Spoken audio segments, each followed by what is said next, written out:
A group of fighters engages in a fierce battle with monsters in a high-difficulty dungeon. Suddenly, a new powerful monster appears, putting enormous pressure on the heroes. This is the master of the high-difficulty dungeon, the wingless dragon Cebarumus, located on level 67. The group of heroes is in disarray. They realize that they have no chance of dealing with the dragon. The dragon, spewing all-consuming flame, rushes at the group.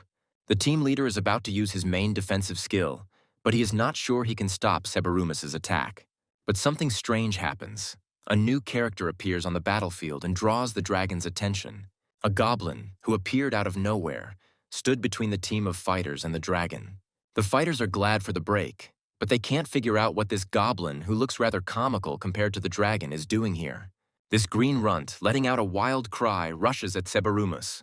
There are sounds of a fierce battle. The goblin strikes the dragon and the squad of fighters is in shock. They can't believe their eyes. The goblin literally crushed the dragon with one blow. He killed Cebarumus with one attack. The defeated dragon lies before the eyes of the astonished fighters, who cannot understand why one monster attacked another. Suddenly, one of them saw a figure standing on the hill. This is a guy with a cheeky grin. The fighters finally realized that it was this guy who summoned the goblin who saved them from the dragon. Kim Chul-seo works at a construction site. His colleagues noticed that he was smiling strangely today. Did something good happen to him? But Kim himself carries heavy weight while being depressed. He considers himself a goblin and a weakling. His destiny is a low-level dungeon from which he will never escape. Of course, there are cases when someone manages to suddenly get rich by winning the lottery. But a goblin will always remain a goblin, no matter how much experience he has gained. Workers at a construction site are talking about their former colleague, Mr. Cha, who received a hidden class in the game Heaven's Gate and therefore no longer needs to go to work. The virtual reality game. Heaven's Gate has gained immense popularity among people because it allows them to forget about real reality. The hardware required to access the game is incredibly expensive, but thanks to the widespread availability of internet cafes, anyone can now play. The enormous popularity of Heaven's Gate can be explained by the fact that huge amounts of money began to flow into it. In-game items that can be obtained in the game have become real currency. At first, Kim Chul-seo enjoyed playing Heaven's Gate, but it so happened that he got the ultimate attack stone skill, which allows him to mine ore. But this is an insanely stupid skill. He grinded like crazy in real life, and now he has to do it in the game. Kim dreamed of meeting a beautiful girl in the game, a teammate, and marrying her. But now he has to stupidly mine this damned ore. But one day, Kim Chul-seo got lucky and managed to find a superior healing crystal in a quarry. This stone can be sold for 300,000 won. While Kim was rejoicing at his luck, a figure appeared next to him. It was an insanely beautiful girl with other team members. They asked if his ore mining skill was high enough. The thing is that their team was going through a dungeon, but their path was blocked by a huge rock. The girl said that they didn't have anyone on their team who knew anything about mining, and asked Kim to help them. Since his level is too low to survive in the dungeon, the team members promised to protect him and deal with the monsters themselves. After considering the offer, Kim decided to accept. He would be able to gain a lot of experience in the dungeon, and perhaps even obtain a high-level ore that could be sold profitably. However, he is confused by the dangers of the dungeon, which contains powerful monsters. Seeing his doubts, the beautiful girl took his hand and said that her ideal was a guy with strong arms who knew how to mine ore. Kim's heart sank, and he finally made up his mind and accepted the team's offer. The level of monsters in the dungeon is quite low, but even they were much stronger than Kim. One of them pounced on him and Kim froze, expecting the inevitable blow and death. Suddenly, a powerful flash of light erupted. It was the Salamander Flame skill. The beautiful girl, Catherine Lee, who turned out to be a level 31 mage, dealt with the monster with one blow and asked Kim if he was okay. Kim was shocked. The girl turned out to be incredibly strong. She single-handedly dealt with the entire pack of wolves in an instant. Catherine asked him to be careful and asked him to never leave her. Kim was enchanted. Could this really be the romantic encounter he had been dreaming about? The other team members turned out to be no weaker than the girl. One of them demonstrated a spectacular skill, Huge Wheel. He told Kim that there was ore in the dungeon that could be mined with a high mining skill. But since none of them want to learn the dirty skills, they needed help from someone like Kim. Kim was very offended by these words. Why was he talking to him like he was an idiot? He was very upset that those around him thought he had no fighting skills at all and decided to demonstrate them. However, it turned out that he really didn't have them. Meanwhile, the team members discuss whether the information they acquired about valuable treasures being hidden behind the rock is true. After all, if this is not the case, they will face huge losses. Kim continues to mine ore, complaining that he is forced to risk his life for pocket money. He strikes blow after blow, driving away the sad thoughts. Suddenly, with his final blow, he manages to break the rock. The team of fighters froze. What did they manage to dig up in the end? A massive door appeared in front of Kim and the team of fighters. Have we really found a hidden dungeon? We? Kim is delighted by the discovery and the fact that he will finally be able to turn his life around as Mr. Cha, but he receives a fatal blow from behind and falls. He can't breathe anymore, he's dying. A team of fighters managed to find a hidden dungeon in a low-level zone, and all they needed was a stupid mining skill. Kim finally realizes that the fighters knew about the entrance to the hidden dungeon in advance, but initially did not intend to share the loot with him. Kim Chulso woke up and wondered why he was still alive. It turns out that the superior healing crystal worked. He survived, but lost 300,000 won. Kim is terribly upset about losing his money. Getting up and looking around, he saw that the door to the hidden dungeon was open, meaning it had not yet been cleared. Having lost the healing crystal, Kim is not going to leave so easily. He is still determined to turn his life around. He will become the worst nightmare for these fighters who look down on him. Let them wait for me in the hidden dungeon. Kim rushes forward furiously through the open door, but something seems to be going wrong. It turns out that a staircase starts right behind the door. Did I really end up in a hidden dungeon? It appears to be a hidden goblin sanctuary with a huge goblin sitting on the throne. But really, goblins are all there is in the hidden dungeon. It shouldn't be like this. Kim Chulso continues his search. Suddenly, he discovers someone's body under his feet. It turns out that this is a dwarf from the team of fighters who used Kim and then tried to get rid of him. The dwarf is holding on with all his might. He doesn't press the revive button because he's afraid of missing the hidden dungeon. He's too greedy. A service message appears in front of Kim demanding that he leave the dungeon. She hears someone's eerie screams. He sees a huge hand clutching the strongest member of the fighting team. At the monster's foot lies that beautiful girl, Catherine Lee. This is Geiger, a terrifying level 80 monster.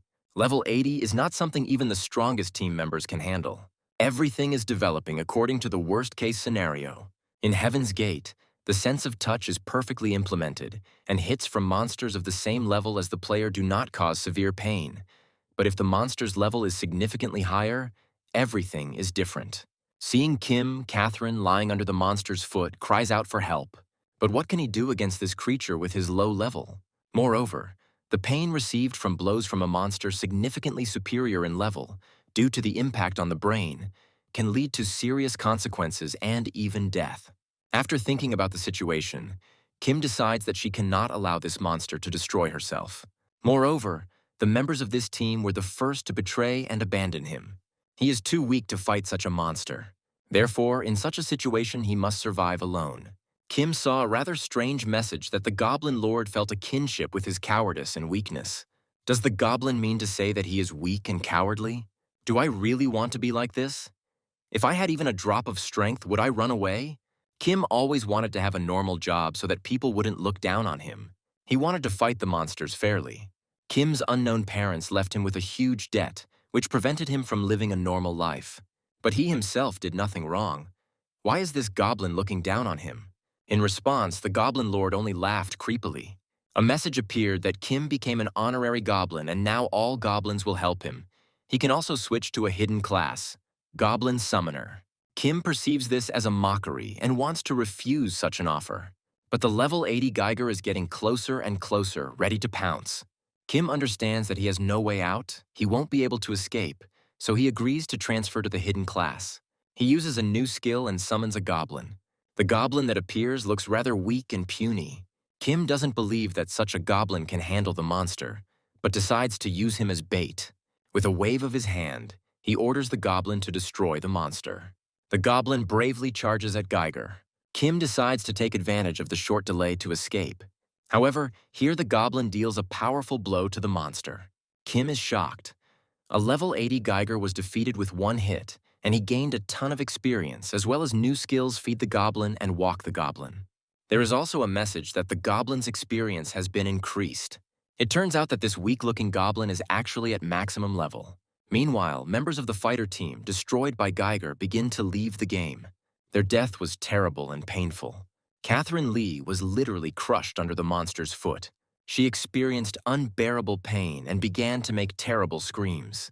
The internet cafe staff rushed to her aid, but they can no longer help her in any way. Catherine will never be able to recover from the shock she experienced in the game. The goblin continues to clear the hidden dungeon. He gains experience from killing the remaining monsters and levels up. Meanwhile, Kim Chul-seo collects various treasures in the hidden dungeon. He found monster mana stones, wolf claws, and many other valuable items. There are so many of them that he can't even hold them in his hands. Despite the fact that all members of the team of fighters died, Kim managed to completely complete the hidden dungeon. All this is only thanks to the goblin, who completed the dungeon alone and did not boost even once. Kim is puzzled as to why such a puny goblin can actually be so strong. Even if it's a bug in the game, I have to get the most out of it before it gets fixed. After logging out of the game, Kim headed to the bank to sell the items he found in the hidden dungeon. He was offered 97,000 won for the items obtained from the monster. He also decided to sell the membrane and heart obtained from the level 80 Geiger. The bank employee's eyes widened when she heard the names of these items. She asked to wait a little and rushed to look for her boss. The attitude towards Kim suddenly changed. The bank manager, smiling flatteringly, personally poured him a cup of tea. Unfortunately, the tea turned out to be cold. Kim is confused why the manager invited him, since he just wanted to exchange items for money. But the manager started talking about how keeping money in a checking account would be wasteful and suggested investing it. What does this have to do with investments, since I don't have more than 1 million in my current account? However, the manager suddenly announced that the cost of the heart and Geiger membrane was 230 million won. Kim was surprised to realize that he had suddenly become a wealthy man. Returning to the game, the first thing he saw was a goblin, and at first he was happy. After all, thanks to him, he was able to pay off 10% of the huge debt. Suddenly, the goblin began to seem not at all ugly to him, but even a little cute. However, it was a little disconcerting that he managed to roll back the goblin's summon and it continued to follow him around the city. Kim and the goblin attracted the attention of the city's residents. "Look how ugly he is," they shouted. The goblin paid no attention to their cries, but they really irritated Kim. A stern-looking warrior appeared and asked why this damn goblin was walking the streets of this city. Judging by the shouts of the townspeople, it was Patton Annihilator from the Everton Guild. Kim thought that things were bad. A person who took the name Annihilator could hardly be sane. He tried to stop him, shouting that the goblin was not a monster. But it was too late. Patton launched his most powerful attack on him. The goblin waved it off reluctantly, and the great fighter Patton the Annihilator died from a careless swing of a goblin. A goblin killed a man. The frightened townspeople began to make noise. If they find out this is my summoned monster, I'm done for, Kim thought. It's a shame that Patton the Annihilator was killed by a goblin, said guild member Everton Yoonhyuk of the Darkness, a level 30 assassin. He was supported by other guild members, Suji the Strongman, Ji-hyun the Harbinger of Death, and Min-sung the Speedwalker, who stated that the goblin should answer for the death of their comrade. Something needs to be done, because if the goblin kills them all, serious problems could arise.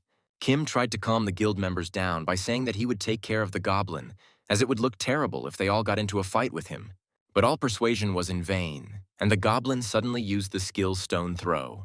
And Min-sung Skorakot died. The rest of the guild members pounced on Kim and the goblin, and they began to flee. In the alley they were running through, a door opened and a man looked out and called to them. Have they really found a safe haven and will be able to escape? But no. The man who called them turned out to be Sungryul the Cunning and suddenly attacked them. Another message appeared in front of Kim. The Goblin Lord is stunned by your meanness in attacking the enemies, causing them to lower their guard. For this he received 1 goblin point. Why did you first call me weak and cowardly, and now also vile? I didn't do anything wrong. What makes me cowardly, weak, and even mean? They themselves took me into their group and then betrayed me and stabbed me in the back.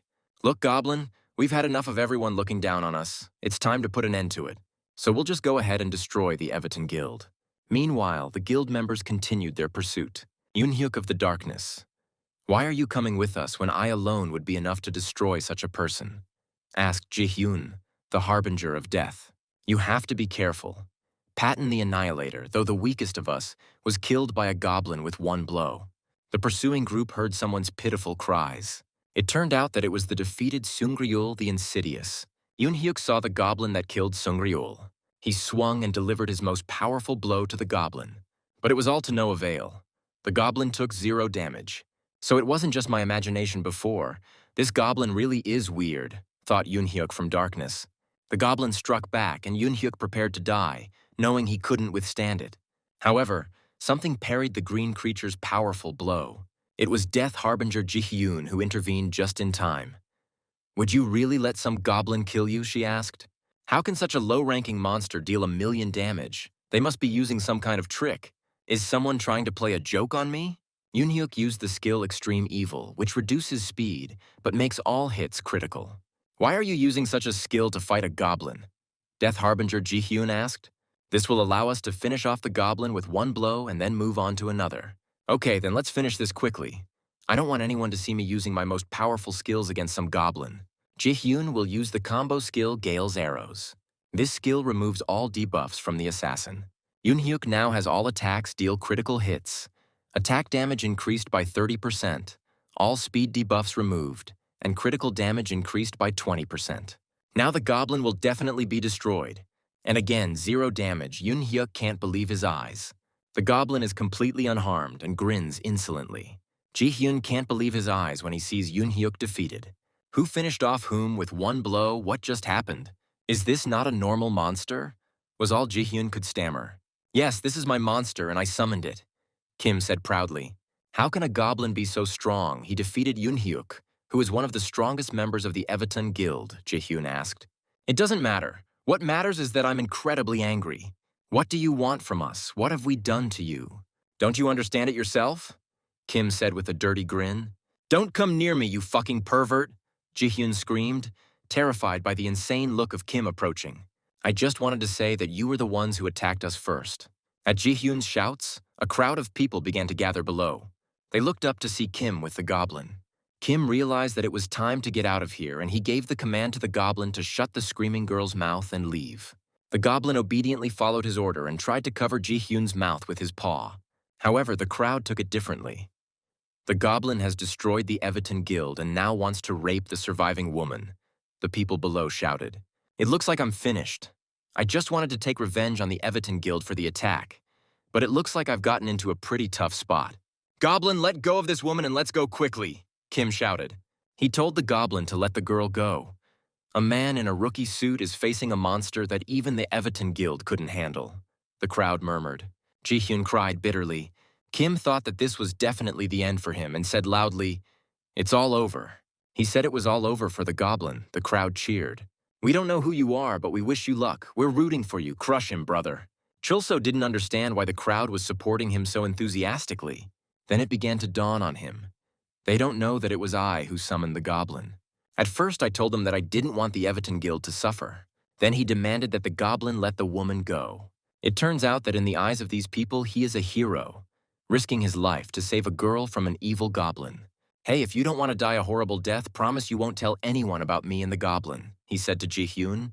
The girl had not yet recovered from the horror and therefore obediently promised to remain silent. "Damned monster! How dare you invade the village and cause suffering to the people?" Chulso addressed the goblin menacingly. "You just can't imagine what I'll do to you." Chulso remembered the skill he had acquired, Walk the Goblin, and used it. At the same time, he continued to shout loudly that he would never forgive the goblin. People watched in amazement as Chulso dragged the goblin along on a chain. "This is an advanced skill of the light chain. It's incredible that a newbie can use it," whispered the crowd. It was actually a fairly simple skill that allowed you to walk a goblin, whose mood improved as a result of the walk. Watching Chulso drag the goblin on a chain, Ji-hyun stated that it was probably at least level 50. Hearing this, the people in the crowd realized that it wasn't the Evitan Guild that was weak. It was the goblin and Chulso who were simply incredibly strong. "I can't kill the goblin, but I can drive him away," Chulso shouted. Meanwhile, he secretly used the skill Feed the Goblin. A juicy sausage appeared in his hand, which he immediately threw outside the city gates. The goblin immediately rushed for the sausage. "Get ready to close the city gates," Chulso shouted loudly to the city guard. The hungry goblin ran out of the gate following the sausage. The city gates immediately closed behind him. The city was saved. The city's residents were surprised to realize that the nightmare was finally over and they were saved. He did it. He chased away the goblin, the crowd shouted joyfully. It seems like everything ended well. I almost became known as a psychopath who destroyed an entire guild. But in the end, I became famous as the savior of the city, Chulso thought. All the other guild members died and are now in the Sanctuary of Rebirth on Pascal's lands. Only I know about you and the goblin. But don't worry. I'll keep my promise and won't tell anyone about this, Ji-hyun suddenly said. I know that in Pascal you have an infinite amount of CP, and that's why you're not afraid of monsters and other players. If you don't keep your promise and tell, I'll kill you, wait for your revival in the Rebirth Sanctuary and kill you again and again. Chulso decided to properly intimidate the girl. His threats worked. Ji-hyun looked terribly frightened. She definitely wouldn't tell anyone about him and the goblin. Overall, the story ended quite well. The goblin was driven out, and the city was once again plunged into peace. After the incident in the city, Kim Chulso decided to rest and relax a bit. How nice it is to enjoy a nice hotel room for doing a good deed, he thought. He had time to calmly think over everything that had happened to him recently. I'm sorry that I couldn't save that girl Catherine Lee back then. If I had the strength, I would have definitely done it. Chulso was a little confused by the fact that he received a hidden class for feeling a kinship with goblins, and an extra goblin point for being considered vile. He decided to test his new skills. He saw the new skill rally and clicked on it. Then, out of nowhere, his goblin appeared. Damn, turns out that was a summoning skill.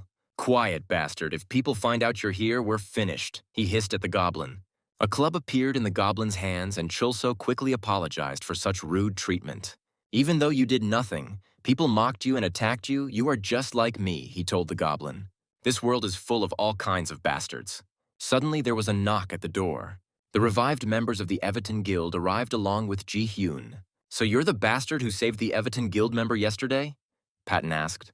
We made it clear to you yesterday that we are enemies. But nevertheless, you helped us, thank you. However, Ji-hyun continued to look at him rather warily, remembering that he had deceived them all. It's very simple. I helped you despite the fact that you tried to kill me because I need something from you, Chulso said. We thought so. But no matter the reason, the Everton Guild does not forget such things. We are indebted to you and therefore will help you no matter what. The thing is, I've been farming a lot in the newbie zone, but I haven't achieved anything yet. I've already reached level 30 and I want to move on to the next zone. Do you know how to do that? Chulso asked. You probably mean Fiorendel. We have someone who knows how to do it. Yoon-hyuk of Darkness will answer. It's me, a familiar voice was heard.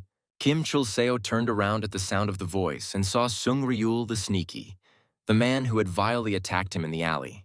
I'm sorry for the past, Sung Ryul screamed as Chulso grabbed him. Since you took down the goblin all by yourself, you must be very strong, perhaps even stronger than all of us, Sung Ryul said.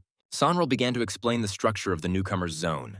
It consists of 5 normal rooms, such as the grass zone where slugs spawn, dungeons in a mine in the mountains, dark forest zones, and other open-ended dungeons that can be accessed at any time. If you want to leave this place, you need to go through the raid dungeon. Unlike open dungeons, raid dungeons have gates that open after a certain time, and the number of attempts to pass through them is limited. We've gathered here specifically to clear a raid dungeon, said Yoon-hyuk of Darkness. Its opening day was yesterday, but everything fell through because of that damn goblin. It turns out I'm stuck here for a month, Chulso thought gloomily. I got over $200,000 in drops from a level 80 monster. My goblin is capable of clearing even stronger dungeons, but I'm forced to hang around for a month in a city where it's impossible to earn money. Chulso suffered. Are you kidding me? I can't hang around here for a month and waste my precious time. There has to be some other way, right? Chulso shouted. Yeah, everyone here is angry about wasting time, but there's nothing that can be done, Dark Yoon-hyuk replied. We told everything we knew about it, so our debt has been repaid, he added. We're going back, Yoon-hyuk said to his guild members. Ji-hyun looked at Chulso sadly, but couldn't add anything. She followed the others. The Everton Guild leaves the hotel with their heads down. The person watching this scene began to make strange sounds. He grinned slyly. The stars in the sky suddenly began to shine brightly. The system suddenly displayed a message about the opening of the boss raid. The fighters were shocked. At least 30 days would pass before the next raid. Raid boss, Dark Yoon-hyuk said thoughtfully. Kim Chulso was also surprised by this turn of events. He really opened up, Patton said. The guild members stood in front of the open portal and finally believed that the boss raid was open. There is no one in the raid right now, as everyone who was ready already cleared it yesterday and moved on to the next region. So this time, it'll be just us participating in the raid, Yoon-hyuk said. Kim Chul-seo felt betrayed. You lied to me when you told me I would have to wait another month. You betrayed me to be first, he shouted. I'm an idiot if I trust people again after everything I've been through. You got it all wrong. We didn't lie to you. Ji-hyun tried to reassure him. So, are you coming with us or not? Yoon-hyuk asked. Then I'll quickly explain what awaits us in the raid. There's only one path to the boss, Riva. So you'll encounter him right after you enter, so be on your guard. The guild members decided that since his level was lower than theirs, he wasn't something to be afraid of. The entire Everton guild is assembled, so we are ready to move forward, shouted Patton Annihilator. This boss will only take us 10 seconds. Forward Everton, the guild members began to enter the portal. Kim Chul-seo ordered the goblin to remain here for now until he was summoned, as it would be unpleasant if the guild members found out that the goblin was related to him. I won't let anyone betray me like they did last time. Just in case, I have another superior healing crystal. Having thought everything over, Chul-seo stepped into the portal after the guild members. The first thing I saw when I came out of the portal was a raid boss. It turned out to be a level 40 Iron Giant. They found themselves in the Iron Giant's hidden dungeon. What's going on? Is this your doing, sneaky Sungryul? Kim Chul-seo?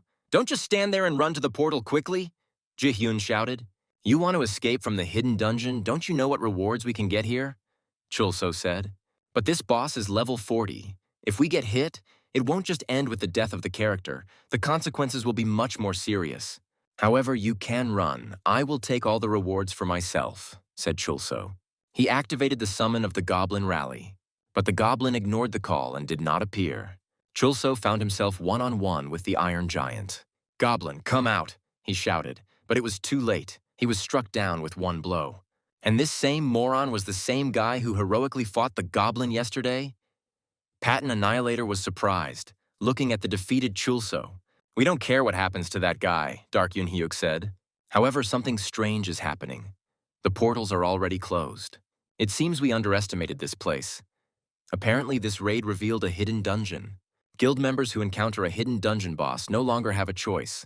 They must fight him. When Chul-seo woke up, he couldn't understand why he was killed with just one blow, since he had already reached level 31. Damn, it turns out he forgot to distribute the stat points. No wonder he's so weak. The portal has closed, so I won't be able to summon the goblin anymore.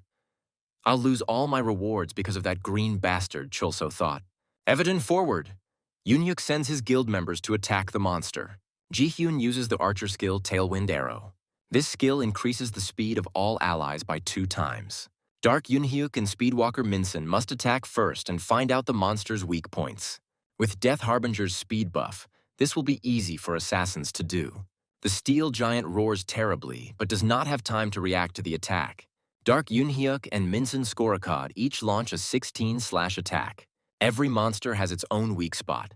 2 attacks of 16 slashes means 32 hits. The hit that deals the most damage will reveal the weak spot. However, the assassin's attacks passed without a trace. The monster received 0 damage, and it was not possible to identify a weak spot. This monster either has very high defense or Yoon-hyuk of Darkness charged at the Iron Giant again. He used one of his strongest skills, unrivaled swordsmanship. Or maybe minor attacks don't work on him. That's right. As a result of Yoon-hyuk's powerful blow, the monster's HP dropped from 30,000 to 29,200 points. It turns out that the Iron Giant has a passive skill called Hatred of the Weak. All attacks that deal less than 5% of his maximum HP will be nullified. Yoon-hyuk of the Darkness, it seems you are the only one of us who can deal significant damage to the monster, shouted Patton Annihilator. No, he's not the only one with the strongest ultimate. We have someone else. Sungryul the Insidious replied. Ji-hyun has the skill Death Harbinger Arrow, which uses her own health to draw the bowstring. If Ji-hyun is our trump card, then I will help buy her time, Patton said. He used the Battle Cry skill and rushed at the monster. With this skill, he provoked the Iron Giant and drew its attention to himself. What an idiot! Instead of running away, he attracted the monster's attack, thought Chul-seo, who couldn't move, but saw everything that was happening. Patton managed to parry the Iron Giant's attack. Be more careful. For our plan to work, we cannot allow even a single mistake, Sungryul the Insidious shouted at him. To help Patton, Sungryul used the skill pain sharing, which distributed damage to another person, resulting in the fighter with more HP receiving more damage. They're all low-level fighters. They don't even have a hidden class. But why are they so damn strong? Chulso thought. Red-eyed Minsu, Strongman Suji, Bloodthirsty Hunsu, Speedwalker Minsun, and Darkness Yunhyuk are the assassin team that must destroy the monster's defenses. The entire team used the assassin's passive skill, Weakness Elimination, which reduces defense by 2%. Ji-hyun continues to prepare his deadly attack. These guys from the guild are so strong they can kill the boss, but then I won't get experience and rewards, Chulso lamented. Suddenly, Patton noticed that the monster had stopped attacking him. He turned his attention to another player. I can't stand to watch these losers fight, so I'll help them since I have the highest level. Kim Chulso activated the superior healing crystal. The main character appears late. Sensing that Chulso had been resurrected, the Iron Giant targeted him. He used a wide-range attack, which killed Minsu the Red-Eyed, Suji the Strongman, Hyunsu the Bloodthirsty, and Minsun the Speedwalker. "Why didn't you rise sooner, you bastard? My comrades died because of you," roared Patton Annihilator. To avenge them, he again rushed at the monster. "Don't let your guard down." Sungryul the Insidious tried unsuccessfully to restrain him. Patton Annihilator used the Iron Giant's Giga Slash skill, but he was defeated by the monster's counterattack. Due to the skill pain sharing being activated, Sungryul the Bloodthirsty also died along with him. "Why? It's not my fault, I only revived myself," Chulso cried. The thing is that the monster first tries to kill the healer, the archer, but not the tank. Yunhyuk from Darkness began to explain. With his battle cry skill, Patton the Annihilator drew his attention to himself. But when you resurrected, it dropped the monster's aggression, and he hit us all with a wide attack. The assassins didn't even have time to react and were killed. "What should we do, Yunhyuk? Should I shoot now?"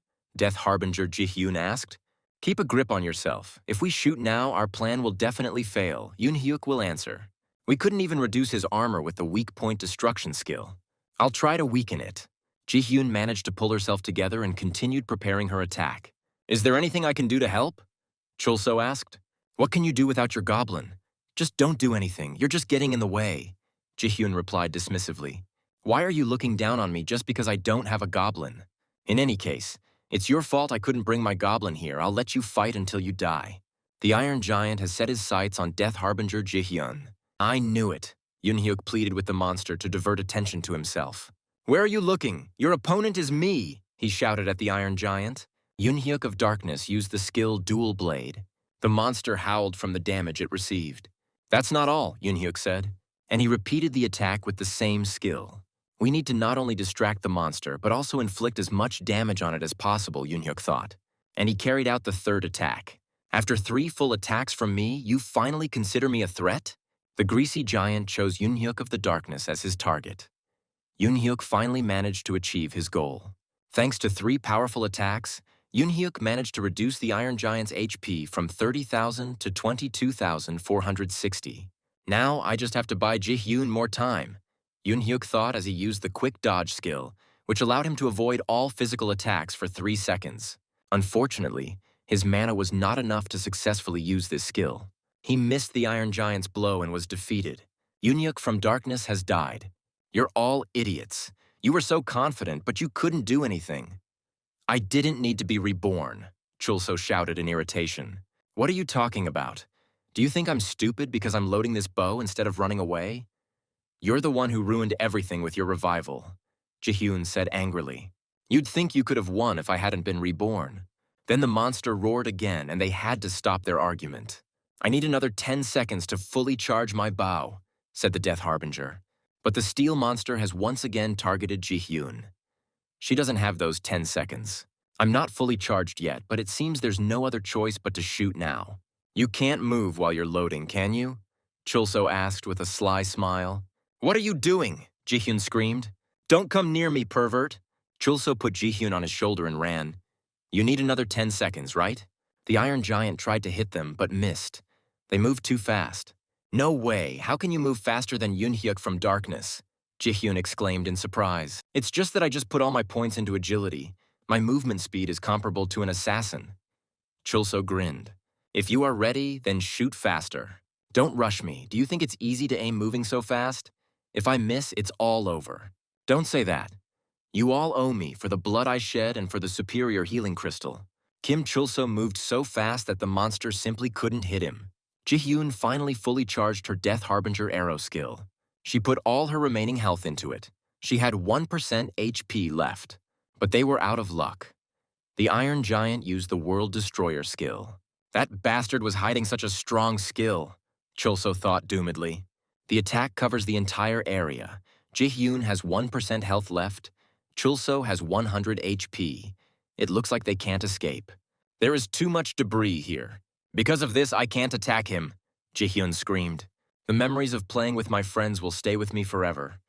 Those were good times, Chulso said blissfully. Suddenly there was a loud crack, and a huge crack appeared through the wall of the dungeon. A goblin emerged from it. What took you so long, you bastard? I summoned you a week ago, Chulso yelled. This thing damaged the space itself to sleep inside?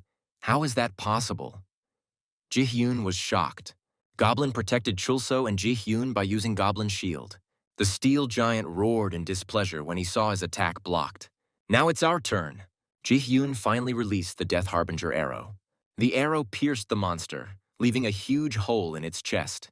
The Iron Giant has been defeated, and a message has appeared stating that the hidden dungeon, the lair of the Iron Giant, has been cleared.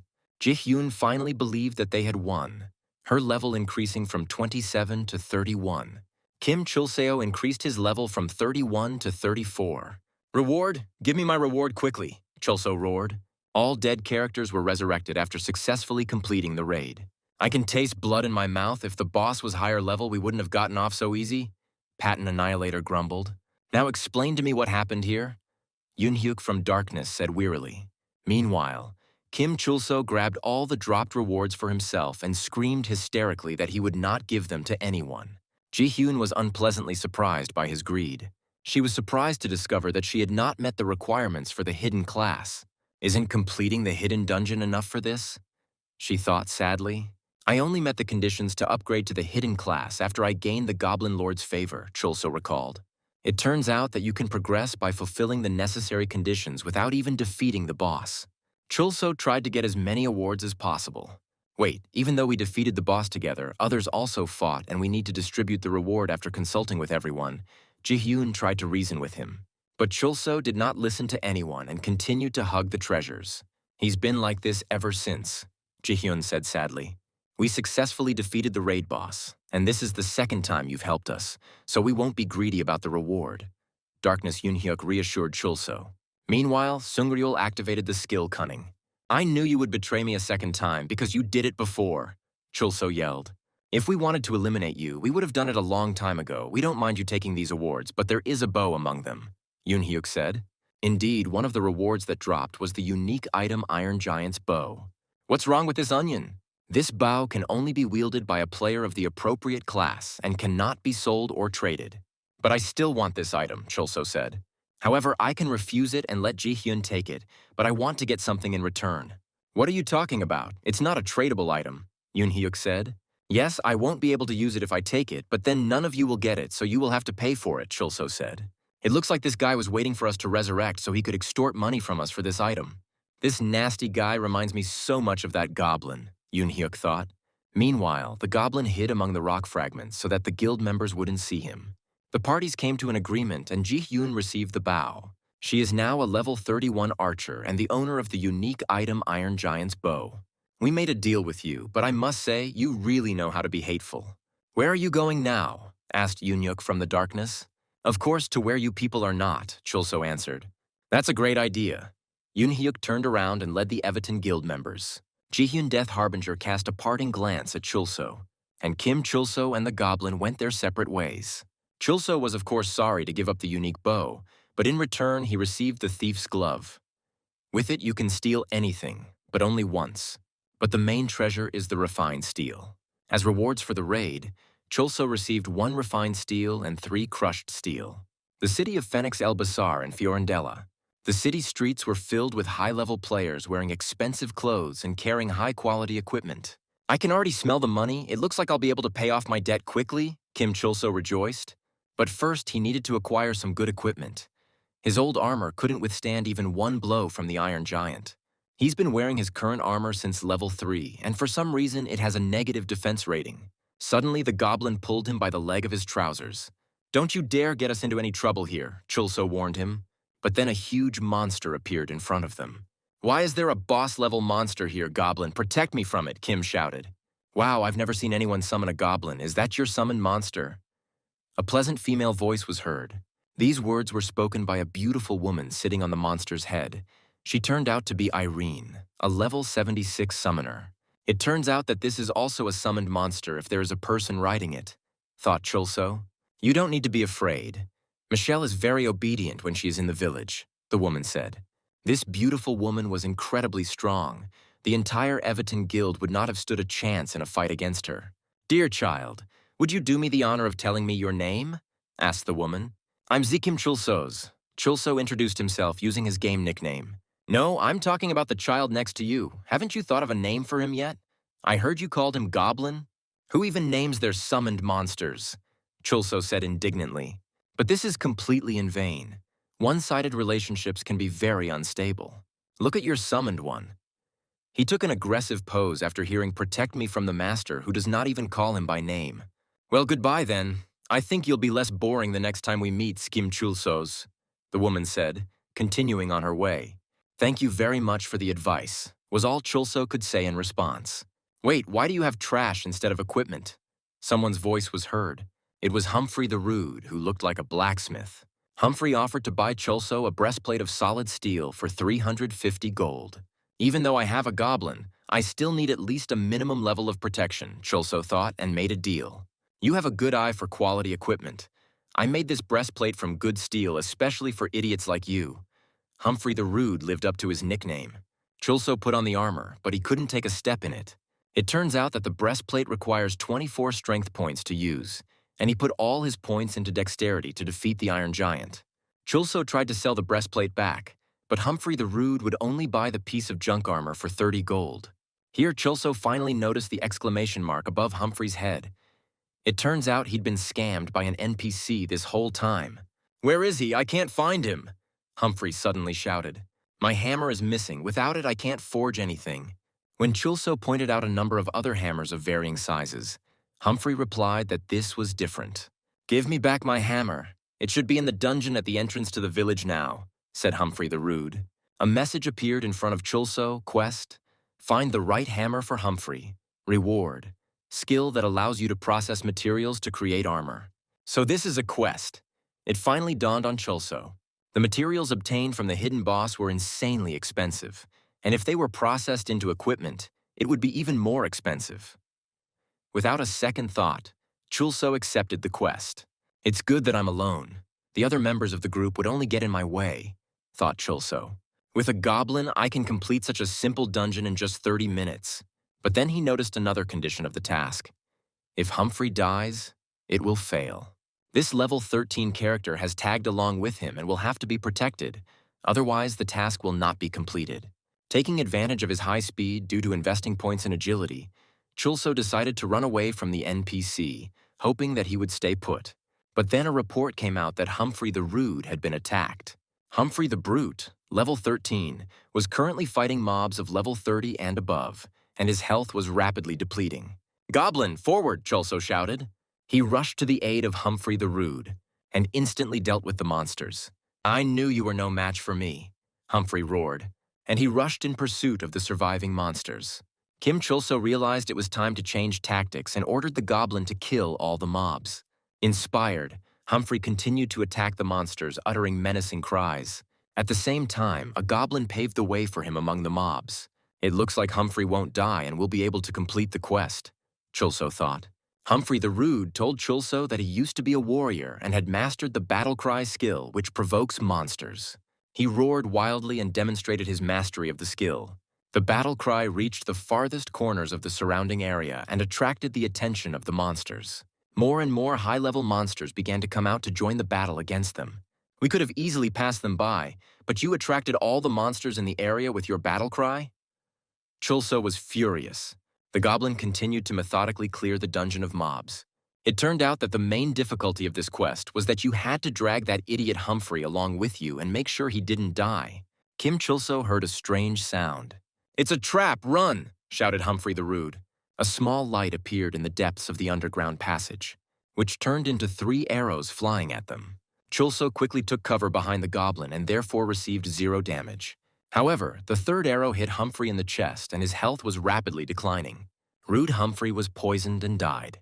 Chulso was furious. The quest was ruined. He wanted to kill Humphrey again to get angry at him. While Chulso was rushing through the city, a strange man in glasses was watching him. "Finally I found you, Kim Chulsos," he said. "Why do you have trash for gear?" Humphrey the Rude said as an enraged Chulso ran up to him. "And yes, thanks for giving me back the hammer," he continued. A stunned Chulso looked at the messages and saw that Humphrey's quest was completed. The hammer was found, and he could now craft equipment from the obtained materials. "The hammer fell after the first rat was killed," Humphrey explained to a stunned Chulso. He then began to explain how to craft equipment and how the quality of the armor depended on the amount of sweat the blacksmith put into it. He used high-quality steel alloy in his work. The best equipment comes from the hands of only the best blacksmiths. It's great equipment, but there's no point in telling idiots like you about it. The armor is made from materials dropped by the hidden boss, Chulso realized. Rare blue steel light armor. Usage requirement, level 36, dexterity 24, 1% chance to activate destruction of heaven and earth. "I won't ask you for money to make this armor, but don't you dare thank me for it," said Humphrey the Rude. Suddenly, PK mode was activated and Chulso miraculously dodged the blade flying at him. An unknown man wearing glasses tried to stab Kim Chulso with a sword. "You managed to dodge my attack, which means you are really strong enough to beat the lady half to death," said the man with glasses. "I've pumped up my agility quite well, but what does all this mean?" "What other lady?" Chulso asked, perplexed. "Don't play dumb. You were in the mistress's last squad. Your name is Kim Chulsos," the unknown person said. "Don't pretend you don't know who Catherine is." Hearing this name, Chulso began to remember. Catherine Lee is the girl who once tried to charm him into joining their squad. She was part of a group of fighters who used him to break through the rock, and then betrayed and tried to kill him. "I don't know what that woman told you, but she was the one who set me up and stabbed me in the back, and I was the one who suffered in that situation," Chulso shouted. "You dare say that you are a victim? You are alive and well, but my lady is in a coma and cannot come to her senses." Chulso was stunned. He knew that the damage he had done to Catherine Geiger had left her more than just physically damaged, but he didn't expect her to become a vegetable. "This is all because of Geiger. I didn't do anything to her and I'm not to blame for this," Chulso shouted. "It is not for you to decide whether you are guilty or not. Because of you, my lady suffered. Her position as the heir to the Semyon group is under threat." The bespectacled man tried to strike another blow. The man in glasses was stunned. He was unable to inflict any damage on Chulso, who was invulnerable with the goblin's defense. "Could you tell me more about the health of the daughter of the chairman of the Semyon group?" asked Kim Chulso. Semyon Group is a company that has gained recognition not only in Korea but also throughout the world. It deals with cars, smartphones, semiconductors, and more. And the daughter of the chairman of this company is now in the hospital in an unconscious state. "You said she encountered a level 80 monster in the dungeon?" the bespectacled man asked. "Yes, perhaps she was so shocked by her defeat by the monster that she still can't come to her senses," Chulso suggested. "But why did you manage to get out of there, even though you were on the 3rd level at the time? The lady who was preparing to go to the 40th ended up in a coma, and you're the only one who wasn't affected by it?" "I was just lucky that I was able to get out because I managed to get a hidden class in a hidden dungeon," Chulso replied. "Despite the help of the best doctors, she is still in such a condition. If she were in my place, she would already be dead," he thought. "A 3rd-level player got a hidden class and managed to escape the dungeon in one piece. But that doesn't solve the problem, does it? But isn't there at least a small chance that she will survive?" Chulso asked. "The best doctors treated her, but they still couldn't say why she couldn't wake up. But I can't just sit back and wait for her to wake up. If she got hurt in the game, maybe she needs to be treated in the game too," Chulso suggested. "You can try, there is no other way out anyway. I read in some article about a man who fell into a coma, but Heaven's Gate brought him back to consciousness. The chances are slim, but it's better than sitting and doing nothing." Chulso and the man in glasses came to an agreement. Catherine Lee and Phoenix El Basar. Chulso was surprised that the chairman allowed his unconscious daughter to enter the game. "But if they find out that I deceived the chairman of the Semyon group, then I'm finished," Chulso thought. "In fact, I've never heard of a game helping anyone regain consciousness. But in any case, I will become a person who at least tried to save her. Of course it will be cool if she comes to her senses, but if nothing works out, I will still be the winner. I just need to play the role well, as if I'm trying to resurrect her. But I'll have to drag her around everywhere. And how can I do that if she can't even walk on her own? Here the goblin suggested an interesting idea to Chulso. Indeed, if you pull her, she will follow you. Kim Chulso walked in front, and behind him the goblin led Catherine by the collar. However, the sight of a beautiful girl being led on a leash by a goblin caused outrage among the townspeople. Chulso tried to explain, but to no avail. It looks like I'll have to run for my life again, Chulso thought.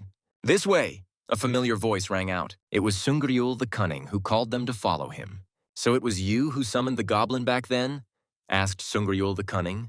I am grateful for your help, but I still don't trust you. Tell me what the Everton Guild is planning, Chulso said. Last time we got together to do a raid, but guild members rarely do that. You're the guild's informant. Can you tell me about this place? Kim Chulso asked. I'll tell you about Fiorandela, but we need to go somewhere else. Follow me.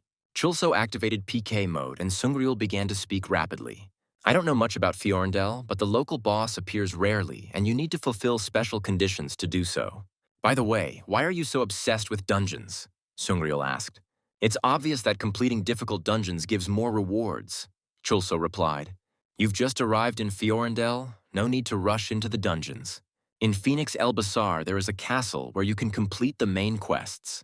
Chulso was delighted. By completing the main quests, you can gain access to high-level locations. He turned to the goblin and saw with horror that Catherine was missing. Where could she have gone? Why are you hanging out with some loser? Two unpleasant guys were pestering Catherine in the meantime. Won't you be more comfortable with us? Chulso was terrified. If Catherine's character took damage while she was unconscious, she might die, and then it would be the end for him. Suddenly a man in glasses contacted him. The lady is fine. Show her to me, he asked. I'm very busy right now. I'll show it to you later. Chulso replied out of breath and cut off the connection. The man with glasses was alarmed by Chulso's answer. Don't disturb him. Something bad could happen to her. Someone's voice was heard. It was Ki-moon, a level 76 knight, the character of the chairman of the Semyon group, Han Ki-moon, Catherine's father. Why did you entrust your daughter to a guy like him? If she can be cured in the game, it would be better to entrust it to one of us. I don't believe she can be cured, Han Ki-moon replied to the astonished, bespectacled man. In this game, Catherine felt free that if she was destined to die, even if the last thing she saw was Heaven's Gate. Meanwhile, Chulso and the goblin raced through the city in search of Catherine. Drenched in sweat, he thought about what he should do to find Catherine. Suddenly, he remembered that he had received another point and began to look for what skill he could get for it. He rejected the share health with goblin skill outright. Why the hell should he share health with a guy who hadn't shed a drop of blood? But the goblin throw skill caught his attention. Without thinking twice, he activated it and launched the goblin high into the sky. While surveying the city from above, the goblin noticed something and pointed to the place. Overjoyed, Chulso immediately ran there. My Catherine, I have come for you. But next to Catherine stood two unpleasant types. Look, it's that jerk who was with her before, one of them said. Who are you anyway? Chulso was indignant. We are two handsome guys whose hobby is saving women in trouble. Die, freak! They shouted and rushed at Chulso. He just grinned and called the goblin. He arrived on time and dealt with the unpleasant guys in no time. The sounds of the fight attracted the attention of the city guard. Arriving at the scene, he saw an unsightly picture. Two fallen bodies and Chulso, who was dragging a beautiful girl on a leash. You bastard, you killed those two and kidnapped the girl! The guard shouted, rushing into the attack. Chulso tried to explain, but realized that it was unlikely to succeed. Looks like I'll have to finish him off quickly. So here you are. I've been looking for you for so long. Sungryul the Insidious appeared. Killing an NPC guard could lead to unpredictable consequences, trust me. He whispered to Chulso. Listen, you work for us day and night without stopping, he said to the guard. Take this and pretend you didn't see anything. Sungryul the Sly handed the guard a gift bag. You idiot, how dare you bribe an honest man? The guard roared and dragged Sungryul along with him, forgetting about Chulso. They arrested him instead of me? It turns out my grandfather was a pretty good man. Kim Chulso attempted to enter the castle to complete a task, but was stopped by a guard. Don't waste your energy. These doors won't open anytime soon, someone's voice said. I'm Shin. The stranger introduced himself, an exclamation point hanging above his head. He was another NPC. If you suddenly break into the castle gates, then you are new to our city. I love the sparkle in your eyes. It's the sparkle of an adventurer. Okay, I choose you to help me with the work in the Lost Ruins. Chulso received a new quest. To bring the golem core from the Lost Ruins to Shin. Kim Chulso in front of the entrance to the Lost Ruins. With my pumped-up agility, I would have gotten through all the traps without any problems, but I have to drag this girl around with me. Goblin, I'll go first and then I'll call you, and you keep a tight hold on her leash, he ordered the goblin. Chulso quickly ran through the traps and then summoned a goblin. He rushed after him, but it turned out that Rally's skill only summons a goblin and has no effect on Catherine. Catherine Lee was left behind. The leash jerked her sharply by the neck and her body flew over the fire traps. "She's going to fall, Goblin, do something!" Chulso shouted. The goblin tugged harder on the leash, but it didn't make things any better. The unconscious girl was being thrown from side to side on her leash. This was very dangerous. "Catherine, come to your senses, you can't die here," Chulso shouted. Catherine didn't react in any way, but old memories flashed through her mind. "Did you come home so late because you were playing with friends? Friends at your age are pathetic and useless connections. You shortened your skirt and put on makeup like some girl from a bar? Do you want to be like these pathetic, insignificant people? I was wrong, forgive me. Mom, help me, Dad wants to kill me, stop him. You are the only dark spot in my life. Catherine, what should we do?"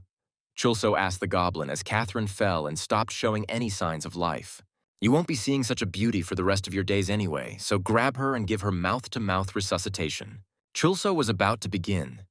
Maybe this would help her wake up from the shock. The call from the man in glasses, as always, came at the wrong time.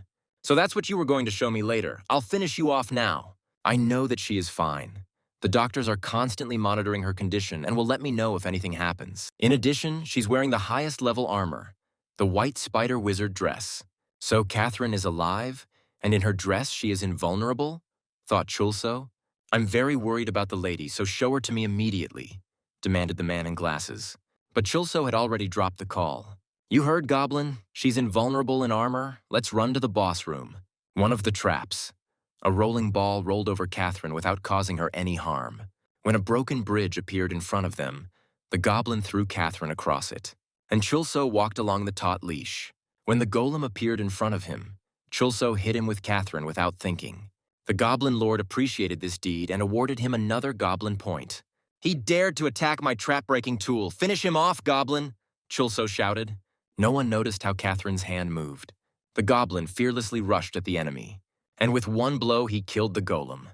"I didn't even have to try very hard," Chulso said with satisfaction. Suddenly the golem came to life. After his resurrection, he became even stronger, reaching level 45. Chulso sent the goblin into battle again. He struck again, and the golem is defeated again, and was reborn again. Now the golem is already level 50. "Goblin, block him, don't attack him," Chulso shouted, but it was too late. The golem exploded again with a powerful roar, to be reborn again a few moments later. It looks like he will be resurrected endlessly and become stronger. Here Chulso remembered how the members of the Everton Guild fought the Iron Giant. Then they identified the monster's weak points, but he doesn't know how to do it. Chulso decided to escape from the strengthened golem using his high speed. Catherine watched with a detached expression on her face. Suddenly a memory flashed in her eyes. The golem's foot was approaching her. Horror appeared in his eyes. She remembered how she had once been crushed by the foot of a level 80 monster, Geiger, in a hidden dungeon. Catherine couldn't bear it any longer and screamed terribly. "Catherine, is she okay?" Chulso asked in surprise. "What's going on here? What is this?" Catherine screamed wildly. Chulso looked in surprise at the awakened Catherine. She screamed hysterically and demanded an immediate explanation of how she ended up there after almost dying. Chulso remembered using her body as a tool to break into and overcome the dungeon's traps and broke out in a cold sweat. In any case, no matter what he did to her, she not only remained unharmed, but also came to her senses. He saved the life of the heiress of the Semyon group and should receive a huge reward for it. Chulso began to tell Catherine how, on the instructions of the chairman, he took care of her after she lost consciousness, and his care was very effective. After all, she finally woke up. While Chulso was speaking, a powerful blow from Golev sent him flying. Catherine, seeing the huge monster approaching her, squealed in fear and ran. She was terribly scared, not only because of the monster, but also because her father found out that she had played Heaven's Gate. Catherine's body, hooked up to the game's entry equipment, shuddered and screamed. The medical staff and butler, seeing that she had woken up, rushed to her. She woke up, but it looks like she's horrified by what's happening in the game, probably because of that scoundrel Chulo. What did this bastard do to their mistress? The butler demanded that the screaming Catherine be disconnected from the equipment, but the doctors dissuaded him. The session could not be interrupted, as this was the only chance to heal her. Indeed, it is impossible to exit the game during a dungeon raid, as disconnecting while experiencing pain is especially dangerous. The butler adjusted his glasses and decided that he should enter the game and check everything out for himself. Meanwhile, Golem used the stone rocket skill. Catherine ran towards the exit with all her might. But she didn't have time. The Golem's blow almost reached her. She was saved by the fact that the goblin intervened in time and blocked the Golem's attack. Chulo shouted to Catherine that she couldn't escape from the Golem at that speed. Seeing that Catherine was crying, he asked if she was okay. She was scared, very scared. Chulo thought that in this state she would only be a hindrance and ordered the goblin to knock her out, who obediently swung. But then Catherine, with tears in her eyes, asked Chulo to save her.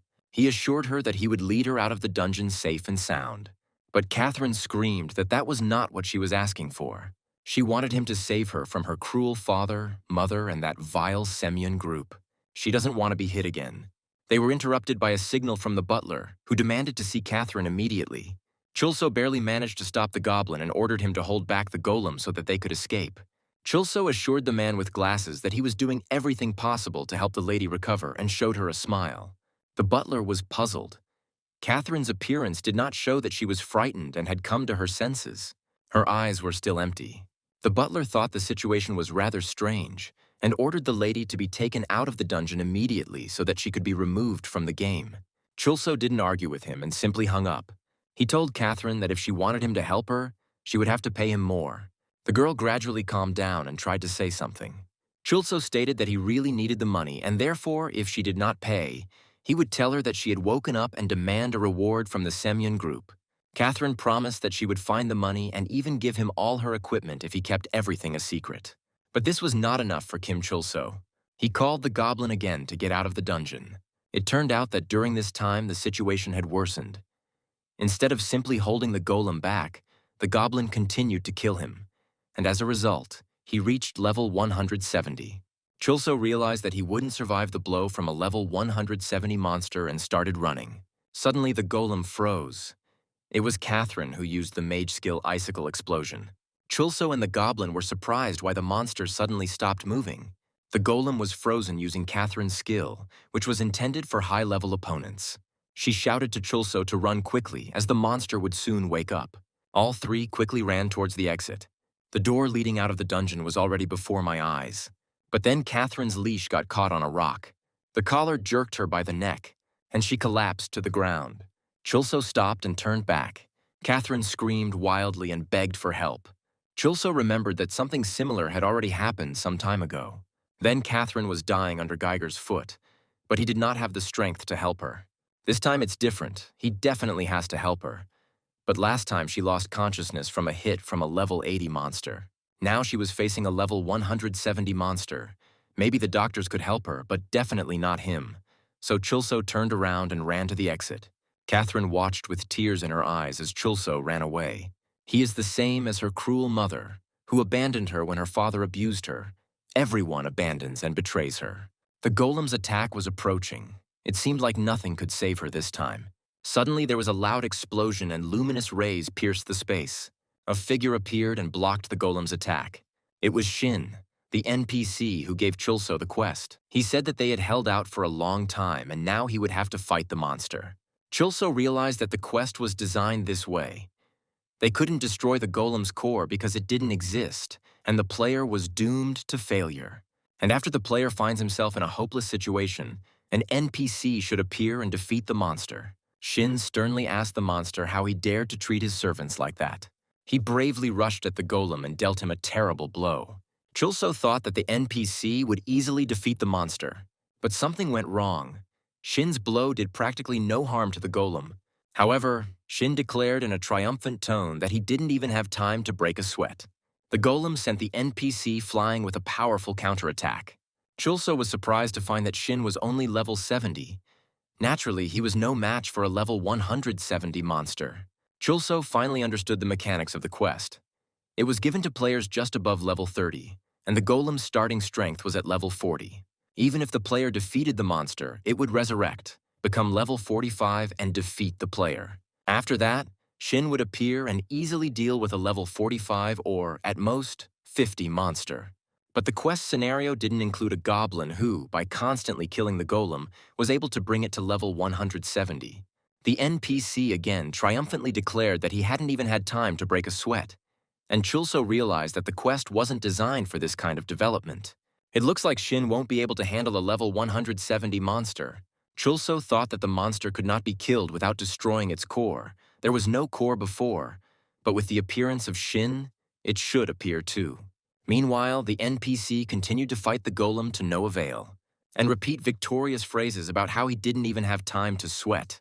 Chulso gave the goblin a command, and he used the stone throwing skill. It was aimed at the exact spot where the NPC had been unsuccessfully hitting. The golem swayed and fell dead. Shin said they would have died if it weren't for him, but now they're safe and sound. It looks like the quest has moved forward. Chulso looked at Catherine with alarm. It seemed she wasn't seriously injured and was already getting up. Shin transported them to the square in front of the castle and stated that he had chosen the right people and that the fact that they managed to survive in such a situation was a testament to their strength. He also hinted that the real business would soon begin and mentioned his acquaintance with the vice-captain of the Knights, Alphonse. Chulso barely listened to him. He was thinking about the fact that he had actually hit the girl in the back. Shin, having finished speaking, waved his hand goodbye to them and hurried away. Trying to break the awkward silence, Chulso said that Shin seemed to be sick in the head. But Catherine continued to maintain a painful silence. Unable to bear it, Chulso screamed that it was his fault that he had abandoned Catherine. Suddenly, a new character appeared on the scene. He was a tall, well-built knight wearing incredibly expensive, high-level equipment. Catherine recognized him with horror as her father. Catherine's father said he suspected she had regained consciousness after the attack. He added that he had hoped that Catherine had become more serious, but she continued to pull cheap pranks. The knight turned to Chulso, thanked him for his care of Catherine, and promised that he would receive a worthy reward for it. He extended his hand to his daughter and led her along with him. Looking at Catherine leaving silently, Chulso felt like the last scum. Chulso knew it was wrong and ugly to abandon her, but he thought that this time he could still save her, so he shouted at them to stop.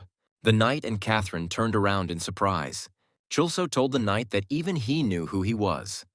Chairman of the Samyang group Han Ki-moon, known for his sensitivity, kindness, and that he was a gentleman. Catherine looked at him in bewilderment. If such an incredible person came to take Catherine away, then why does she have such a gloomy expression on her face? With these words, Chulso grabbed Catherine by the hand and called her to him. He shouted at Catherine why she was standing there when he was trying to save her. But Catherine continued to follow her father. Looking after her, Chulso thought that he did not deserve forgiveness. He would forever remain just a goblin. Suddenly, a guard asked him how he knew the King of Knights, who was famous for clearing out the Duke's great library. In the game, Catherine's father was known as Ki-moon X, a level 76 knight. But due to Chulso's words, the people around him recognized him as the chairman of the Semyon group. The crowd erupted in cheers, and someone asked who the sexy girl next to him was. Han Ki-moon replied that it was just a member of his squad. People nearby heard that the chairman of the Semyon group was there and rushed to look at him. Suddenly, Chulso heard a familiar voice coming from somewhere below. It was Sungryol the Cunning, who explained that he had managed to escape from the guards and hide here in the sewers. Sungryol also noticed that the girl whom Han Ki-moon called a member of his squad was quite badly injured. It's strange, because in Heaven's Gate, the pain from the monster's blows is transmitted directly to the brain, while there are no bruises or wounds left on the body. Sungryol explained that while watching from below, he noticed marks of violence on Catherine's legs. Chulso began to act decisively and loudly demanded that the King of Knights stop.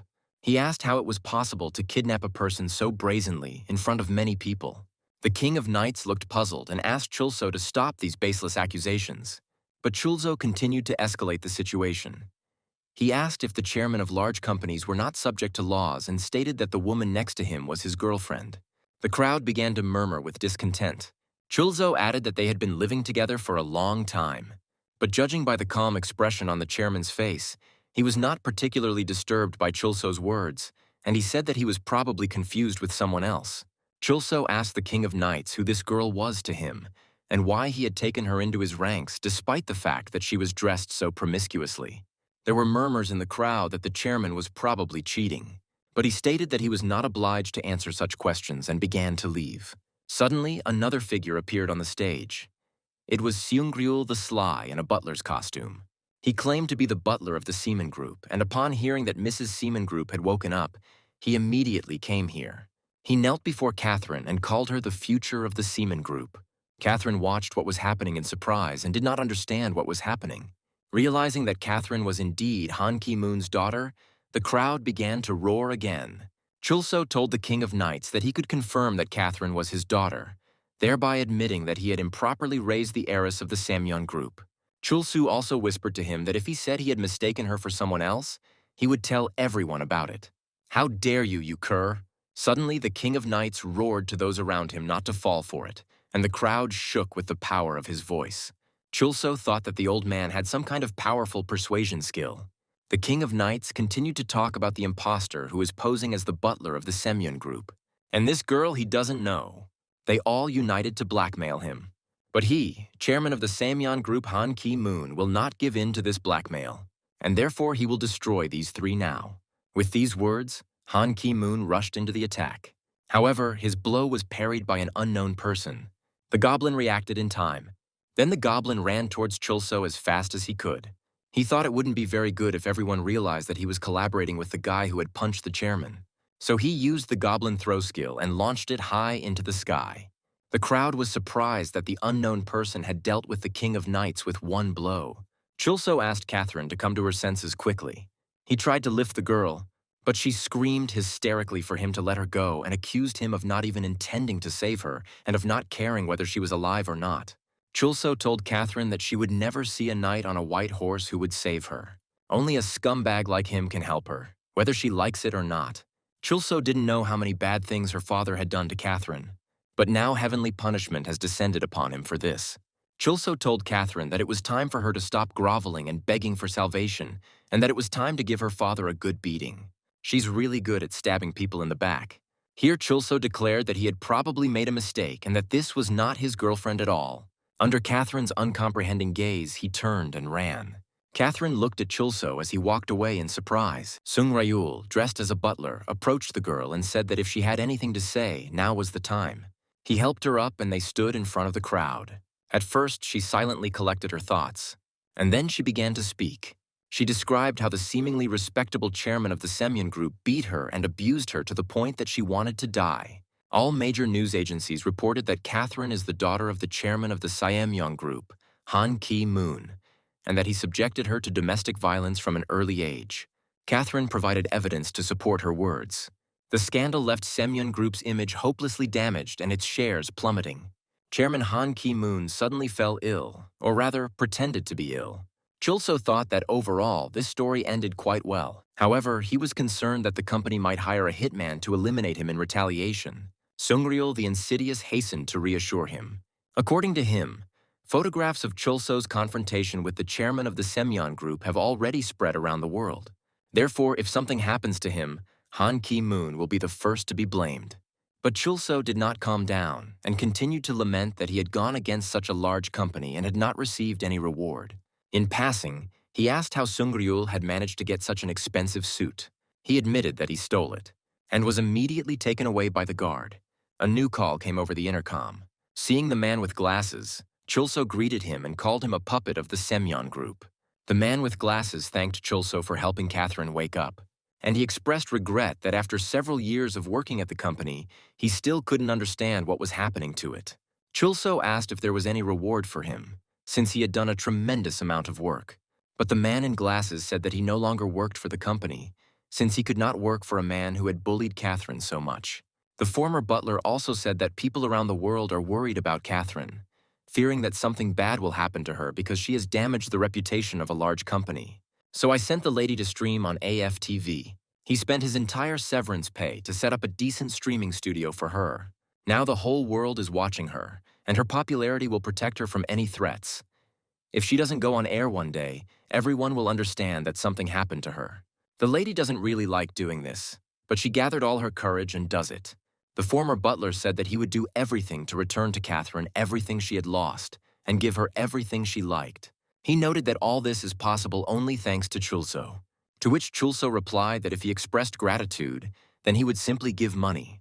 The bespectacled man smiled and said that he had already sent Chulso a gift by mail, although it was not money, after which he severed the connection. Meanwhile, Catherine continued to enthusiastically stream. It looks like she'll be able to become a cool streamer. Chulso came to the post office to pick up a gift from Catherine. The employee smiled sweetly at him and went to get the parcel.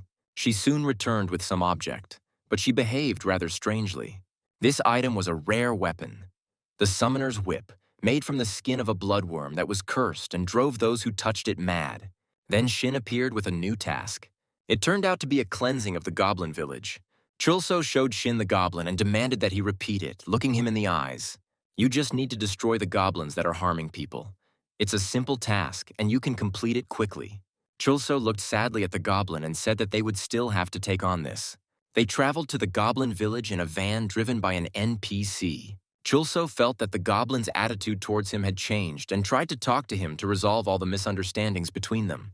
He apologized to the goblin for launching him into the sky with the goblin throw skill in the city, but the goblin continued to ignore him. Chulso remembered the words of the summoner Irene about how one-sided relationships are rarely stable. All attempts to establish relations with the goblin remained unsuccessful.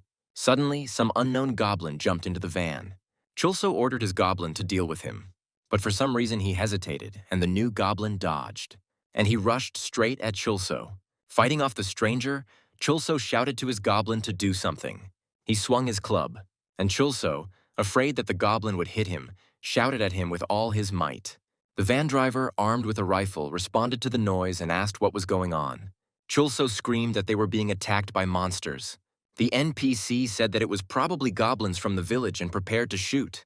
Chulso shouted to shoot the one in front. The wagon driver fired but missed. The goblin who had burst into the van suddenly spoke. He thought that his fellow goblin had been attacked and had come to save him. So that's how goblins talk. Chulso was surprised. He thought gloomily that, as a goblin summoner, he could communicate with them and was now becoming less and less different from them. The goblin meanwhile squealed that he did not want to harm anyone and asked for mercy. But Chulso, outraged by the attack, ominously promised to slaughter all the goblins in the village. The driver reported that they had finally arrived at their destination. Before them lay the road to the Goblin village. The driver said that he was too lazy to go any further, and he drove off into the distance, leaving them on the road. Chulso said that they were likely to encounter a large number of traps, and so it was good that he left the goblin who attacked them alive. The captured goblin continued to squeal that the other goblins had done nothing wrong to him, and that he had simply made a mistake in thinking that his fellow goblin was in danger, to which Chulso replied that he didn't care. The goblin asked why he came to their village, because they are a peaceful people and it is people who attack them, and not the other way around. Chulso thought that he had no animosity towards the goblins. They had never done anything bad to him. He had to kill them only because it was indicated in the task. Then a female goblin with a child appeared and addressed the captured goblin as dear. Chulso was surprised by such treatment. The goblin he was holding named the female Tina Mason and screamed at them to run away. Chulso commanded his goblin to throw a stone at them. He carried out the order. But then the captured goblin with a furious movement broke free from Chulso's hands and rushed forward. He tried to protect the female and child from the stone with his body. The goblin fell down, hit by a rock, and the female and child looked tremblingly at Chulso. Chulso approached them and told them to stop being afraid of him. He would not kill them. He stated that if there are people who kill their children for the sake of survival, then a goblin who sacrifices himself for his family cannot be bad. Chulso watched the family reunion and thought that goblins were better than humans. The goblin then invited them to enter the village. The goblins from the village surrounded Chulso and looked at him with interest. Chulso began to think that this was starting to bother him and that it was time to get out of here. But then the goblin who had climbed into their van declared that he could not let him go without giving him a treat. He invited Chulso to the hut for a feast. There he was treated to poisonous goblin soup. Chulso was about to try the soup and goblin children were running around. One of the nicknames accidentally pushed the chair he was sitting on. As a result, Chulso was doused with hot and very spicy soup. Everyone around him laughed, which eased the tension somewhat. The goblins asked him how it was that a goblin and a human could travel together and cooperate. They had never seen such a thing. Chulso replied that he and the goblin didn't get along very well, but he was the goblin summoner. One of the goblins said that they all envied the goblin who could travel with the adventurer. After all, they will never be able to leave this village. The goblin from the village asked Chulso why he looked upset. Chulso replied that the goblin had a good wife, but he, although he was a man, had no one, not even friends, and he would never have the courage to sacrifice himself for others. The goblin, whose name turned out to be Fawn, was puzzled by his words.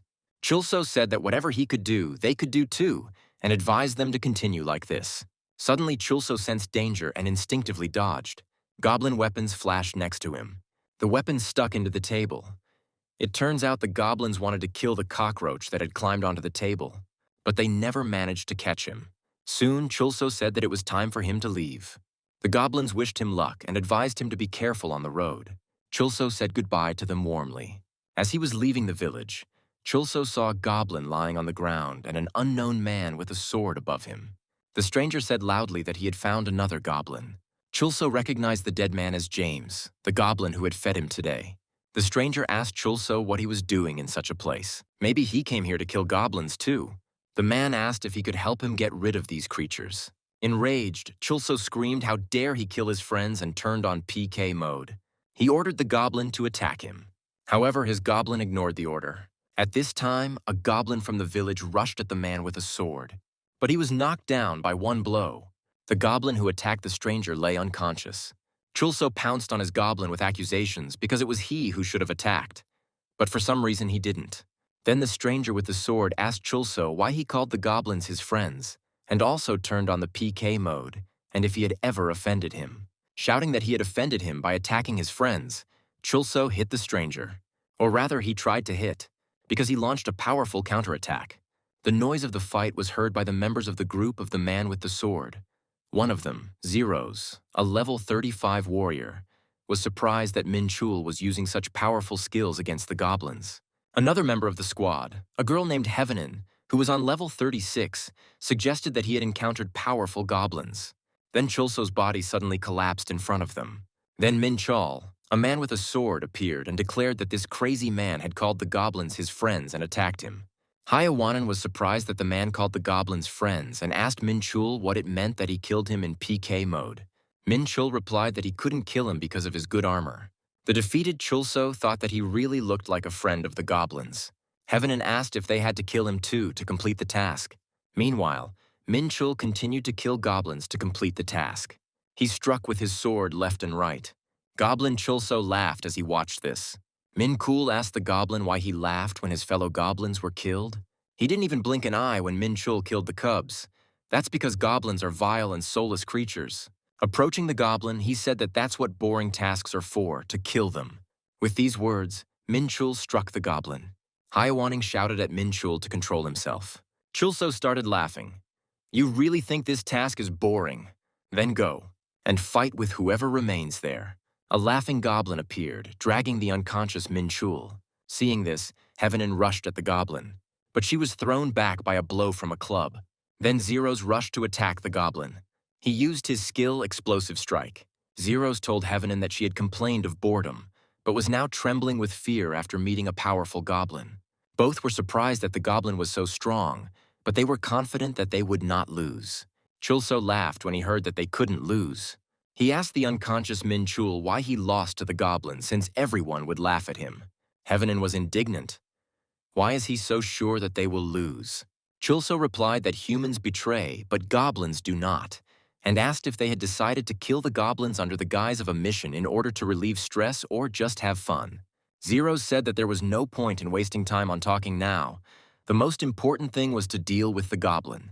Chulso thought with glee that now, when the goblin was not listening to him, if they had not attacked him themselves, he would not have done anything. He decided to try again and again gave the command to the goblin to kill them. He continued to ignore him. Chulso thought that if the goblin wasn't following his orders, maybe he should just ask him. With these thoughts, he rushed towards the goblin, and he fell to his knees before him. Chulso addressed him as the great Goblin King Emperor and said that if he did not intervene, he would die. The goblin continued to grin insolently. Chulso thought how humiliating it was to bow down before a goblin like this. It seemed like the goblin enjoyed his humiliation. Chulso promised the goblin that he would never treat him badly again. Heavenin and Zeros were indignant that he first called the goblin a friend, and now bowed at his feet. Suddenly, the goblin swept away Zeros with one blow. Chulso thought with satisfaction that his prayer had been heard. He had received a message that the Goblin King was flattered by human humiliation and was rewarding him with a goblin point. The goblin began to approach Heavenin. She was horrified. The goblin killed Zeros with one blow. He had previously easily defeated Minchul. Heavenin decided to escape so that she could rejoin her comrades when they were resurrected. Chulso said ominously that at first they came here to kill, and now they are trying to escape. The goblin caught up with Heavenin and grabbed her by the leg. She fell backwards and sprawled on the ground. Chulso addressed the goblins. He declared that the world where creatures were oppressed simply because they were goblins had come to an end. There will be no more quests where they are oppressed, and they will not have to hide in caves. Their Messiah has finally arrived here on this earth. Chulso continued. He stated that people are traitors who stab you in the back. He told the goblins that they must kill all their enemies. Heavenin listened to his words with horror. The crowd of goblins slowly approached her. The city of Phoenix El Basar. The guards stood at their posts and exchanged flat jokes about goblins. Suddenly some noise was heard. A cloud of dust was approaching the city. The guards were surprised to see that it was a whole army of goblins. They were led by Chulso. Chulso told the goblins that this was a human city and that it would be destroyed today. Earlier, Chulso, calling on the goblins to kill their enemies, developed a plan for an uprising. He also ordered the goblins not to touch Heavenin. According to him, if she is killed, she will return to the village where the resurrection sanctuary is located, and they cannot let her go so easily. After all, she killed their comrades. He told Heavenin that since one of her team members was killed and another was unconscious in reality, it would be impossible to name the resurrection button. But she doesn't want to experience the same pain as her comrades. Chulso noticed that Heavenin had a rather attractive body, and he said he wanted to ride it. Thus, Chulso now led the goblin army, riding on Heavenin's shoulders. He warned her not to even think about leaving the game, as he had all their money and weapons. She replied that she remembered this and told him to just give her the things when it was all over. Meanwhile, panic began to break out in the city due to the goblin invasion. The townspeople turned to the Adventurers Guild for help. The guild laughed at them, not believing that such weak and insignificant mobs as goblins had attacked the city. Summoner Irene was also surprised to hear the news about the goblins. Someone suggested that this was some kind of event and advised not to interfere so as not to disrupt the dungeon run schedule. One of the adventurers said that if they had to defend themselves, they could engage in a fight. While they were arguing, an enraged goblin burst into the guild. It really was them. One of the adventurers said that he initially took it as a joke as he drew his sword.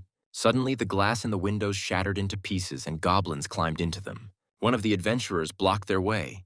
He used a powerful fire-type skill against them. It was Asfas, a level 58 Flame Knight and the leader of the new Fire Guild, who stated that it would be a shame if there were less than 100 in the raid. The 52nd level guild leader, Professor Jamin, answered him.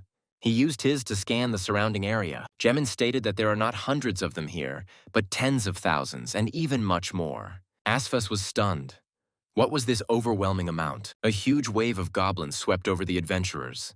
Two adventurers standing to the side said that the city seemed to be in danger. It was Horace Philibert, a level 62 marksman and guildmaster Armstrong, who asked if he should just watch silently as it happened. His deputy, Charlotte Stone, a level 52 alchemist, confirmed that they should not interfere. The situation was also observed by the summoner Irene, who said that these goblins, unlike those she saw last time, were not at all cute. With these words, she called her monster Michelle. Michelle immediately appeared with a furious scream. Chulso decided to use one group of adventurers as an example and sent goblins after them. The adventurers were terrified and ran. One of the girls, terrified, tried to fight off the monster. To her surprise, she succeeded. She easily knocked down the goblin, who was only level 8. It was Jisuveli, a level 34 sorceress. The adventurers were inspired. The goblins turned out to be very weak mobs. There were just a lot of them. How dare these insignificant goblins come here? The adventurers used the fireball skill against them. The goblins were easily repelled by this attack. One of the adventurers shouted that the goblins could only be level 20 at most and called for them all to be destroyed. Chulso stated that the damned people began to brazenly counterattack, and again he began to bow to his goblin. He said his comrades were suffering and their morale was low, so he begged him to show strength. At that moment, Heavenin was wondering whether she should wake up after all. The adventurers gained confidence and easily eliminated the attacking goblins. They decided that destroying goblins this way was quite exciting. But then the goblin Chulso appeared. He dealt a powerful blow to the adventurers. They were instantly defeated. "You impudent humans, how dare you disregard goblins?" The goblins were inspired and rushed forward. They began to finish off the defeated people. Chulso shouted at them that they had enough of dealing with those who had already been defeated and needed to attack others. But the goblins continued to beat the fallen people in a frenzy. Chulso shouted at them to stop.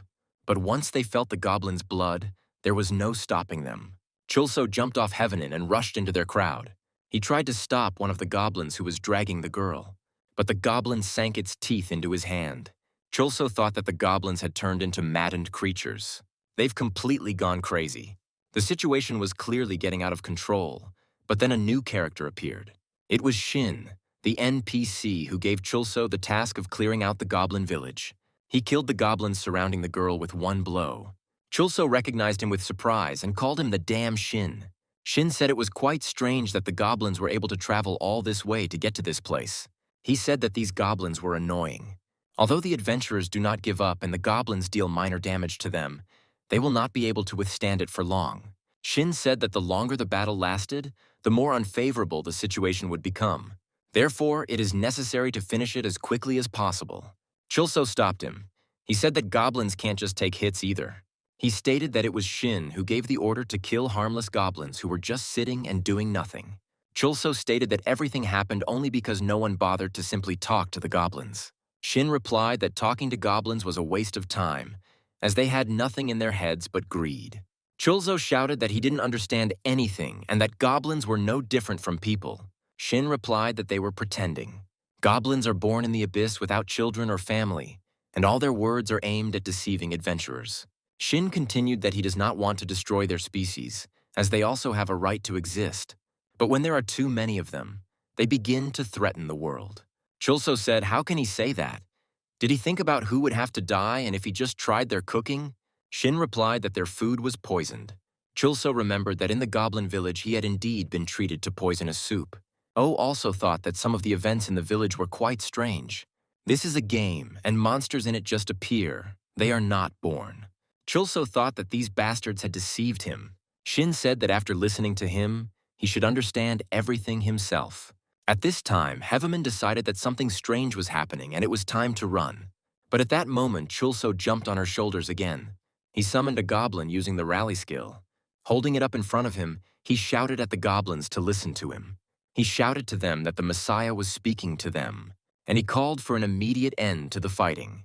He admonished them to stop fighting. But the goblins didn't stop. He could no longer control them like before. Then one of the adventurers asked him what he was doing with the goblin. Chulso tried to explain that it was a misunderstanding, but he unexpectedly lost his balance and fell, dropping the goblin's head on the ground. The adventurer said that he almost mistook him for an accomplice of the goblins who had caused this disturbance and left. The goblin was furious at being dropped. Chulso tried to explain that it happened by accident, but the goblin lifted a huge stone and launched it into Chulso. Chulso reacted in a goblin-like manner. He grabbed Heavenin by the hand, and he covered himself with it from the stone.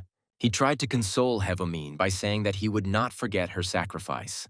Chulso shouted at the goblin. How dare he attack him when he was just a summoned servant? At the same time, he thought that it was unlikely to work. Then a voice was heard which said that he still had a lot to learn. It was the summoner Irene. She watched what was happening with surprise.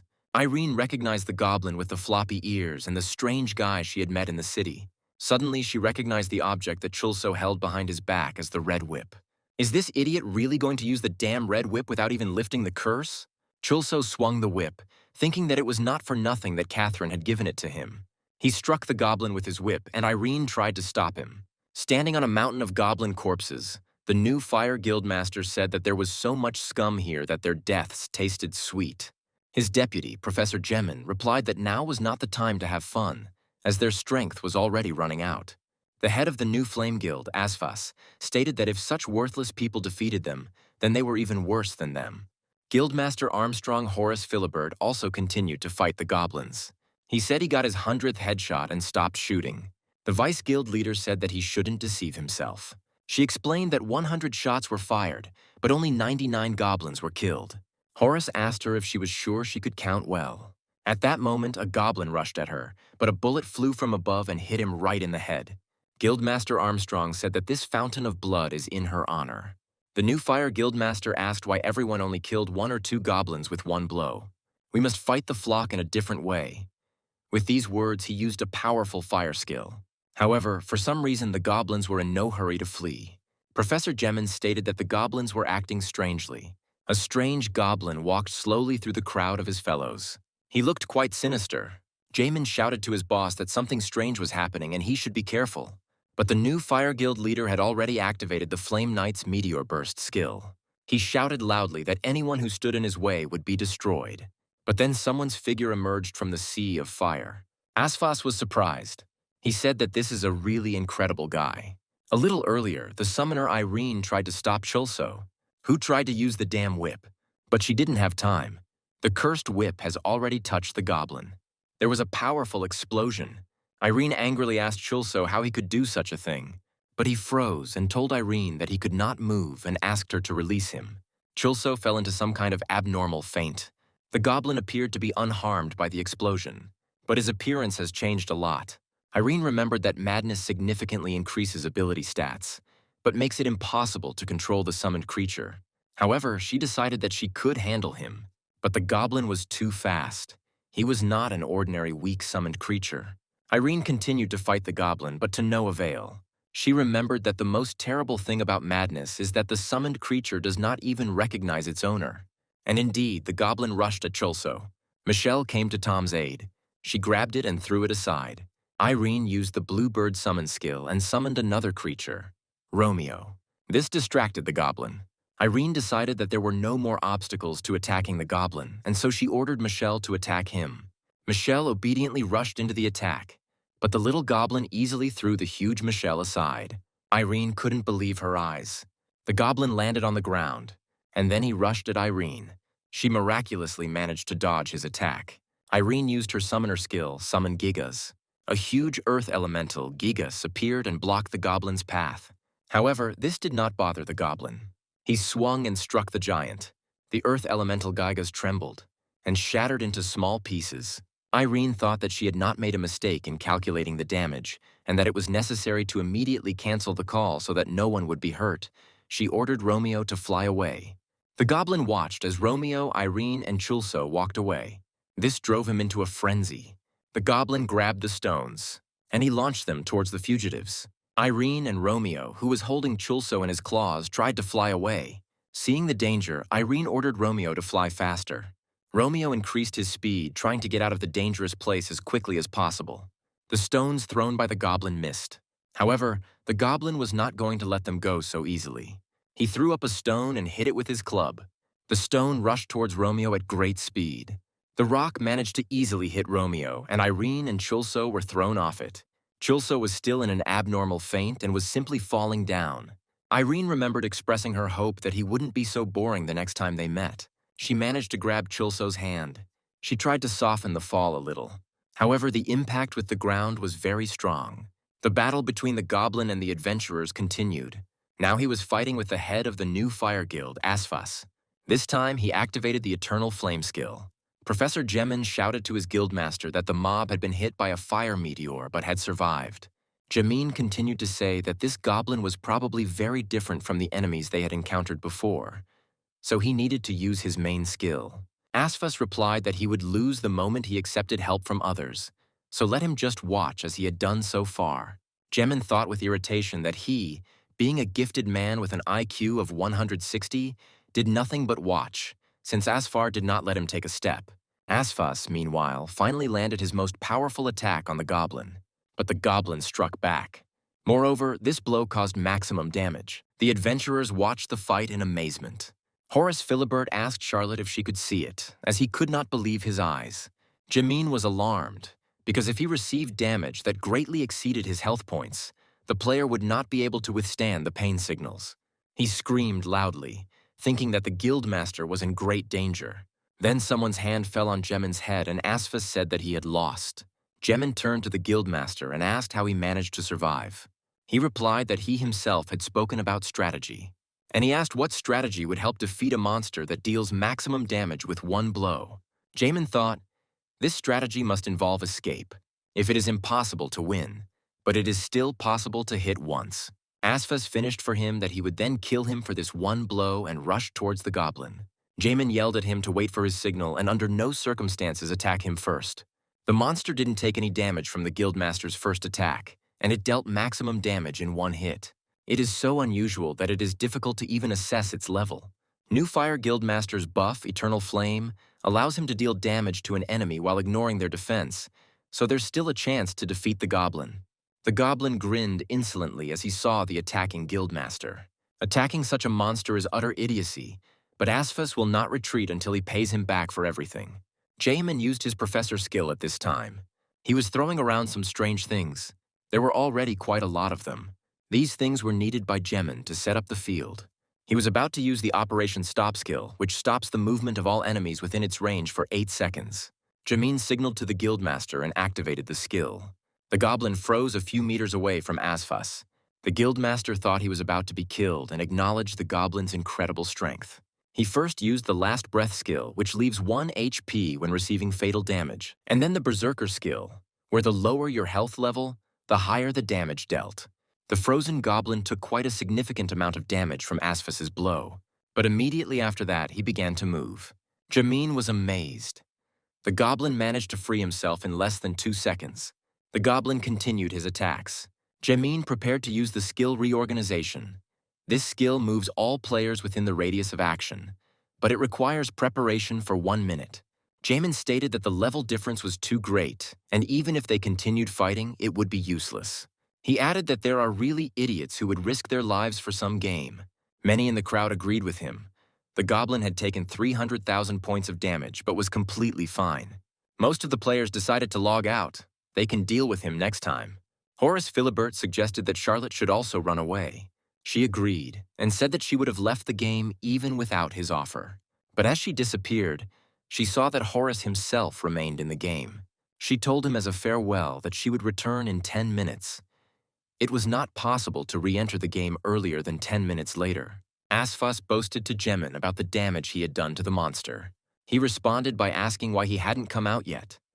The goblin's movements could only be stopped once, and the reorganization skill could only be used once per minute. Suddenly, the guildmaster saw a stone flying at him. The goblin used his rock throw skill, and it was impossible to dodge. But then the sound of a shot was heard. Horace Philibert intervened in the fight. The bullet he fired hit a rock a few centimeters in front of Asphus. He thought that he himself didn't even have time to react. Horace Philibert said that he was lucky. The stone seemed dangerous to him, and so he shot. He added that he was sorry if he had deprived Asphus of his prey. The head of Galidia New Fire told him to stay out of his way. Horace replied that there was no point in delaying then. Both guildmasters rushed at the goblin at the same time. Horace Philibert unleashed a hail of bullets on him, but he was disappointed with the result, because the goblin didn't take any damage from his shots. Taking advantage of the goblin's distraction, Asphus struck him from behind. This attack dealt over 400,000 damage to the goblin. Jamin watched the battle that was still going on with surprise. O thought about why they hadn't given up yet, because in this battle the probability of dying was much higher than winning. The goblin's emotions from the battle were transmitted to Chulso. He finally woke up. Chulso thought about what had actually happened. He felt something soft and elastic under his hands, and I thought about how nice it was to press it. Then Irene's voice was heard, who said that Skim Chulsos, unfortunately, had woken up. Chulso asked Irene if she was the one riding the huge cat then. In turn, Irene asked whether that little goblin would be with him then and demanded that his summoning be immediately cancelled. Chulso asked in bewilderment why he should do this. Irene said irritably that he didn't even realize what he had done. He hadn't even removed the blood cord curse when he hit the goblin with it. She continued to talk about how while he was here unconscious, the goblin had gone crazy and was destroying everything in his path. He at least understands the suffering he has condemned the goblin to, who is now forced to hurt others against his will. Irene demanded that he, for the sake of himself and the other players, recall it immediately. Chulso replied that he couldn't do that. He never had a recall button or function. Irene was surprised. Wasn't he a summoner? Wasn't it possible that a summoned creature couldn't be recalled? But Chulso replied that he himself wanted to get rid of this goblin but didn't know how. Irene asked how he could say such a thing, since the goblin would suffer. In response, Chulso asked why she was meddling in something that wasn't her business. What's wrong with him hurting someone unintentionally? Because all people are divided into those who have already hurt him or are going to do so, and there is nothing wrong if they get hurt. As for the goblin, he won't receive any wounds, neither physical nor mental, so she better worry about her own skin. Suddenly, a loud crash of a powerful blow came from the scene of the fight, and Chulso saw his goblin take over 700,000 damage. This is the damage inflicted on him by the attack of the new Fire Guild leader. But the goblin quickly recovered, and then he immediately launched a new attack on the adventurers. Asfas thought that since this was not enough, he should deal the final blow and wanted to use the Eternal Flame skill. However, it turned out that he didn't have enough mana left to activate this skill. Asfas looked at the approaching goblin, unable to do anything. The sword flew out of his hands. The goblin had already touched his face, and then the reorganization activated by Gemin took effect. Asfas was carried from the field by the belt and found himself next to the professor. Gemin was indignant at what he was doing. If he had already started fighting, he should continue until the end and win. Well, or at least not die. Gemin stated that only idiots would risk their lives for some game and suggested that they give up and run away. Asfaf told him to stop yelling. Then he turned to Horus and said that he could stay, but he had to leave. Horace Philibert replied that he was also leaving, since they were more trouble than pleasure. Asfas still didn't understand who he meant. At this time, Chulso screamed loudly, outraged that his goblin had received such enormous damage. He thought that if the goblin died, then it would be the end for him too. To begin with, Chulso decided to summon a goblin here using the rally skill. Irene, hearing about the call, tried to stop Chulso. Due to the madness effect, it can even hurt Chulso, so you need to remove this effect first. The explosion that occurred in the village could have been caused by only one person among the people, the head of the new Fire Guild. If the summoned creature's health drops to 0, the summon is cancelled and the madness effect is also removed. Chulso asked if this meant he had to let the new Fire Guild members kill the goblin and if he could resurrect him later. Irene replied that he would not die. He would simply fall asleep and then wake up, since there was no concept of death for summoned creatures in this game. She clarified that this happens usually, but his case can hardly be considered ordinary. Chulso asked her if she was asking him to trust her and risk his life. He stated that the goblin's life is his life. Since he cannot imagine how he will live without it, he would rather die. Irene was shocked by Chulso's words. Does he really value someone so much that he would shout about it like that? Irene walked up to Chulso and took his hand. Looking into his eyes, she asked him for forgiveness. Irene said that she would never let the baby she cherished so much die and would do everything to save him. Chulso shouted that if there was no other way to save the goblin, he would call him right now. Irene replied that this method appeared after he stopped considering the goblin simply a creature to be summoned. A maddened monster can be compared to an animal that has been abandoned to its fate. And the best way to the heart of such a baby is to give him food. Chulso was puzzled by such words. Irene said she believed it would work, as he had always been sincere with the goblin. Chulso thought that he only used the feed goblin skill once to lure him out of town and never tried to lure him with food. He suddenly realized that he had never fed a goblin since then. Then Chulso used the summoner skill feed the goblin. He thought that this should bring him back to normal. Chulso summoned a sausage and ran to the goblin, begging him to wait for him. Irene asked why he used the summoning skill if he had food. Then a goblin rushed past her and ran after Chulso. Irene was puzzled. Why do goblins follow Chulso? Chulso also noticed that the goblins were running after him, and they look at him strangely, or rather at the sausage in his hand, and at the same time they lick their lips greedily. It was all explained quite simply. He had the special goblin sausage in his hand, a legendary sausage that would bring back even a runaway goblin bride. Chulso shouted at the goblins to get away from him and ran faster. The adventurers were surprised to see the goblins gathered in a large flock. Horus guessed they smelled something tasty, and he added that they would have big problems if they didn't get out of here. Asfas grabbed Gemin by the hand, and he threw it away from the battlefield. The leader of the new Fire Guild had only 1 health point left. Therefore, he quickly died under the blows of a huge flock of goblins. Having reached the goblin, Chulso stopped. The goblin stood in front of him as if waiting for something. Chulso handed the goblin a sausage and explained to him that it was the legendary goblin sausage. His mouth was practically watering. He slowly approached Chulso, and he carefully sniffed the sausage. He already wanted to swallow her, but a sudden rush of goblins knocked Chulso off his feet, causing him to drop his sausage. Goblin Chulso didn't even have time to react and was swept away by the pack, which is in pursuit of a sausage. I ran straight through Chulso. The damage from the goblins' attacks was small, but there were many attacks. Chulso was furious and thought that Shin was right when he said that there were too many of these creatures. The goblins gathered into a huge mountain. Finally, one of them almost reached the sausage. Suddenly, there was a powerful explosion. The entire sky was filled with flying bodies of goblins. It worked Chulso's light steel armor. Chulso remembered that his armor had a 1% chance to activate heaven and earth destruction when hit. A message appeared before his eyes that he had destroyed a goblin who had trusted him, and for this he received 1 goblin point. Chulso fell from a great height and wondered if he could survive, but everything turned out well. Just before the collision, he was gently caught by the goblin.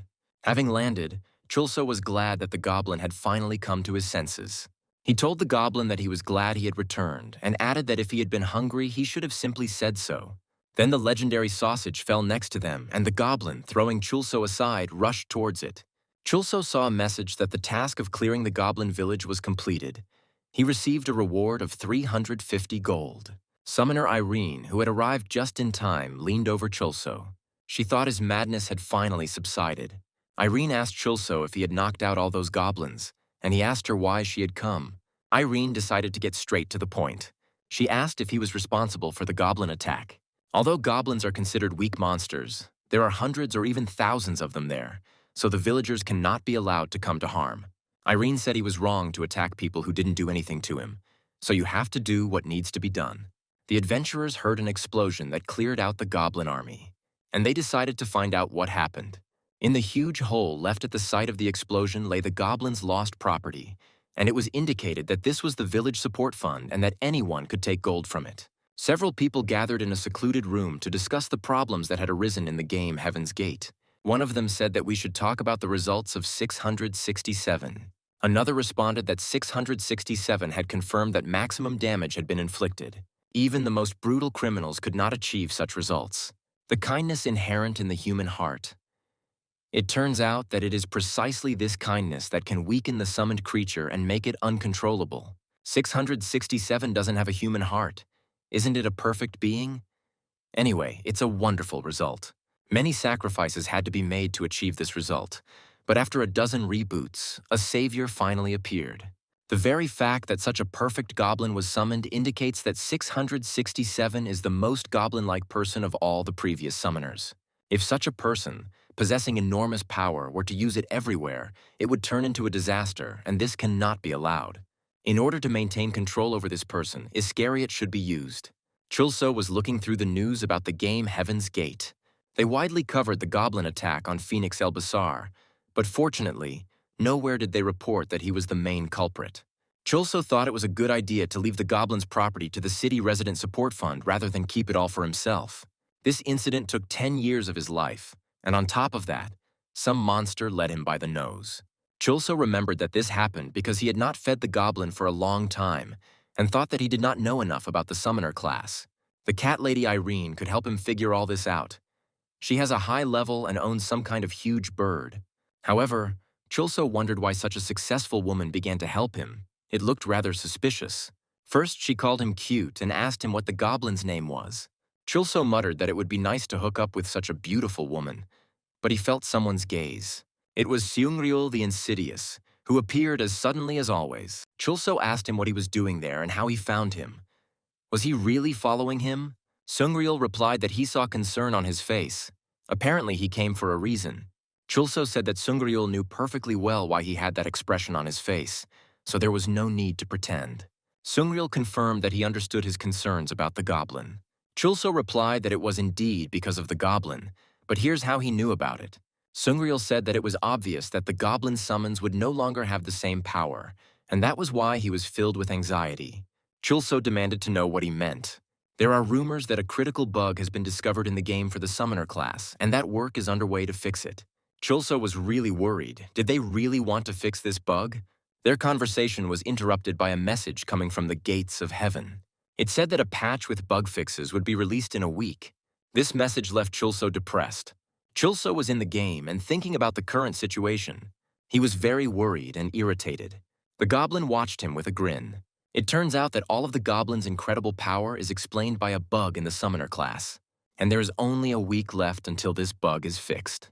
Chulso decided that during this time he should earn 2 billion. He came back to Shin, who told him not to get too cocky for defeating a few hapless goblins. Chuls declared that enough empty talk was enough and demanded that he be given a new assignment. Shin smiled sadly and said that he needed to reach level 40 to receive a new quest. Unfortunately, after the quest in the Goblin Village, Chulso only managed to reach level 38. He decided that taking on quests was much more effective for leveling up than hunting random monsters. However, all the best tasks have already been taken. Of the high-level quests, the only one left was the demon mask in the cave in the Lost Ruins, which gave 10,000 gold. Chulso reached for the task, but another player did the same. It was Heavening whom he encountered in the Goblin Village. Huan Nin reacted violently upon recognizing him and loudly called him a crazy pervert. Chulso also recognized her. He remembered that this was the same girl whom he had tied up back then. The nearby adventurers were outraged when they heard Heavening's words, and they surrounded Chulso threateningly.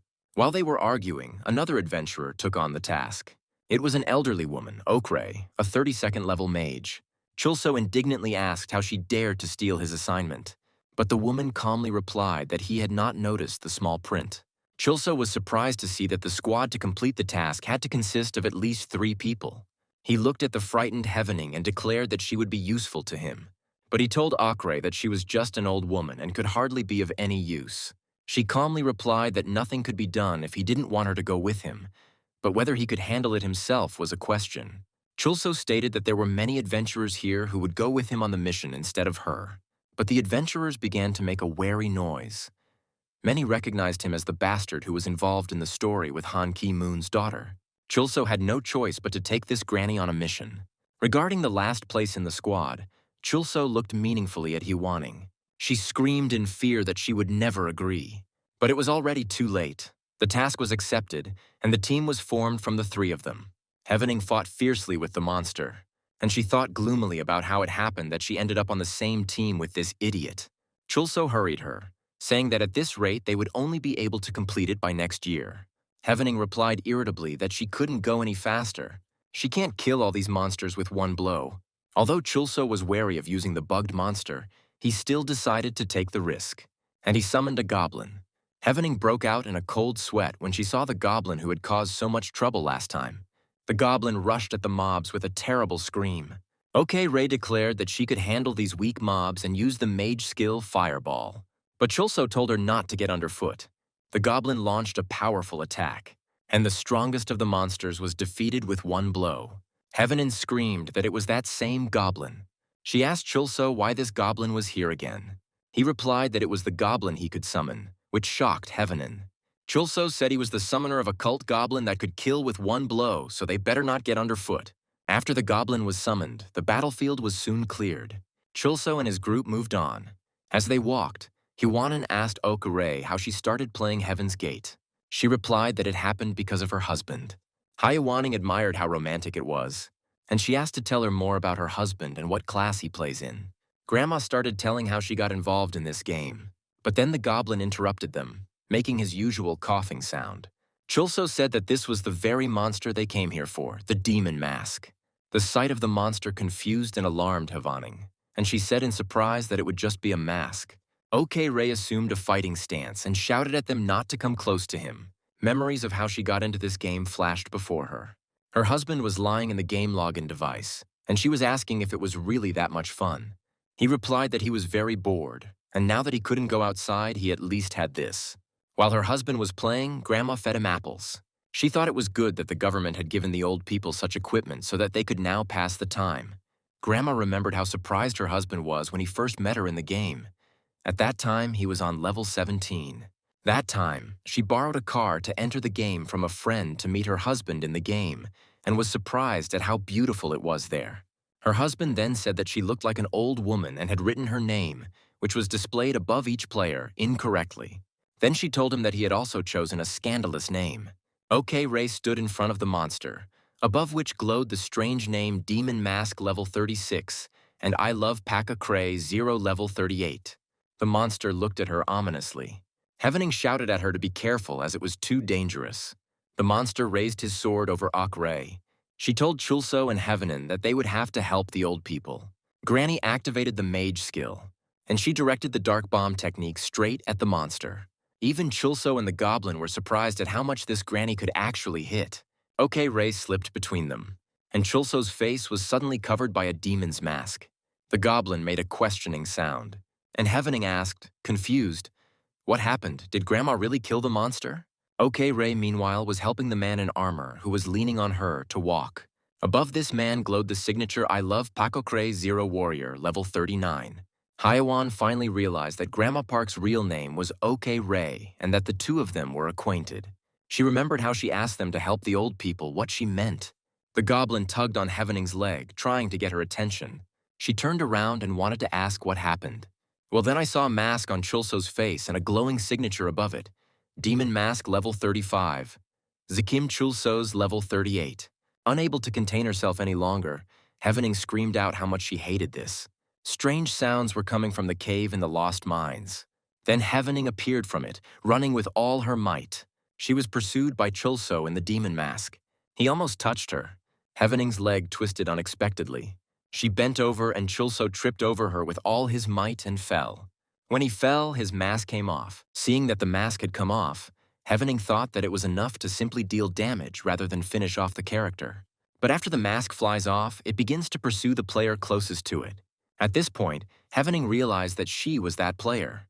Chulso had a hard time coming to his senses after his mask came off. He shouted to Hevaning that she also saw what happened to him, so why did she just run away instead of saving him? But then he saw the mask on her face and the swelling muscles. The transformed Hevaning looked like a real giant in comparison to him. Chulso tried to run away, but Heavening grabbed him and pinned him against the wall. He tried to tell her that they were friends, but received a powerful blow to the body. Chulso activated Rally's goblin summoning skill, and the goblin appeared in front of him and shielded him from the furious Hevanin's attacks. Chulso thought that this mask controlled the players, which is why he couldn't control himself a little earlier. He gave the order to the goblin to attack. He swung his club, and he delivered a powerful blow straight to Heavening's mask. The mask fell off her face and she woke up. The force of the blow threw her far to the side. Chulso saw the mask flying at him again and covered himself with a goblin. The mask tried to subdue the goblin, but because of his long nose, it could not fit on his face. And that's why it flew away. She tried to attack the goblin again, but again to no avail. The mask began to pursue Chulso again, and he ran away from her with all his might. He had almost caught up with Ok Ray, who was carrying her husband on her back. OK Ray turned around and screamed at him to stay away from her. Here, Chulso noticed the signature glowing above the man that the granny was dragging. I love the pack. He remembered that he had seen the same nickname above the monster wearing the demon mask.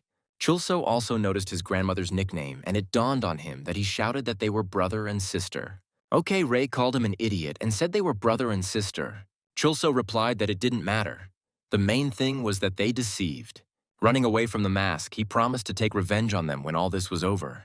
OK Ray's husband woke up and said he had a severe headache. The mask suddenly changed direction and flew towards Ok Ray. She swayed and dropped her husband. Chulso was taken aback because the mask was aimed specifically at him. OK Ray's husband looked at his wife with concern. Horror was reflected on his face.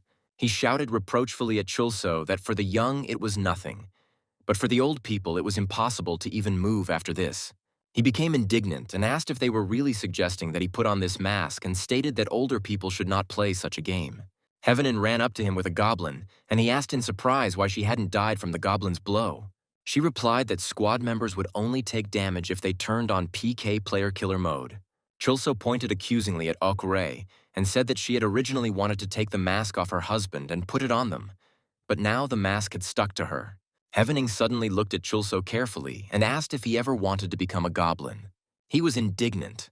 Why would he want to become some kind of goblin? Heavening explained that she didn't mean the weak goblin, but the one he summoned. Chulso said thoughtfully that lately the goblin had been doing badly for him.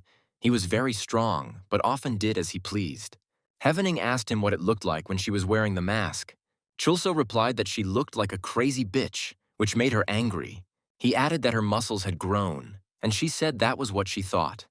That by putting on a mask, a person begins to look like what he dreamed of becoming. That grandfather was short in stature and probably had some complexes about it, which is why he looked so huge under the mask. Chulso asked what that grandmother wanted then and looked meaningfully at Hwaning. OK Ray's husband stood in front of her and begged her to wait a little. He promised to definitely save her. Looks like that grandma wanted to have a baby. A married couple was experiencing a serious problem. The woman could not get pregnant. Perhaps it's time to finally abandon this idea. The man consoled his wife and told her that she shouldn't frown and cry. There are people who have a hard time getting pregnant, so it's not your fault. We can live together in perfect harmony without a child. The man said that one day he would be her naughty son, and the next, she would be his daughter. He asked if such trifles could really bring her to tears, and he promised that he would take care of her like a baby all his life. All these memories flashed through Ilovepakokre Zero's head as he looked at his wife. OK Ray was wearing a mask and looked pregnant. Watching the old couple, Chulso said that they should leave while they had the chance, as that crazy mask was moving too fast. Hwaning stopped him, saying that they couldn't just abandon them. She recalled that when she was under the influence of the mask, it was like paralysis. She could not move or speak of her own free will. Hwaning firmly suggested to Kim Chulseo to save them, but he simply turned around and left. He asked her if she wanted to wear a mask for the old guys when she tried to stop him. Hwaning stated that she was not offering to sacrifice herself, but simply wanted to destroy the mask.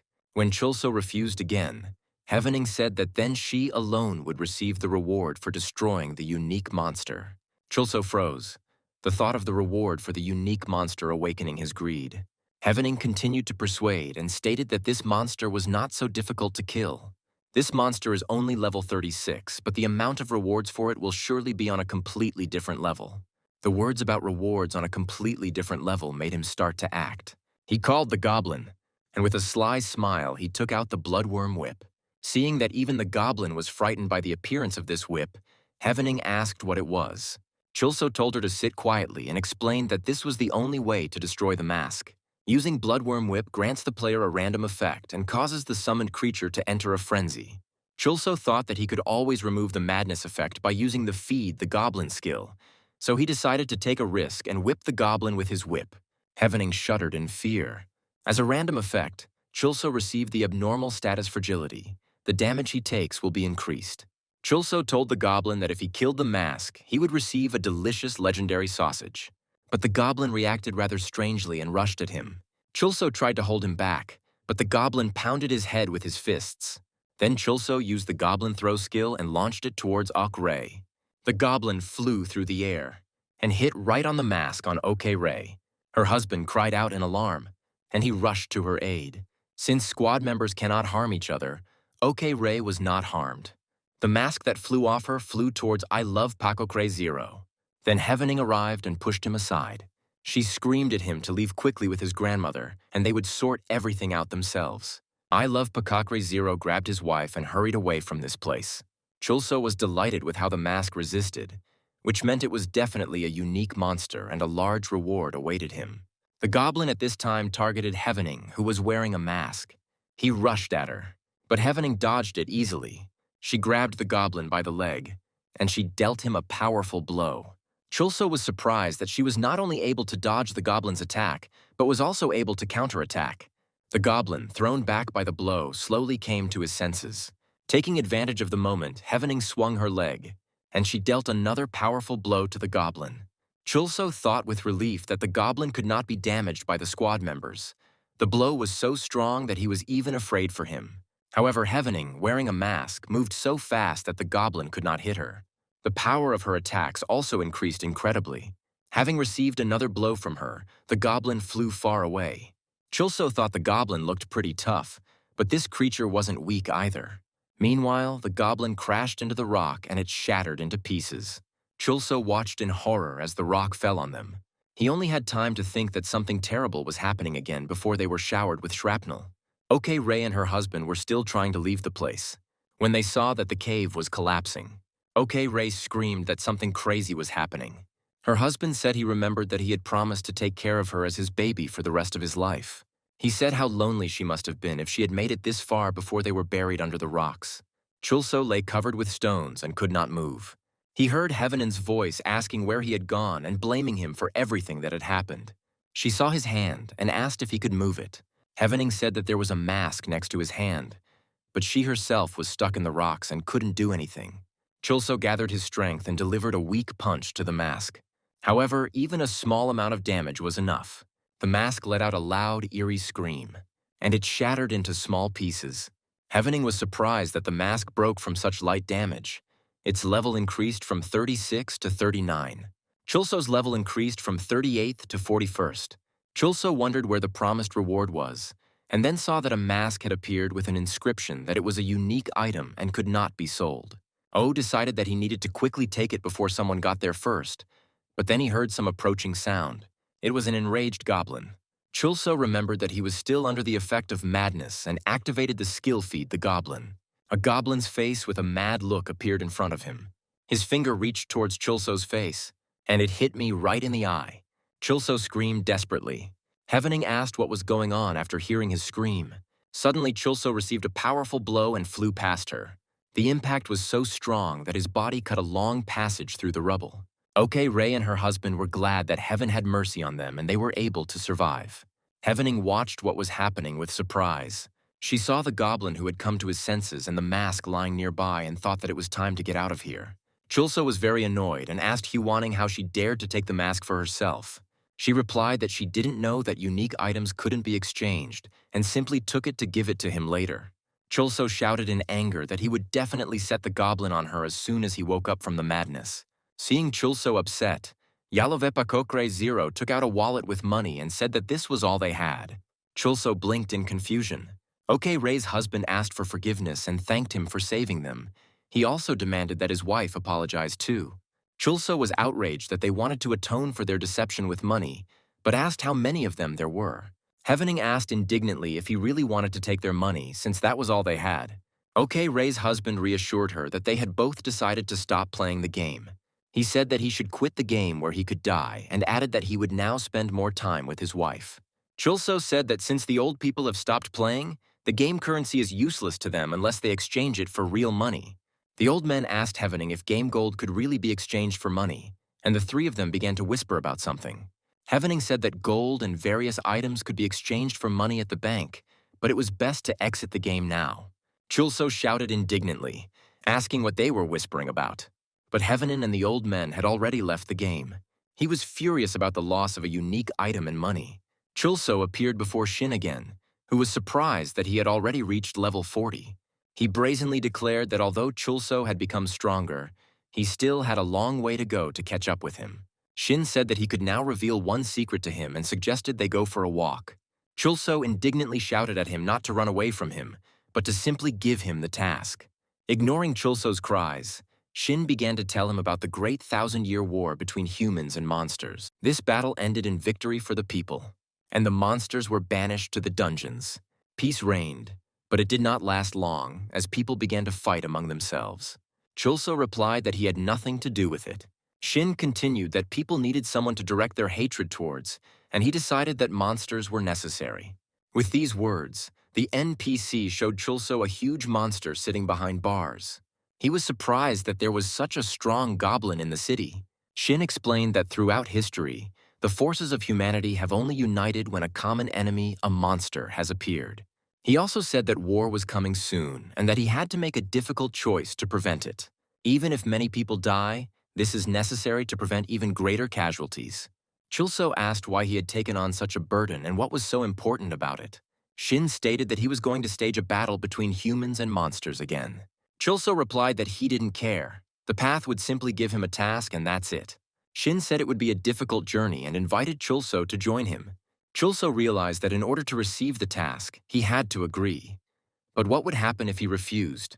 So he pressed the refuse button. Shin told him to think again and that he needed him, but Chulso pressed deny again. Shin kept telling him to think again. Chulso realized that this was done to force the player to agree, but he continued to refuse. Finally, Shin couldn't take it anymore and pulled out his sword. He stated that there was no choice and he would force him to join, even if he had to use force. Chulso yelled that he was just joking and of course he would join him, but it was too late. Shin struck him with his sword with all his might. Chulso was surprised that he didn't feel any pain, even though he was hit by a level 70 character. It was probably done in such a way that after defeat he would have no choice but to join Shin. He told the goblin to kill him, they just needed to pretend to fight, but the goblin had already used the stone throw skill. Chulso shouted that he had asked them not to kill him. Standing over the fallen Shin, Chulso asked if he was okay. Shin lay with a huge wound in his chest. Finally, he came to and weakly told Chulso that he had become much stronger and was able to deliver an extremely outstanding blow. Looking at the defeated Shin, Chulso thought with horror that now he would not be able to receive the task. Chulso gave the command to his goblin to rush at the scorpion boar, which was numerous in the desert near the ruins. But the monster had already been attacked by another player. That player turned out to be Magjon, a level 41 wizard, who sternly told Chulso to know his place. Then he got furious. They showed him his place again. He won't be able to receive the quest anymore, and a patch will be released soon. And he will no longer be able to use the goblin's power. Meanwhile, Magjon used the lightning skill against the scorpion pig. But he had already been killed by the goblin. Magjon was angry that his loot was taken away from him. And again, Chulso shouted for him to know his place. He was so annoyed by the missed opportunities to get rich that he turned on PK mode without thinking. In just a few days spent in the desert, Chulso increased his level from 41 to 44. He cleared locations, but did not earn 1,000,001. Since killing monsters gave little money, he was never able to change his life. Chulso remembered Sungryul telling him that if he wanted to go to a high-level dungeon, there would be a time for everything, and also that his goblin's power is caused by a critical bug and will be fixed soon. While Chulso was mourning the missed opportunities, someone snuck up behind him. Chulso was surprised that PK mode suddenly turned on, and he passed out, having received a strong blow to the back of the head. When Chulso woke up, he was already in the city. Sungryul sat next to him and said that he was already tired of babysitting him. Chulso asked suspiciously where he had come from again. Sungryul responded, healed him and saved his life, and he was very lucky that he happened to be passing by and saw him pass out. Hearing that he had lost consciousness, Chulso became thoughtful. He remembered how PK mode was activated, and he realized that some bastard had dared to attack him. He declared that he had to repay the debt and called the goblin. Sungryul asked how he was going to find the offender and whether he had managed to make many enemies lately. He noted that it is impossible to steal items or money from another player in the game, so there must be another reason for the attack. Chulso wondered who had a grudge against him.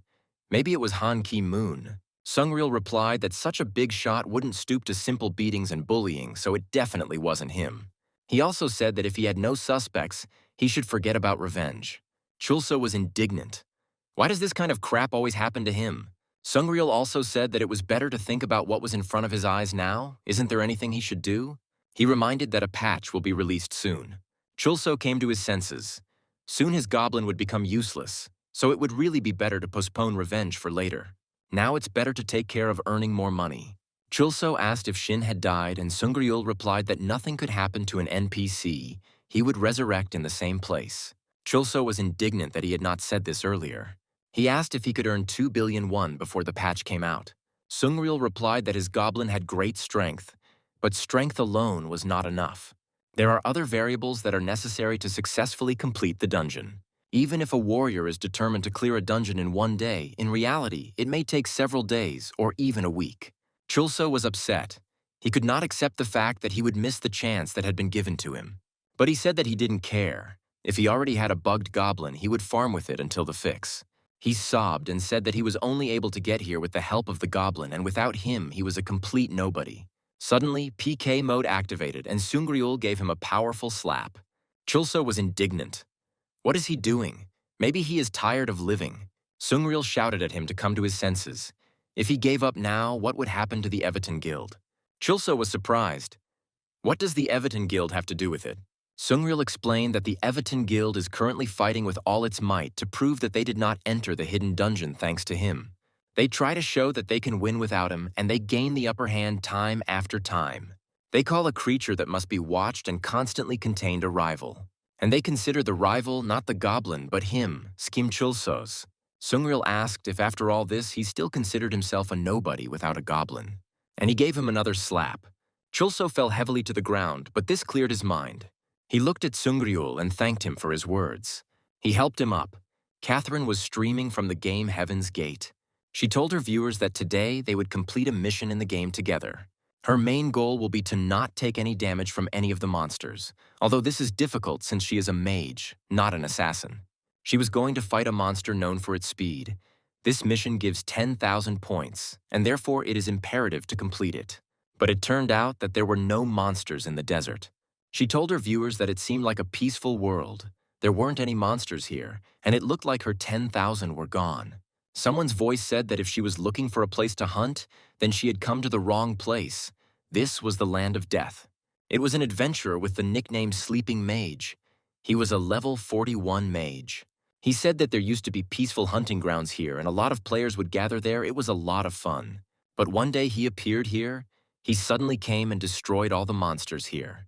Catherine suddenly saw a monster appearing above her. She looked at him with fear, but the sleeping mage said that from time to time monsters are reborn, but he immediately kills them. There was a sound of a powerful attack, and the monster was defeated with one blow. The sleeping mage explained that all revived monsters immediately become his victims. He also said that if she is not happy with something, she can complain to him. He does not hide or run away. Catherine looked where the adventurer was pointing and saw a figure that seemed familiar to her. She came closer and recognized the figure as Kim Chulso, but then she noticed a man sneaking up behind him. Before Catherine could do anything, the unknown person hit Chulso on the head with a brick. She wondered why someone attacked Chulso from behind. Catherine thought she had seen this man somewhere before. She strained her memory, trying to remember where she had seen the old bald man. And suddenly I remembered. It was this man who sold them information about the hidden dungeon back then. She found it strange that he attacked Chulso from behind, then grabbed her and dragged her somewhere. Catherine rushed after them, but the old man was fast and was already too far away. Then the call rang out and a man in glasses appeared, who called her mistress, asked what happened and why the stream was interrupted. Catherine calmed him down and said she had a favor to ask. She needed someone to keep an eye on him. She said that she was ready to pay any price.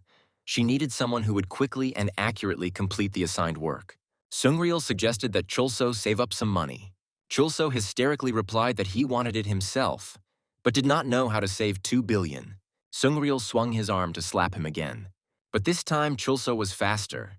He said that he was wrong to imagine himself strong just because he managed to hit him a couple of times. Sungryul reproachfully said that people should be allowed to finish their conversations and that it would be impossible to earn 2 billion, but 2 million was entirely possible. Chulso said that 2 million would not help him. Sungryul replied that this money would be savings for preparation, since to win the lottery you need to buy lottery tickets. He added that now he doesn't have time and needs money, so it's time to rely on luck. Chulso stood in front of the central pavilion of the Phoenix El Bazaar, holding a sign in his hands. The sign said that Turbo Gamer would clear any dungeon for 1,000 gold. An adventurer approached him and expressed doubts that he would be able to quickly clear a high-level dungeon. To this, Chulso offered to go with him into the dungeon once and promised to return the money if he failed.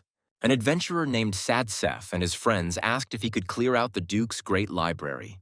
Chulso replied that he didn't know what it was, but he would win without any problem. The team of adventurers greeted his words with wild laughter, and Sadsef said that he, at level 44, wouldn't even be able to enter the dungeon.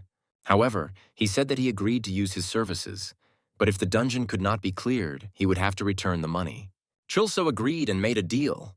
The adventurer said that the recommended level for completing the dungeon is 46, but he wants to level up faster.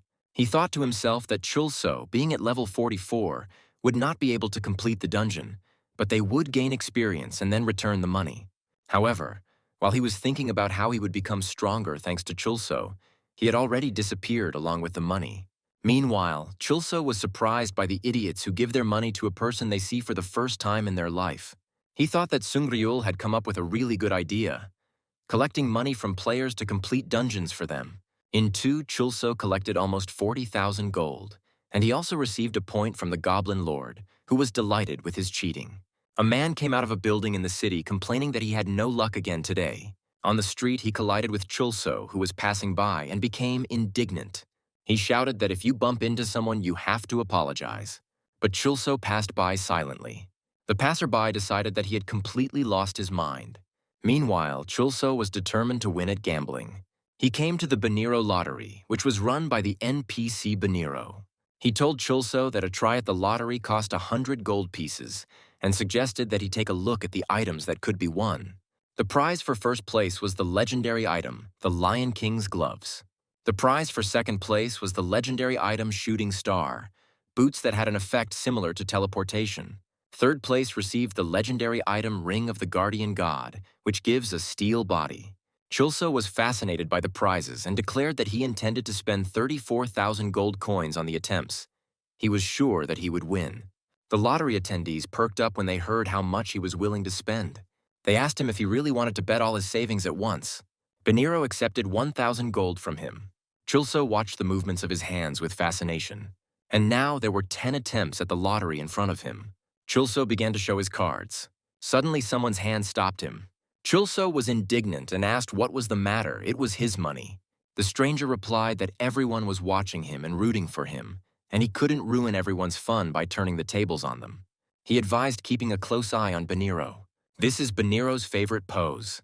He stands like this for a reason, but in order to hide the expression on his face. When you touch the card, he starts twitching. This is because he has seen the cards and already knows that you have won. And the harder he twitches, the higher the winnings. Judging by the way Beniro is shaking, you have a promising card in your hands. Chulso's tension reached its peak when he finally turned over the card. It turned out to be a broken branch, a completely useless card. Chulso asked his interlocutor in disappointment what kind of nonsense he was talking about Beniro's twitching. Those around him shouted encouragingly that this was only the beginning. After all, he'd only spent 1,000 out of the 34. Chulso thought that they were right, because he still had a lot of gold, and continued to open his cards. They all turned out to be useless. Excited, Chulso demanded 10 more cards. The next scenario was no better. However, this did not stop Chulso, and he continued to place bets. More and more. Chulso was enraged by the series of failures. He only had 10,000 left, and he began to suspect that this was all a big scam. His interlocutor said that one should not underestimate superstitions, and if he is unlucky, it is better to have someone else open the card. But Chulso irritably pushed away his hand, which was reaching for the map. Chulso thought that his interlocutor was right about something. Perhaps he really did have an unlucky hand. And so he called the goblin. He asked the goblin to choose a card. He waved his hands wildly over the cards, and accidentally swept one card onto the floor. One of the players pointed to the fallen card, and he said that, judging by the changed expression on Beniro's face, there was something unusual there. Chulso froze, looking at the fallen card. Could this really be his first jackpot? The crowd began to make noise, and Beniro was clearly agitated. And the interlocutor told Chulso that it seemed that luck had smiled on him. He added that it was only the third time he had seen such an expression on Beniro's face. Chulso thought that if he opened the Lion King's gloves, he could sell them and pay off all his debts. He decided that he only needed first place and picked up the card. Someone in the crowd shouted that these were King Khan's gloves. Chulso looked at the card and saw that he had drawn the vanity item of King Khan's glove. The crowd began to talk that he had won an even rarer item than the first place prize. Chulso angrily shouted at them to stop messing with his head. It was just a useless object of vanity. The interlocutor stated that he did not understand anything about this. In one game, there is a bag with no useful effects, but it sells for hundreds of thousands of dollars. Chulso couldn't believe it. What idiot would spend money on an item that doesn't do anything? People spend huge amounts of money on fashion and personal care, and they are ready to spend even more to upgrade their style. Chulso said that he really had hit the jackpot and asked how much this vanity item cost. Beniro replied that he never thought he would be able to win the special prize. The chance of winning, which was equal to the chance of winning first place. He said it was a super rare item that couldn't be guaranteed to be purchased even for 1,000,000 gold because it couldn't be exchanged. Chulso, in desperation, demanded to give him cards for the last 9,000. But it was all in vain. Chulso didn't even manage to take the third place prize. He decided to sell his armor. Other players tried to stop him, saying that he had received a special prize, and was it worth going that far? But Chulso was adamant and put the armor up for sale.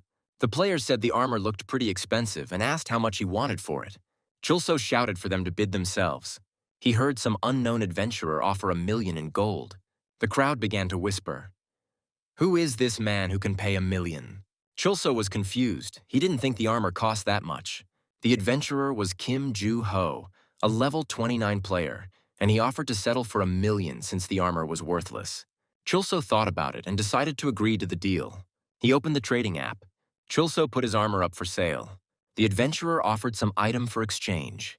Chulso was indignant that this was not money. They were going to deceive him again. Kim Ju-ho answered him that he was apparently not a connoisseur and explained that it was a rare material, the beating heart of a dragon. The crowd whispered that this was rare loot from the red dragon Lormus. Chulso thought, judging by the people's reactions, it really was an expensive item. Kim Ju-ho stated that he was actually losing money on the deal. Chulso decided to agree, but he saw that the deal was cancelled and looked at the adventurer with bewilderment. He apologized, saying that he had pressed the wrong button and offered to try again.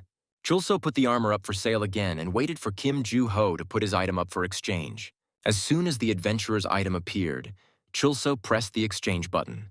Kim Ju-ho thanked him for the deal and immediately left the game. Chulso was surprised that he left the game so quickly, but decided that it did not concern him. But then he finally took a closer look at the item he had exchanged the armor for. The crowd started shouting that it was a strawberry. It looked like the guy had been seriously scammed. There were a lot of people here who were crazy because they lost money, so it was an ideal place for scammers. To be honest, this armor didn't look like $1,000,000, so he should have been wary right away. The player who first spoke to Chulso here asked him how many people he thought had won the lottery here, and he himself answered that no one won. They were all stuck here and watching others, waiting for their inevitable loss. When everyone thought that Chulso had managed to win something, they were overcome with envy. They wanted you to lose, so they were happy when they found out that your item couldn't be exchanged. The adventurer then advised Chulso to learn a lesson from all this and left the room. The goblin hugged the upset Chulso by the leg. He roared for him to let go, and left the game. Waking up in reality, he screamed that he would kill all those bastards who had deceived him. But then he saw two unpleasant guys who mockingly said that he couldn't kill, otherwise how would he pay them if he was put in jail? Chulso replied that he had paid off all his debts. But one of the unpleasant types said that he had only paid $200,000 and had to give back the rest. The nasty guys dragged Chulso outside and started beating him. Under a hail of blows, Chulso shouted that he would soon pay for everything. But they continued to beat him. One of the guys kicked him hard. Chulso tried to close himself off, but then Sungryul, who appeared out of nowhere, protected him from the blow. The bandits were outraged by his intervention, and they said that they would have to get rid of the old man too. But Sungryul said that they would have to pay for bothering his friend. But one of the bandits struck and Sungryul flew back. Chulso rushed to him and asked if he was okay. The bandit asked if he had really tried to threaten them with that brick and picked up the object that Sungryul had dropped. And suddenly I saw that it was a thick wad of money. He really came to pay off Chulso's debt. Chulso was surprised and asked why he came and why he was paying off his debts.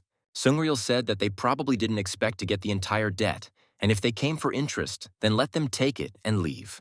They counted the money and agreed. One of the bandits asked Sungryul who he was and added that he had known Chulso for a long time and that he had never had any friends. Sungryul asked if they didn't have enough money and refused to answer. The bandits confirmed that they only wanted money. They finished counting the money and left. Sungryul asked Chulso again that he really did borrow $100,000 from them 10 years ago and now owes $2.3 million.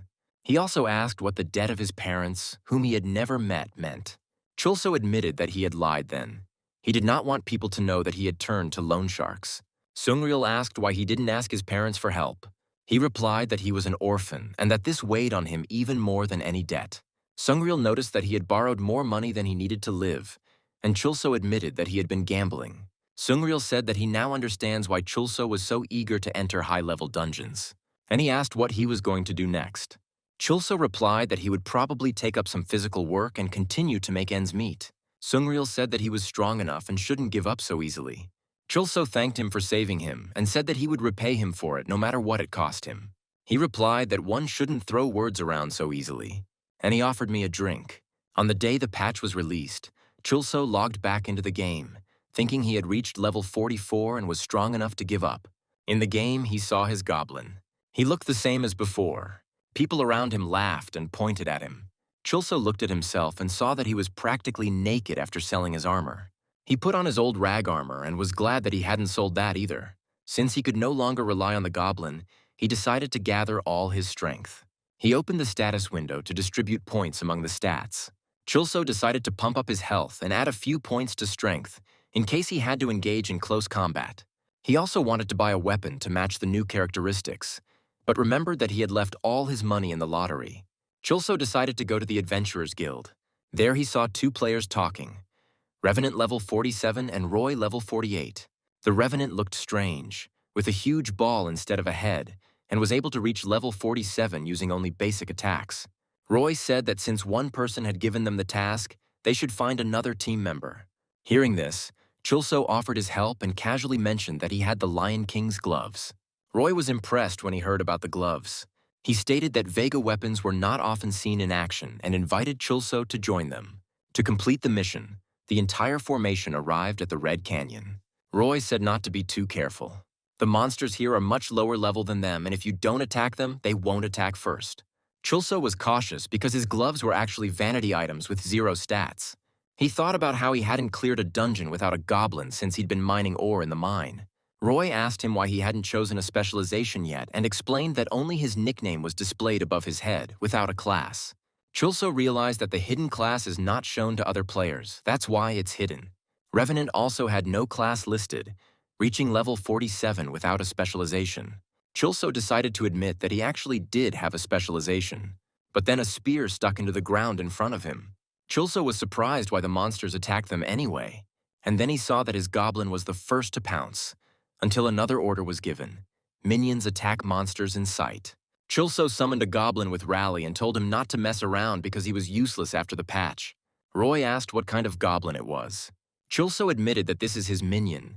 He received a hidden class that allows him to summon one goblin. It used to be very strong, but it turned out to be a bug. Chulso also said that a patch was released today that fixed this bug. Roy asked how he knew about the patch fix.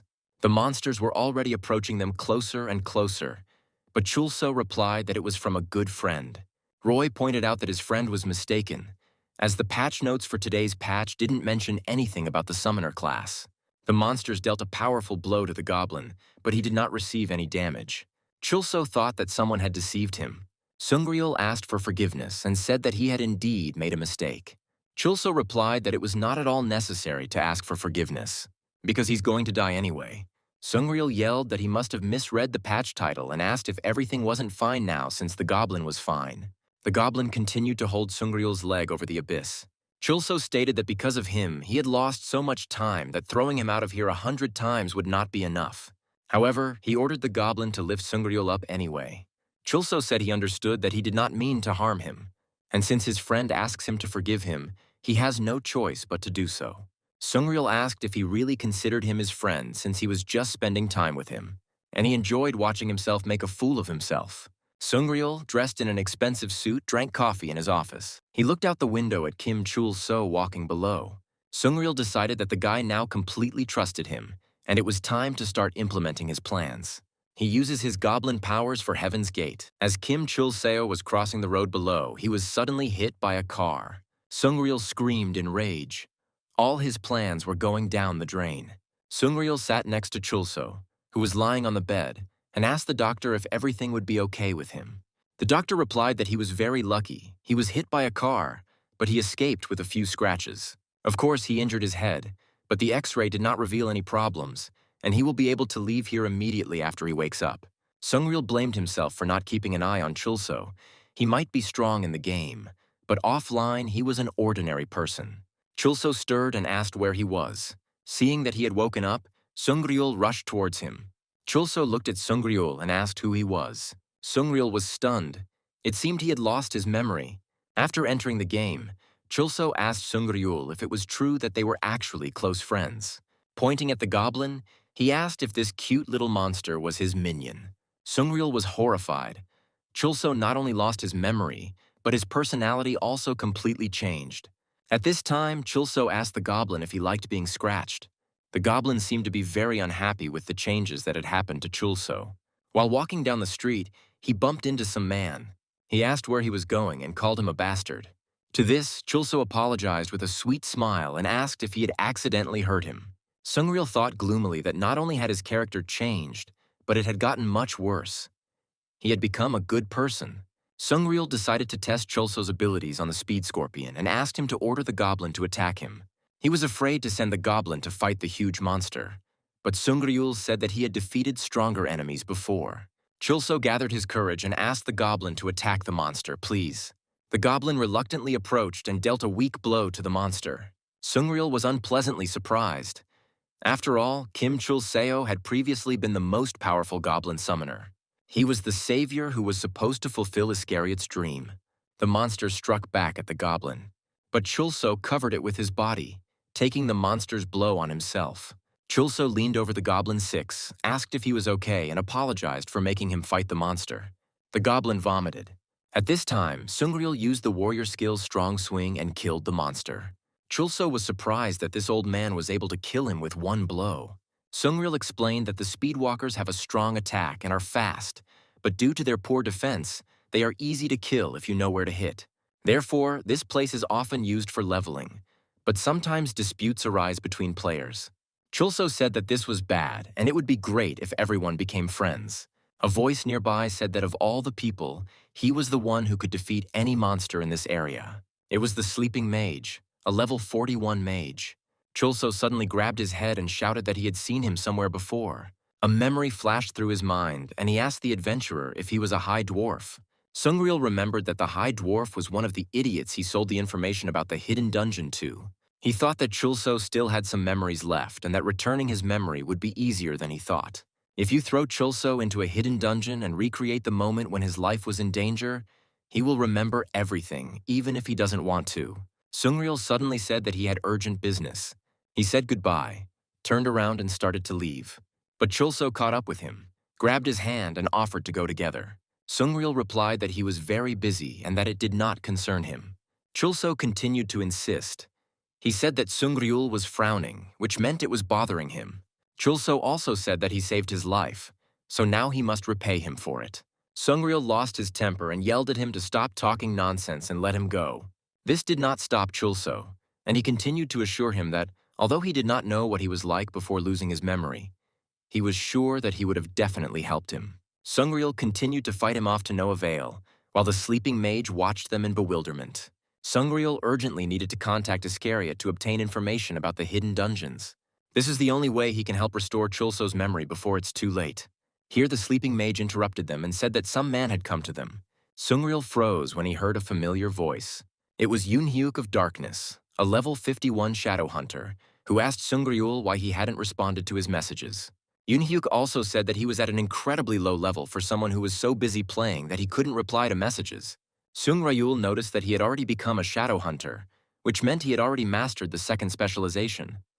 Apparently, the hidden dungeon had an effect.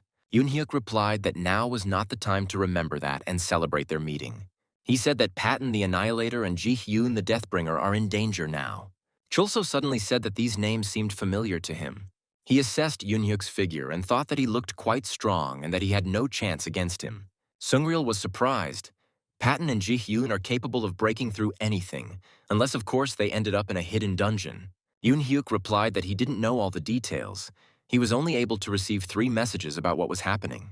First, you need to gather the entire Everton Guild, including the guild leader. Second, there are level 100 monsters in the dungeon, so you need to be very careful. Sungryul asked what was in the last message. Yoonhyuk said that in it they asked to take this idiot with them. He nodded at Chulso. Ji-hyun said that this is the most important thing. Sungryul thought that she had made the right decision. She had seen Chulso's full strength and knew what he was capable of. Although Yoonhyuk spoke rudely, he had high hopes for Chulso. He understood that it was thanks to him that they were able to level up so much. Chulso was surprised that they needed him, because he understood that he was completely useless. Patton the Annihilator, level 49, and Ji-hyun the Death Harbinger, level 51 magic archer, were hiding in a hidden dungeon. A level 100 animated cursed armor monster passed by them. Ji-hyun sighed in relief when he didn't notice them and moved on. Patton the Annihilator asked Ji-hyun if she really believed they could get out of here alive. He suggested that instead of waiting, they try to fight this creature. Maybe then at least one of them could survive. Ji-hyun replied that then one of them would definitely die. She added that it was too late to give up. If she waited, help would definitely come. Looking at the current Chulso, Yoonhyuk doubted whether he was the same idiot. Sungryul whispered to Chulso that they used to be friends and that he shouldn't act so distant. He was surprised that he was friends with such a scary person. Sungryul continued to insist and suggested that they talk to him and act like friends usually do. Chulso walked up to Yoonhyuk and called him an asshole. He sighed with relief. Finally, he began to look like himself. Suddenly, Yoonhyuk saw the goblin and tensed up. Sungryul was alarmed. He couldn't let him find out about Chulso's connection with the goblin. Yoonhyuk from darkness menacingly asked Sungryul if this was the same goblin. He replied that of course not. Compared to what was before, this one looks too weak. He can't think that they lost to such an idiot back then. Yoonhyuk from darkness thanked everyone for coming. Suji Strongman and Minson Fastwalker asked if the guild leader would be arriving this time. Yoonhyuk replied that he had contacted him, but that he shouldn't be relied on. They had to figure it out themselves. Ji-hyun, the Harbinger of Death, and Patton the Annihilator were trapped at the exit of the dungeon and got stuck there. They can't get out because a level 100 monster is blocking their way. This mission will be incredibly dangerous, and someone could die. Yoonhyuk added that although it is a game, the situation is completely different now, so if anyone wants to leave, they should leave now. Suji Silak said that he would definitely help his friends. Assassins Minsu and Hyunsu said that it was enough to simply ask them for help, and everyone else also agreed. Sungryul said that no matter how strong they all were, it was useless to fight a level 100 enemy. Therefore, the main goal is not to fight, but to save the guild members. The main task will be to distract the monster. He thought to himself that if a level 100 monster chased Chulso, he would probably regain his memory. But then Chulso suddenly asked why he had to go there. Sungryul looked at him in surprise. He was so kind. Could it be that his memory was starting to return to him? Chulso stated that he had no reason to risk his life for their guild, even if there was someone there waiting for his help. He said that if they thought these were reasons enough for him to throw himself into the clutches of death, then he, Kim Chulso, agrees. Let's get started.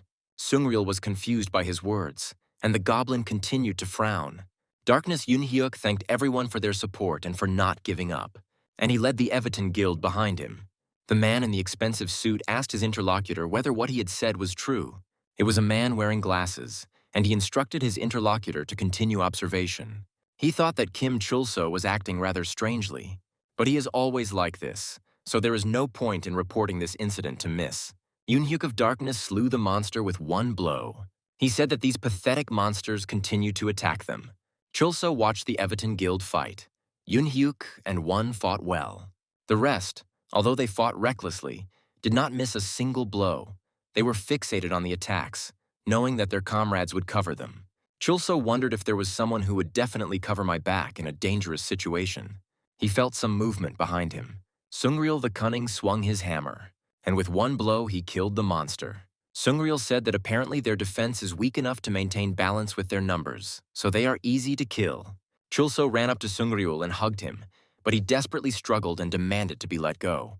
Chulso said that he couldn't believe that the two of them valued him so much. It was probably because he was an honest man. Sungryul confirmed this hesitantly, but thought to himself that he needed to quickly throw Chulso at the feet of the powerful monster. Sungryul the Insidious addressed Yoonhyuk from the darkness, and he suggested splitting up. Sungryul said that the monsters here are very weak, so there is no point in sticking together. It would be better to split up and start looking for a trap.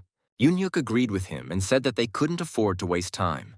Oh suggested splitting into 3 groups and going in search of Ji-hyun and Patton. The sleeping mage observed the actions of the Everton Guild and decided that he didn't even need to try hard. Some monster with burning eyes rushed at him. The sleeping mage thought that if he showed what he was capable of, everyone would simply relax at the sight of his stunning power. He released a stream of fiery energy and destroyed the monster running towards him. The stream of energy flew further and hit some crystal on the wall. The crystal began to glow, and then it emitted a rather powerful beam of light. Yoonhyuk from Darkness saw the beam and asked what it was. Crystals on other walls also began to glow. The rays they emitted formed a hexagram, in the center of which stood Yoonhyuk with the fighters. Sungryul said that this was probably a trap that Patton and Ji-hyun fell into. Chulso and the goblin watched what was happening in surprise. Suddenly, the floor beneath them collapsed and they fell down. The sleeping mage, who was standing to the side, saw a hole in the center of the hall where Yoonhyuk and the others had previously stood. Since he was the one who accidentally activated the trap, he thought he was finished. Suddenly, someone from behind said that she seemed to be late. A rather strange-looking girl said that dear Yoonhyuk seemed to be in trouble. She stated that there was a level 100 monster down there. The girl muttered what to do now and started whining. It was Lammy, Trickster Level 87, head of the Everton Guild. The most difficult location in the game is the Count's Great Library, the final dungeon, and even the strongest players are hesitant to venture into it. Only the King of Knights Kimun, Empress Lammy, and Berserker Crazy Dog were able to return from it alive. But no one knew that all their comrades in the raid had died. Yunhyuk was annoyed that the trap had been activated. Down below, they encountered a level 100 cursed living armor. Yunhyuk realized that they had been warned about this monster and that it was impossible to stand against it. They needed to get everyone out of here immediately. He saw a warrior cut in half. It was Minsun Skorakod. The monster loomed over Yunhyuk and was already swinging his arm to strike. Suji's strongman rushed to his aid. He grappled with the monster and shouted at Yunhyuk to stop it and for him to take the others away. But Yunhyuk couldn't leave his comrade and wanted to come to his aid. Then Sungryul appeared, grabbed him by the hand and dragged him along. Yunhyuk resisted and shouted that he had to save Suji. Sungryul replied that he could no longer be saved. At this moment, the cursed living armor cut Suji in half. Sungryul continued to pull him along and said that he couldn't do anything to this brute. Minsu and Hensu were killed by the monster before they could even blink, leaving them with no choice but to run. The damned living armor continued to rage behind. Sungryul didn't expect such a massacre. He was just planning to sneak past and save Patton and Jihyun. Not only did Chulso lose his memory, but with the help of his goblin, everything would have turned out differently. And so they fell right into the clutches of this monster. Sungryul knew their chances of success were close to zero, but losing their entire squad in 20 seconds was too much. Suddenly, a goblin ran past Sungryul and Yunhyuk and rushed at the monster. He used the Zarbomb skill. There was a powerful explosion, in which the monster and the goblin disappeared. Sungryul couldn't believe his eyes. Then Chulso ran up to them and shouted that they needed to run away quickly while he couldn't see them. Sungryul was surprised that Chulso managed to survive the massacre. He decided to take advantage of the opportunity and shouted at Yunhyuk that they needed to run away. Yunhyuk hesitated for a moment, but he still decided to follow Sungryul. When the smoke and dust from the explosion cleared, the cursed living armor appeared. The monster looked around and found no one. Everyone had already run away. He howled terribly with rage and disappointment. Chulso spent his stale goblin points to acquire the Zar Bomba skill. With this skill, the goblin receives a bomb and explodes along with it. He dies and cannot be summoned earlier than after 10 minutes. Chulso didn't want to use this skill, but there was no way out. If he hesitated, they would all die. He decided it was better to use this skill than to lose his comrades. Yunhyuk muttered that it was all over. His comrades were dead. Patton and Jaehyun were probably dead too. He continued to lament that he was a murderer and had ruined the lives of his comrades, and he shouted that it would have been better if the monster had killed him. Yunhyuk's squad was like family to him. They were the backbone of the Everton Guild, and they all died before his eyes. Sungryul thought that he had to help him somehow. He approached Yunhyuk and said that there was no time to grieve. The monster could return at any moment and that he couldn't stay here. Yunhyuk responded by asking if he knew why the guild captain was acting like that. He said that one day she told him that everyone who was with her on that raid died. At first, he didn't even believe her, since dying in real life because of dying in a game sounds implausible. Before, no one could see the fear in his eyes, because he thought it was just a game. The pain and emotions in it were just stupidity. He never really thought about all this. Everything changed after that ill-fated boss raid, in which he felt fear for the first time. Then the pain stopped being just a fun feeling. It turns out that even if you encounter monsters lower than that boss, you can die in reality.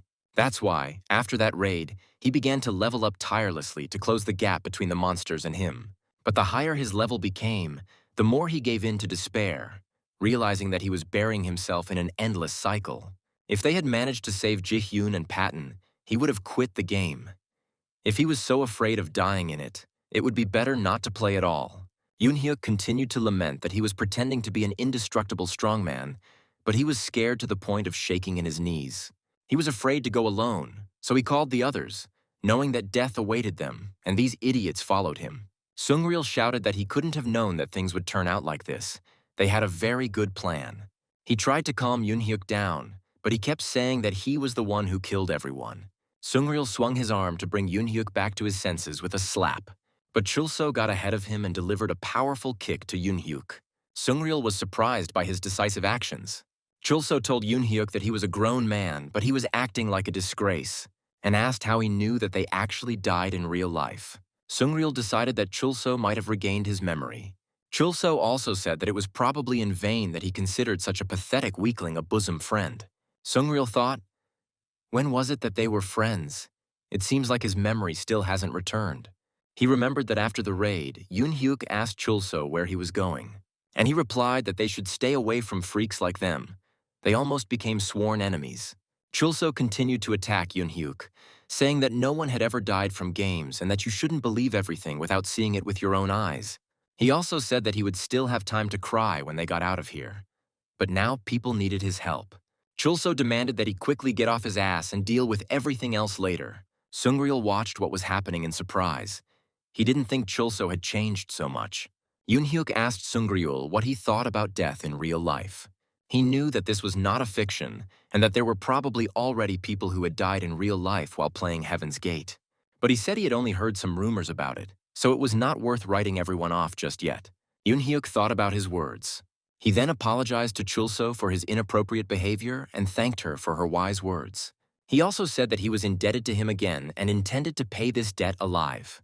Sungryul was surprised that Chulso managed to get Yoon-hyuk back on his feet, but he couldn't tell if he had regained his memory or not. Yoon-hyuk gave the command to move out. They are going to save the Everton Guild.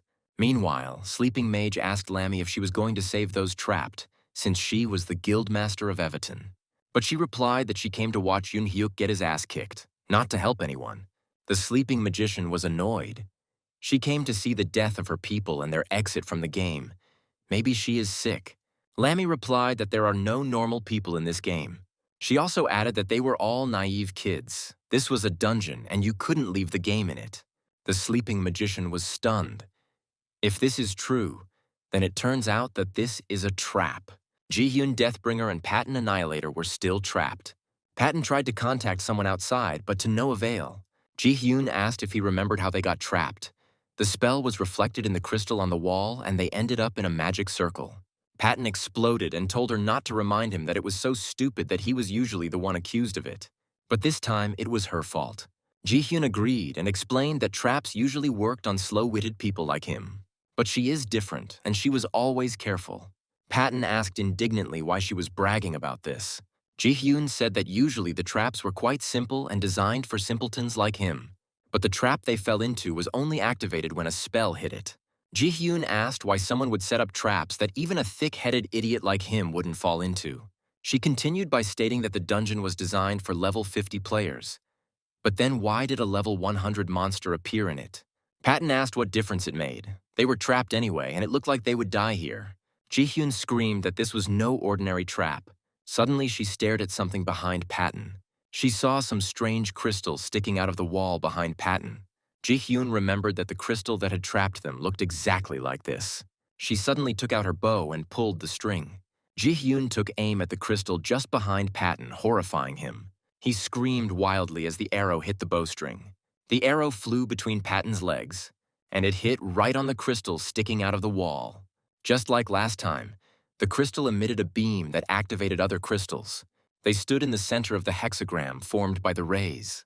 Ji-hyun shouted joyfully that everything worked and they would be able to get back to where they came from. But she was taken aback by the message that appeared. The Altar of Light mission opened, but it required a team of 3 people. Ji-hyun thought that they somehow needed to find someone else. Patton was in despair. There were only 2 of them left. All the others were dead, and it was unknown when help would arrive. Suddenly, someone's footsteps were heard. Ji-hyun got into a fighting stance and drew her bow. A familiar face appeared from the darkness. Ji-hyun was delighted to see that it was Hyun-soo the Bloodthirsty. Patton shouted joyfully that he knew they would come. However, it wasn't Hyun-soo. From the darkness appeared the figure of the cursed living armor, holding his head in his hand. Ji-hyun froze at what she saw. The monster released his hand and Hyun-soo's head fell at his feet. Patton rushed to help and shouted at Ji-hyun to run, but she couldn't move. Suddenly, a figure flashed by and blocked the monster's attack aimed at Ji-hyun. It was Yoon-hyuk from the darkness who appeared.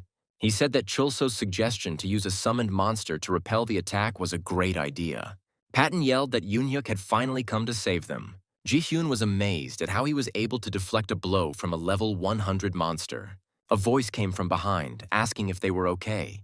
Sungryul, who ran up to them with Chulso, said that they apparently didn't arrive too late. Ji-hyun was surprised to see Sungryul with Chulso. Chulso approached and greeted her formally.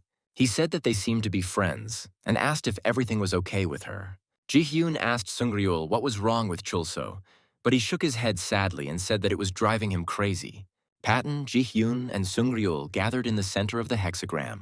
Sungryul has a message about the Altar of Light mission. The hexagram suddenly activated. Ji-hyun shouted that the exit had opened as a group of 3 people had gathered. She asked if there was anyone else there, but he replied that for now they were the only ones here. Ji-hyun said that those 2 wouldn't be able to get out alone, and she extended her hand to Chulso and Yoon-hyuk. Chulso calmly watched as they were transferred. Ji-hyun gave her final shout to Yoon-hyuk to save him. Chulso made a calming gesture with his hand as he said goodbye. Ji-hyun disappeared into the transfer portal.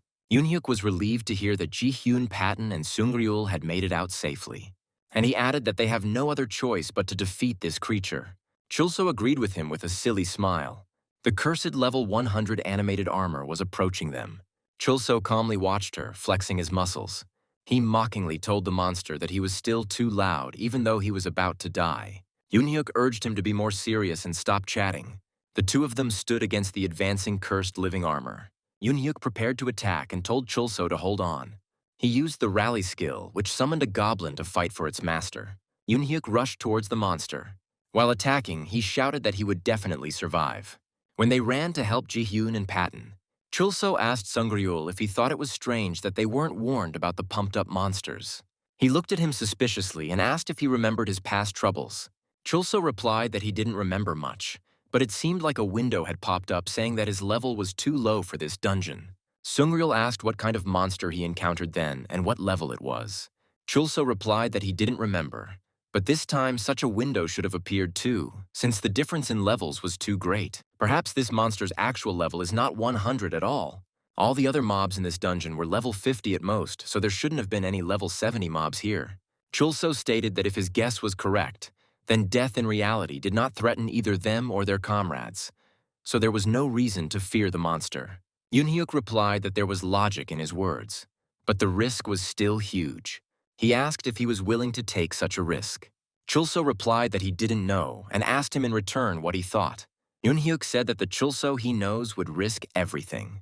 Yoon-hyuk attacked the cursed living armor, but the monster struck back, which he barely managed to dodge. Yoon-hyuk said that just the sight of that creature gave him goosebumps. He used the Shadow Guillotine class skill against the monster. The attack hit the cursed animated armor, but to Yoon-hyuk's disappointment, the monster didn't take any damage. He remained unharmed, and he launched a counterattack on Yoon-hyuk.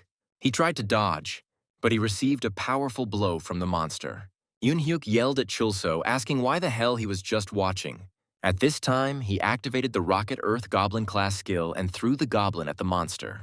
He said that the moment with the bomb gave him an idea, and now he can summon the goblin as much as he wants, even if he dies. Chulso shouted to the goblin that he believed in him and that he would definitely survive.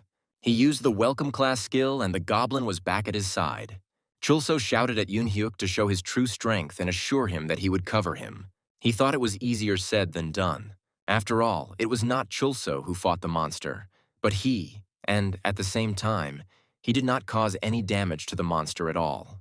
Yoon-hyuk decided that he had hoped for nothing. This creature was definitely level 100 and thought that he had to run. Yoon-hyuk stood in front of the closed door and asked her if she was afraid of dying in real life. He can't pretend he doesn't understand anything, even if her friends died because of this game. He's not sure she's doing the right thing. Yoon-hyuk shouted that she was still breathing and that staying locked up wouldn't change anything. Stop running away. You need to face the problem head-on, otherwise nothing will change. Yoon-hyuk thought ironically that after such high-flown words, he was now running as fast as he could from the monster. Chulso shouted at him to stop, but he looked at the approaching monster, and he ran along with Yoon-hyuk. Chulso shouted at Yoon-hyuk why he was running away since he promised to cover for him. He replied that their plan was complete suicide. No matter how much he hit the monster, it was all useless. The cursed animated armor caught up with the fugitives. The monster swung to hit them. Chulso used the welcome skill again, and he covered himself with a goblin from the blow. The goblin received the main crown, but they also flew off from the blow and hit the wall. It was a dead end. They were trapped. The monster was approaching them, and they had nowhere else to run. Chulso thought that he should summon the dead goblin again and use him as cover. But he was surprised to see that the goblin was still alive. The monster swung his sword again, and he dealt a powerful blow to the fugitives. The blow hit the goblin directly, but caused relatively little damage. Chulso grinned. It turns out he is a weakling, incapable of harming even a worthless goblin. O said he was no longer afraid of the monster. Yunhyuk thought that the monster was so weak, but why then couldn't he deal any damage to it? He decided that he was running then, and therefore did not hit him with all his strength, and that is why nothing worked. He finally made up his mind and gripped his blade. Yunhyuk said that he was only surpassed because he was scared of some skinny guy. He told Chulso not to bother the monster anymore. This would be his fight. Yunhyuk shouted that he would cut off his head with one blow, and he boldly rushed at the monster. He decided that if this sword couldn't kill even a goblin, then repelling his attack would be as easy as pie. But the monster's blow was very strong. He couldn't understand why this was so, because he couldn't even seriously damage the goblin, but he continued to fight. Chulso asked if he was still alive and said that he would help now. Yunhyuk replied that it was not necessary. He thought that it was not the monster that was strong, it was his own cowardly heart that made him weaker than the goblin. He shouted that even if the monster was 100th or 1,000th level, he would still cut him in half. All locked doors must be opened by him. This is his path. Yunhyuk continued to attack the monster. He shouted that despite the fact that they lived in such a cruel world, he did not believe her and treated her like a fool. He was the real coward, because he didn't take her fear seriously. Therefore, it is he who must open this door and apologize to her. Chulso watched the fight with surprise. He suddenly saw that the level of the cursed animated armor had dropped and became 81st. The level continued to decline and was already 73rd. Yunhyuk let out a wild battle cry and continued his attack. The damned living armor took a step back. The monster's level has already dropped to 67. Cursed animated armor's level is 61. The cursed animated armor's level is 53. The monster dropped the sword, and he took off running with a wild cry. Yunhyuk shouted that he had been chasing them so hard and was now running away and rushed after him. Chulso supported him with a shout and asked him to give the monster a good beating. Yunhyuk from darkness was chasing the monster. He used the black attack class skill and dealt him a powerful blow. Yunhyuk stood over the defeated monster and grinned. His level increased from 56 to 59.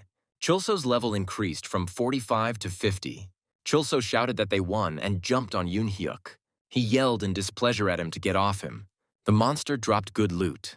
The legendary items Cursed Heavy Armor and Cursed Heavy Sword. Chulso admired the beauty of the dropped objects. Yunhyuk stated that this victory was not his merit and that Chulso could take it for himself. He said that without him, they would most likely all have been killed. So this is a well-deserved reward for Chulso's efforts. However, to Yunhyuk's surprise, he flatly refused to take everything for himself. Chulso declared that he couldn't have managed without him either, and that he had certainly earned half the money and would hand him the Cursed Heavy Armor. Yunhyuk took the armor but said he didn't expect this from him. He added that he now understood why Ji-hyun wanted to work with him. Yunhyuk asked if he remembered how he called him a worthless, empty-headed bastard, and also a pathetic idiot and subhuman. He said that now he could forget about it and that he was a good guy. The passage in front of them opened again, and they headed for the exit. Suddenly, Yunhyuk asked that it was not a level 100 monster after all. Chulso replied that he had seen everything with his own eyes. When they began to fight back, the monster's level began to fall lower and lower. Most likely, it wasn't that huge at the very beginning. It just fed on their fears and immediately weakened when they fought back. Perhaps the powerful monster didn't even attack his friends. It could have just been a trap to scare them. So they are probably still alive. Chulso suggested that they leave here quickly and said that everyone was probably already tired of waiting for them. They stepped into the magic circle and flew down. Yunhyuk thought he saw a familiar figure at the exit. But she quickly disappeared. Yunhyuk wasn't mistaken. It was Lammy, the guildmaster of the Everton. She muttered why he never gave in and left. Their fall finally ended and they emerged from the portal. Ji-hyun ran towards them as fast as she could. She hugged them all warmly and said she was glad they were all okay. Chulso was a little embarrassed. He told her to keep her distance and that they were not in that kind of relationship. Ji-hyun thanked him for protecting Yunhyuk. Yunhyuk was stunned and couldn't believe his eyes. All his friends were safe and sound. Ji-hyun tried to explain the situation to him. When they were thrown out of the dungeon, she was also stunned, and I couldn't believe my eyes. When they came out of the portal, they immediately met Hyunsu and the others. Hyunsu said that as soon as the monster hit them, they were immediately thrown here. Chulso said that if players are immediately thrown out of the dungeon and they don't have time to die, then all those bodies were just an illusion. Hyunsu said that Ji-hyun said she saw him get his head cut off. It's just creepy. The squad members also reported that they wanted to warn them, but were unable to contact them. Yoon-hyuk said he was glad to see everyone safe and sound. He asked if the guild captain was here. Sungryul was surprised to hear about the guild captain. Hyunsu replied that she never showed up, they were almost killed here, and she didn't seem to care about them.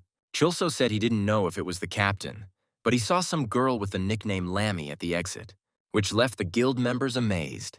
Yoon-hyuk thought that it meant he wasn't imagining things. She actually managed to get out of the room and came to their aid.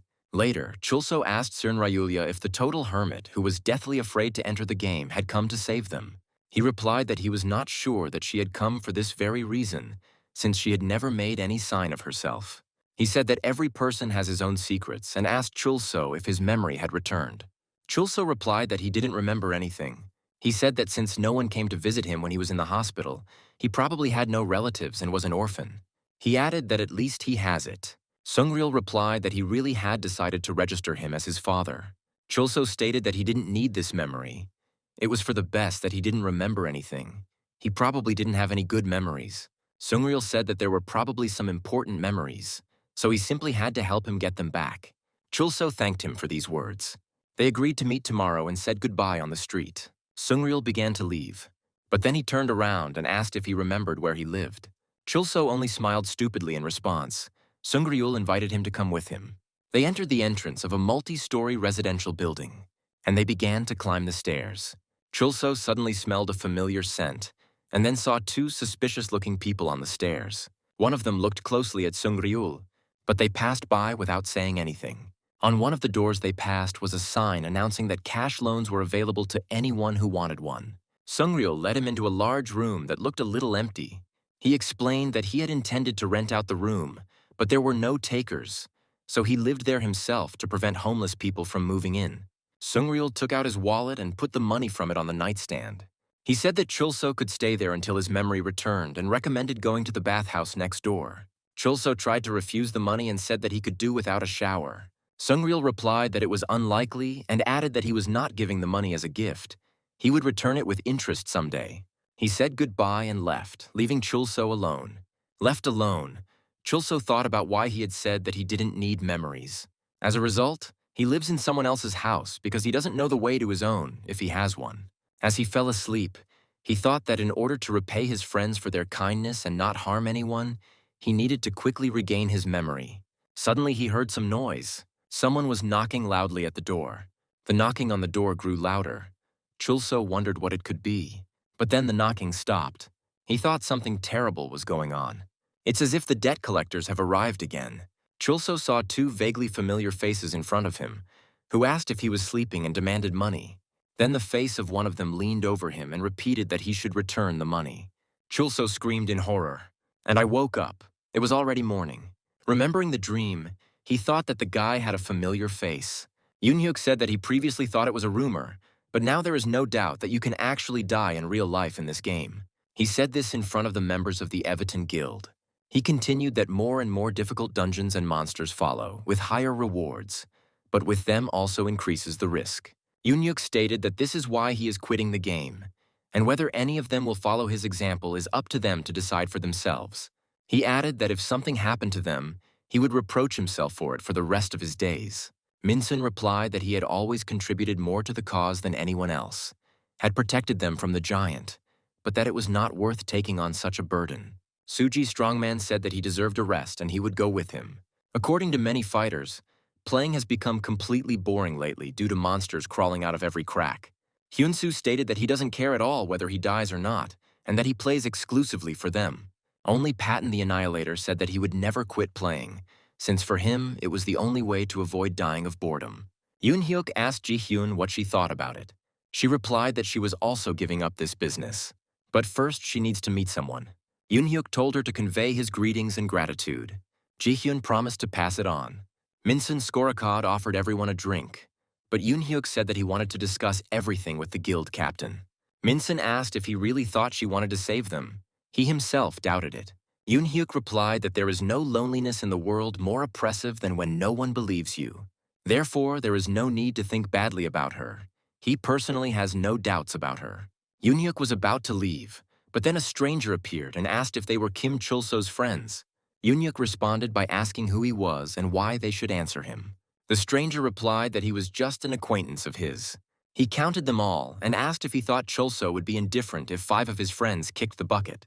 Yoon-hyuk, taking a fighting stance, said that he had shown up without an invitation and was talking nonsense, and asked him to identify himself. The stranger replied that he was their death. Chul-so had a joyful and enthusiastic look. They came to the beach with Sung-ryul. Sung-ryul grumbled that there was no need to shout, as if he was seeing the beach for the first time in his life. But Chul-so replied that why not rejoice? They were at sea, after all. The old man continued to grumble that he had to spend money on shorts, without which they wouldn't let you in here. Sung-ryul reminded them that they were at the beach because there was a temple there that allowed players to change classes.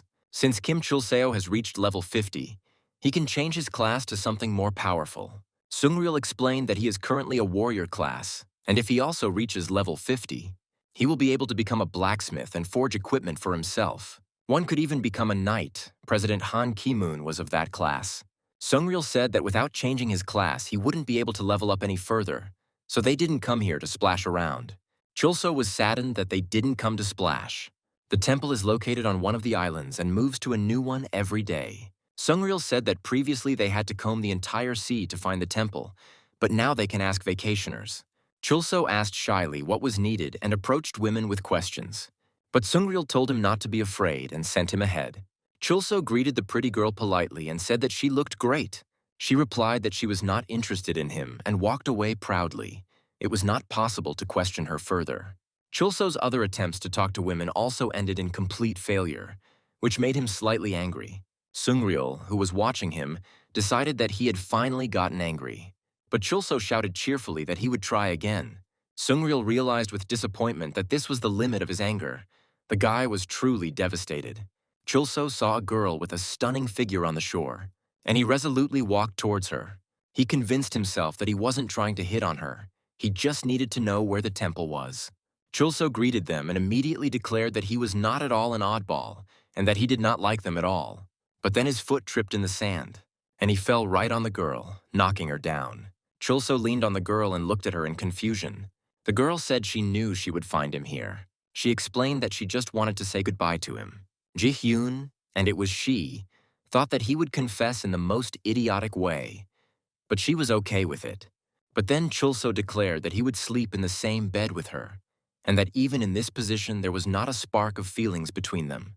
Ji-hyun activated PK mode, and Chul-so received a powerful blow between the legs.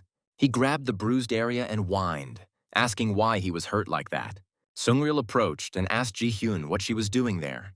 She said that Chul-so was here to change classes and she wanted him to come with her.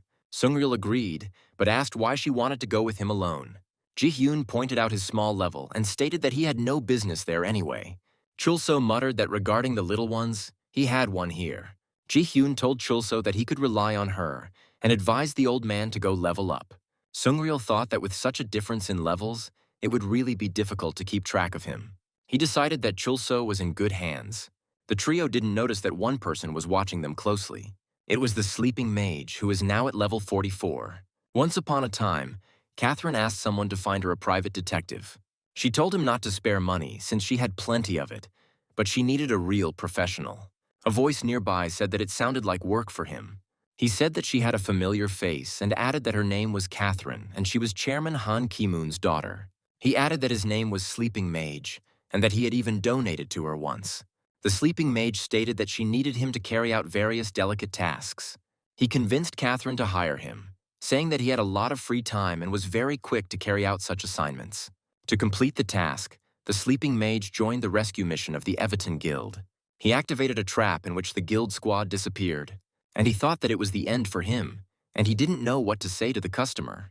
That's when that strange girl appeared. She told him to hit the crystals with magic again, and she explained that without the proper charge of magic, this mechanism cannot be activated. And since they don't have a single magician in their squad, it turns out that he has condemned everyone to death. She added that everyone who ended up there would return, even if their brains turned to mush and they were unlikely to thank him for it. The sleeping magician then fled in horror. Upon meeting these three, Sleeping Mage thought that it was good that there were no other guild members nearby. Then he saw that the old man had left, and Chulso and Ji-hyun remained on the shore. The sleeping magician thought that they had finally separated, which meant his time had come. The lady couldn't find the class change temple, and now she's restless. We need to help her urgently. Chulso and Ji-hyun were sailing to the island on a raft, which was piloted by a duo of cool guys who looked a little weird.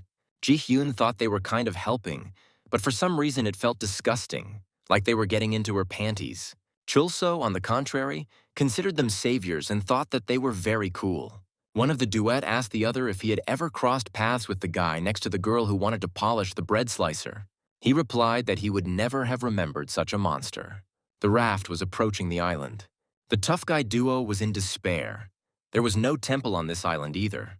Ji-hyun reassured Chulso, saying that this was only the second island and it was too early to give up. Then one of the cool guys got a call from his mom who said it was time to eat. The tough guy duo quickly got ready and sailed away, leaving them alone on the island. Ji-hyun was indignant and called them idiots, but Chulso said that nothing could be done. Their mother called them. Chulso said that they would sail to the other islands themselves and find the temple in no time. He and the goblin rushed to the sea, but Ji-hyun screamed for them to stop. She explained that the temperature can be felt in the game, and it's already getting dark, which means the water will soon become icy. Ji-hyun thought gloomily that she couldn't sail away anyway and would have to spend the night on the island with this pervert. She thought that she needed to make a fire to keep warm. Then she saw Chulso with some kind of huge growth between his legs and squealed. She kicked Chulso hard and then added when he said he would answer. Ji-hyun told Chulseo not to stare at her because it irritates her. There was nothing suitable for kindling on the island. Ji-hyun decided to get coconuts to make charcoal. She fired arrows at them from her magic bow. A few coconuts fell near her and she decided that was enough. Then she saw something strange and called Chulso. Ji-hyun realized that it was a huge spider descending from the palm tree and turned green with disgust. She squealed when she saw that it was a coconut spider, a level 42 monster. Ji-hyun called out to Chulso for help, screaming that she was being attacked by a bug. Chulso, who arrived in time and saw the coconut spider, tried to calm her down, saying that it was an ordinary mob. But Ji-hyun continued to scream and asked to remove this abomination. But Chulso continued to fool around and scare her with the spider, which made her hysterical. In the end, Ji-hyun burst into tears. Chulso was surprised. He didn't think that she was really afraid of him. He gave the command to the goblin to kill this pest. Chulso jumped around Ji-hyun and tried to calm her down, saying that he was just trying to play a prank on her. But she continued to cry and said that she hated him. She asked Chulso if he knew why she came here at all. Ji-hyun stated that she was wrong to think that he had changed. In fact, he remained the same empty-headed freak. She said that she had made up all sorts of things, but in the end, she turned out to be a complete fool. Chulso told her that he hadn't really talked to girls before. Therefore, he did not know how to behave and treated her the same way as everyone else. He asked her for forgiveness and said that he did not mean to offend her. Chulso added that they could chat here all night. He was not a very good conversationalist, but he would try not to make a mistake. Ji-hyun said she didn't think he knew how to apologize. Chulso was indignant. He said that not apologizing was the same as acting like a coward. Before he might have run away from such things, but not anymore. Ji-hyun wearily repeated how much she hated him. It finally got dark and the stars appeared in the sky. They decided they had collected enough coconuts and Ji-hyun asked Chulso if he had any fire skills. He got fire, which surprised Ji-hyun, who approvingly said that he had apparently gained experience. Chulso replied that he had learned this only recently. He explained that this skill is called Sarbamba. They laughed together at the funny name of the skill. There was a powerful explosion. They were both thrown far onto the shore. Stretched out on the sand, Chulso gradually came to his senses. Ji-hyun pounced on him, calling him crazy if he decided to use a bomb to start a fire. Chulso replied sheepishly that he had no other fire skills. Suddenly, he noticed something strange in the distance. Ji-hyun followed his gaze. The temple of class change opened before them. Chulso said with surprise that the temple was not located on this island. Ji-hyun reminded that the temple moves to a new island randomly every day. It's midnight now, that's why he was transported here. It seems they were very lucky that of all the islands, the temple was moved here. Chulso thanked Ji-hyun for keeping him company. She looked at him. Their hands touched for a moment. But Ji-hyun quickly pulled her hand back. She asked if he had seen himself in the mirror. Now he looks like a grimy devil and says such things. Chulso was offended, saying that he was born that way, but she explained that she meant soot. He said she looked no better and chased after her to make her even dirtier. Catherine screamed menacingly that she would kill him if she found out that he had lied and kicked him. The man in glasses groaned that he understood her and would never have thought of deceiving her. Catherine asked again if the old man had really let him go and if there were any details. The man in glasses replied that he had found out that Kim Chulso. Catherine exploded again and swung her whip. She declared that she didn't care about Chulso. She was interested in the old man. The butler humbly asked the lady to forgive him and said that he had found him and they could start at any time. He thought to himself that the preparation for the stream had been a bit extreme.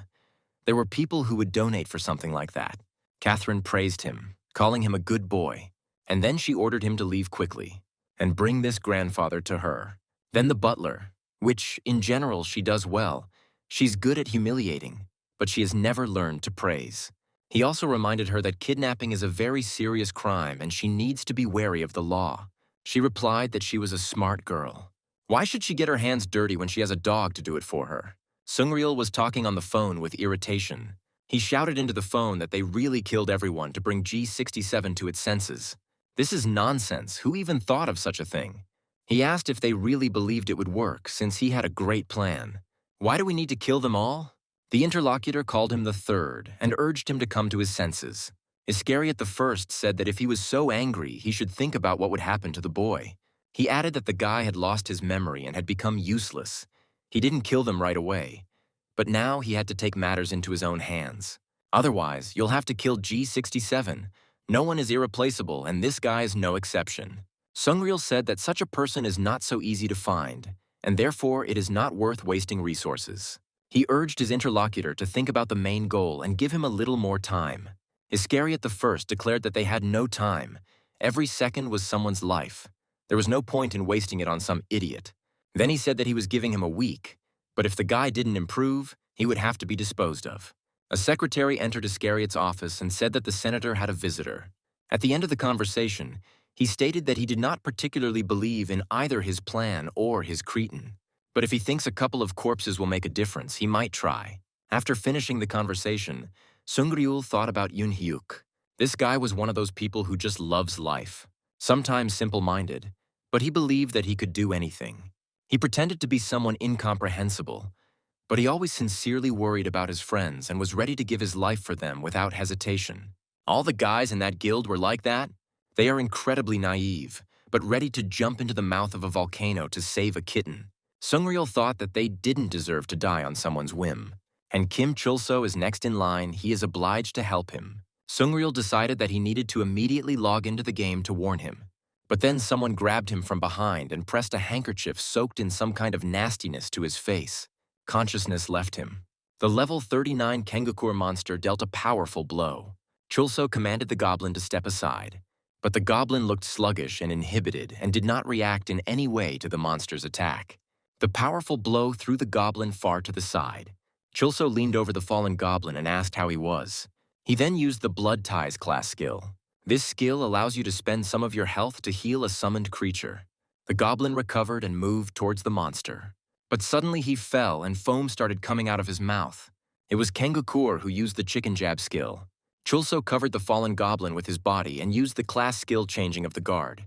This was one of the most powerful skills in the skill grid. When this skill is activated, the characteristics of the summoned creature are added to the owner's characteristics. Chulso parried the monster's blow with his sword and was glad that he had been able to sell the legendary helmet profitably and buy a proper weapon with the money. Now he had a rare item, the platinum sword. Chulso managed to wound the monster, and to build on his success, he used the goblin leader skill. The skill adds stats to characteristics for each goblin nearby. Chulso thought that he was about to become a real Superman, but then he saw that he had only gained 1%. He stood in front of the monster and frantically thought about what to do next. Kengakur used the skill two-legged takeoff, and he rushed at him. The monster's claws had already touched Chulso's face, but at the last moment, he used the welcome class skill and hid behind the goblin. The blow threw him and the goblin back. Chulso looked at the goblin with alarm and saw that he was not moving. He thought, "Why did he hide behind a goblin? What kind of person am I?" The goblin rose slowly. He made a threatening sound. Chulso reassured him. He stepped forward and said that it was now his turn to defend. While he was fighting the monster, the goblin stood there with a gloomy look. The fight ended with Chulso winning, who stated that he didn't think killing monsters was so hard. Chulso said that he was still far from catching up with Yoonhyuk and the others, and it was only after this battle that he realized how cool those guys were. He thought about how Ji-hyun felt now. When they separated, she suggested calling each other sometimes. Oh agreed and stated that they were friends. Ji-hyun said that they should see each other again in the game, and she wished him luck before disappearing. Chulso was then left alone on the shore. He thought that she was probably now resting after having suffered so much from him on the island. Chulso looked at the goblin and saw that he looked very unwell. Suddenly he shuddered and vomited blood. His eyes rolled back. He lay in a pool of blood and weakly moved his hand. Chulso carried the goblin in his arms through the city, and he asked those around him to help him. But these soulless brutes only laughed at him. They said he would have cried over a bag of garbage. He was told that he must have hit his head, and that goblins were not held in high esteem here. Chulso asked why they couldn't help since the baby was innocent. Someone's voice nearby said that the scars on the soul take the longest to heal. It was a level 66 combat scholar. He explained that the goblins had recently attacked the city, and so they would not forgive them so easily. Chulso was surprised and asked why they attacked. Here he noticed that only a nickname was visible above Chulso and assumed that he had a hidden class. He replied that he did indeed have a hidden class, but he was no good at goblin summoning since he didn't notice that the kid was sick. He groaned that he had abandoned his son to his fate, and he cried out that it would be better if God took him, because it was because of him that the baby was suffering so much. The combat scientist was a little taken aback and asked if he knew what it was actually painted on. He then added that he knew a lady who could help, but it was hard to get through to her because she was very busy in the dungeons, so you'll have to wait a couple of days. Chulso said that he couldn't wait that long and asked where he could find her. The combat scientist said that he was crazy if he was going to go there. The places there were remote. He should better look into the goblin village. Chulso asked where it was. The combat scientist looked at him strangely and said that this was a quest location that everyone had been to, and that he would find a healer for the goblin there. Chulso thanked him and quickly ran away. The combat scientist looked after him thoughtfully and said, "So this is what Kim Chulso is like. He staged a marathon for a handful of pixels. He's an interesting guy, but is he interesting enough to keep an eye on?" He said that so be it. He would do a good deed for old friendship, after which he disappeared. Chulso and the goblin were riding in a cart driven by NPC Matthias. He tried to persuade the goblin to be patient a little longer, and he promised that he would definitely save him. A goblin watched them from behind a tree and muttered that this bastard had really come again. Chulso, holding the goblin in his arms, got off the cart. The driver immediately rushed off into the distance. Chulso felt as if he had been here before. He walked through a passage that also looked familiar. For some reason, a female goblin with a child flashed before my eyes, past whom the attack flew. Looking at the dent in the wall, he thought that this was also his doing. He finally came to the goblin village, which looked empty. Chulso said hello and said that he came on urgent matter and needed help. A goblin appeared in one window, but a moment later disappeared again. Chulso was indignant. They decided to abandon their fellow tribesmen, but who were they after that? Suddenly the goblins came out and began to advance on him, saying that he had really forgotten what he had sent their brothers to. Chulso tried to calm them down and said that he apologized if he had ever offended them, but he did not remember anything about it. But the goblins shouted that the monster had to be put out and rushed at him. Chulso thought that his case was bad, but then he remembered that the goblin leader's skill adds 1% to his stats for each goblin nearby. His current stat bonus reached 13,078%, causing the goblins to stop. Suddenly someone asked what was going on here. This is the NPC goblin chieftain that appeared. Chulso was surprised that they actually had a leader. The chief ordered the goblins to disperse and slowly move towards him. An hour later, he was still walking. Chulso thought that the turtle was moving much faster. The goblin chieftain finally came over and examined the goblin Chulso. He said that the boy was suffering quite a lot, and in such a state, even torture would seem like morning exercises. He ordered Chulso to take the goblin to his bedchamber. One of the goblins was indignant, wondering if the elder had really gone so crazy that he was going to help them. The chief replied that Chulso could kill the entire village, so if they got into trouble, there would be no end to the problems.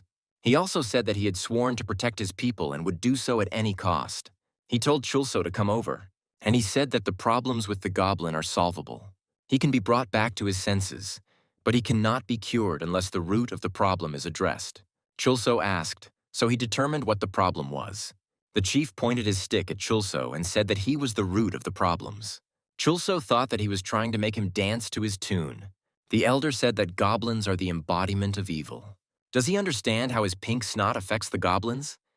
His thoughts are so pure that even when he is silent, he feels like throwing up. Hugging him, yelling that you love him, practically kissing his ass. That's such an abomination for goblins.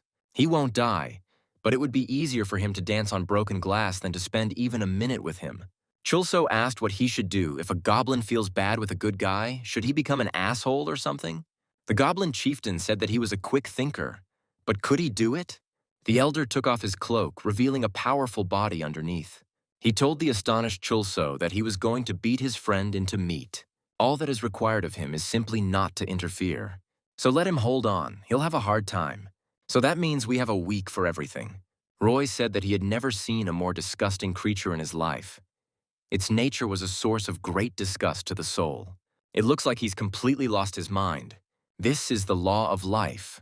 Constant closeness gives birth to the simplest of illusions. Love. Roy apologized to his interlocutor and said that it seemed he had guests. He cut the connection. Roy said that eavesdropping was not good and suggested that the stranger show himself. The combat scientist admitted that he had eavesdropped and noted that the podcast he had made was pretty crap. Roy demanded that he state his name, to which he was told that the nickname was visible above the head of each player. Roy said he was breaking his heart and asked if he was being cast as a test subject.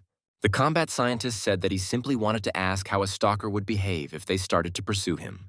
Roy smiled back, and he said that even in video games, meddling in other people's business is bad form. Then he demanded to know if the name Kim Chulso was familiar to him. The combat scientist said that it might be familiar, but what does it have to do with him? Roy replied that he wanted to test whether it was possible to restore a person's memory by killing his friend.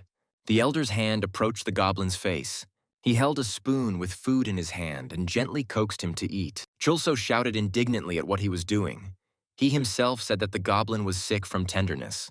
The elder read the goblin a story about how in a distant kingdom there lived a most beautiful goblin, and he had a terrible, terrifying man.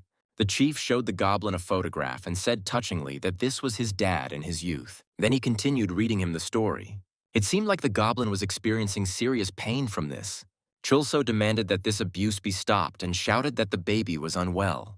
The elder said that it seemed like he finally understood, but he himself must decide what to do next. But Chulso could not make a decision. The elder prepared to continue reading the story. The goblin's state resembled agony. Chulso ran up to the tied-up goblin, and he dealt him a powerful blow. The elder nodded approvingly.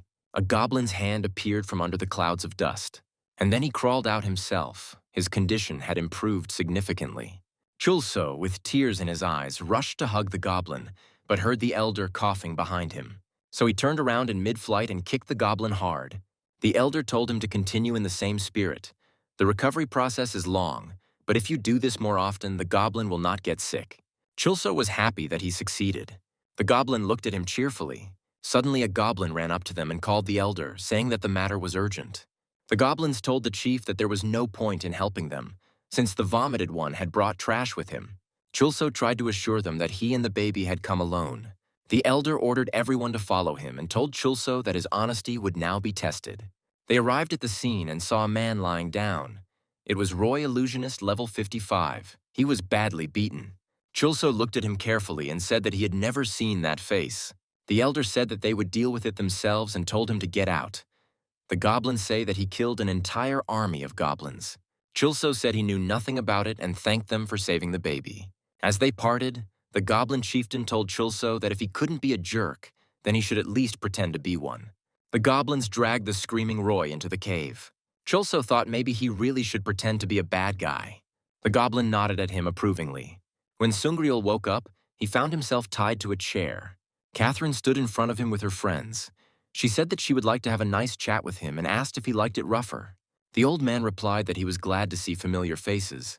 Otherwise, he had been racking his brains trying to figure out who was following him. The sleeping mage said he had his reasons for doing so. Sungriel agreed that everyone had their reasons and suggested getting down to business. Catherine asked if he was being too showy while being held hostage. Sungryul replied that he was going to die soon anyway and that they needed information and was immediately punched in the face. Catherine said she would let off some steam first, and then they would start talking. Sungryul became indignant and suggested that the accompanying people calm the woman down. The man in glasses said that he still wanted to live and advised him to be patient for a little while, especially since the lady was not very strong in martial arts. Sungryul urged them to come to an amicable agreement and asked where their respect for their elders was. Catherine replied that she didn't know where the respect was. Perhaps it had been dropped on the floor. And she dealt another blow to Sungryul. Catherine was the sole heir to the Semyon group, and she recently revealed that her father was a tyrant and disowned the family. She took charge of her life and began building a career as a streamer, which she was quite successful in. Sungryul thought that all this was good, of course, but what did it have to do with him? And he received another powerful blow to the face. If Chulso had beaten him up, it would have been deserved. But for what reason does he get beaten up by Kimun's daughter? The butler asked where she learned such tricks. Catherine replied that her daddy taught her everything. Sungryul said that he remembered well how he told them about the dungeon in the mines. He then also reported where the door to the dungeon was, and it was blocked by stones. Catherine grinned. Well, yes, Grandpa found the dungeon, chickened out himself, and sold the coordinates to naive youth. Sungryul stated that he knew nothing about Geiger, much less his level. No one had been to this dungeon before them. Catherine asked how he knew about what happened in the dungeon. Who told him about it? He replied that he learned everything from Kim Chulso. Catherine asked how long they had known Chulso, and why does he always follow him around like an abandoned dog? Catherine stated that she almost moved her feet in that dungeon, and she wondered if that was part of the plan too. She said that dying was very, very painful, and she vowed to get back at him in the same coin. Her hands were itching to rip out his spine, but she decided to leave it to Chulso. Catherine said that Chulso would probably be pleased to break the neck of the person who got him into debt. The loan agreement has been concluded. The man who received the money thanked him and began to say goodbye. The man he signed the contract with reminded him that if he ever needed help again, their doors were always open. Sungryul, who was sitting behind the person who handed out the money, also said goodbye to the person leaving. He lent money to those in need at huge interest rates. In moments of despair, people turned to him. Children, adults, even the old people. He had a coin for everyone, and sooner or later everyone paid their bills. But Sungryul didn't think that Chulso would be one of his clients. Or rather, I just forgot about it. It was about 10 years ago. A strange guy came to him, and he asked how much money he could give him. He seemed like an ordinary beggar, but Sungryul had been in business for years and had a keen eye. Chulso's hands weren't shaking, his eyes weren't darting. He wasn't a gambler, just a hungry kid who wanted a better life. Sungryul asked about his parents, but he replied that he didn't have any. He was an ordinary orphan without a family or tribe. Sungryul wasn't interested in his clients' goals or how they got to that point in their lives. He was young, had arms and legs, and didn't have to worry about getting his money back. For 10 years, Chulso brought him a stable income. Sungryul told Catherine that she kidnapped and beat him. She thinks that after she ran away from her dad, she can do anything. O admitted that he drove this idiot into debt. He had nothing. He wandered around the garbage dumps like a homeless rat. He was not able to get out of this shit on his own. If it weren't for him, the guy wouldn't have had a chance. Catherine exploded and screamed that she didn't care. He had ruined the guy's life. She told him to forgive his debt immediately. Otherwise, he would be scattered in pieces in the forest. Sungryul shouted that she didn't understand a thing, that life was much more complicated, and that Chulso could be stabbed at any moment. The sleeping magician expressed surprise at the old man's words. He explained that it wasn't because of him. It was Chulso who had to be locked in the basement to be saved. The guy only had a week left. Catherine was surprised that they really wanted to kill Chulso. She asked the old man for details, but he replied that there was no time to go into details, for which he immediately paid. Sungryul said that she and Chulso are two peas in a pod, and it seems like they haven't been taught any etiquette at all. Then he began to speak and said that it all started with Iscariot.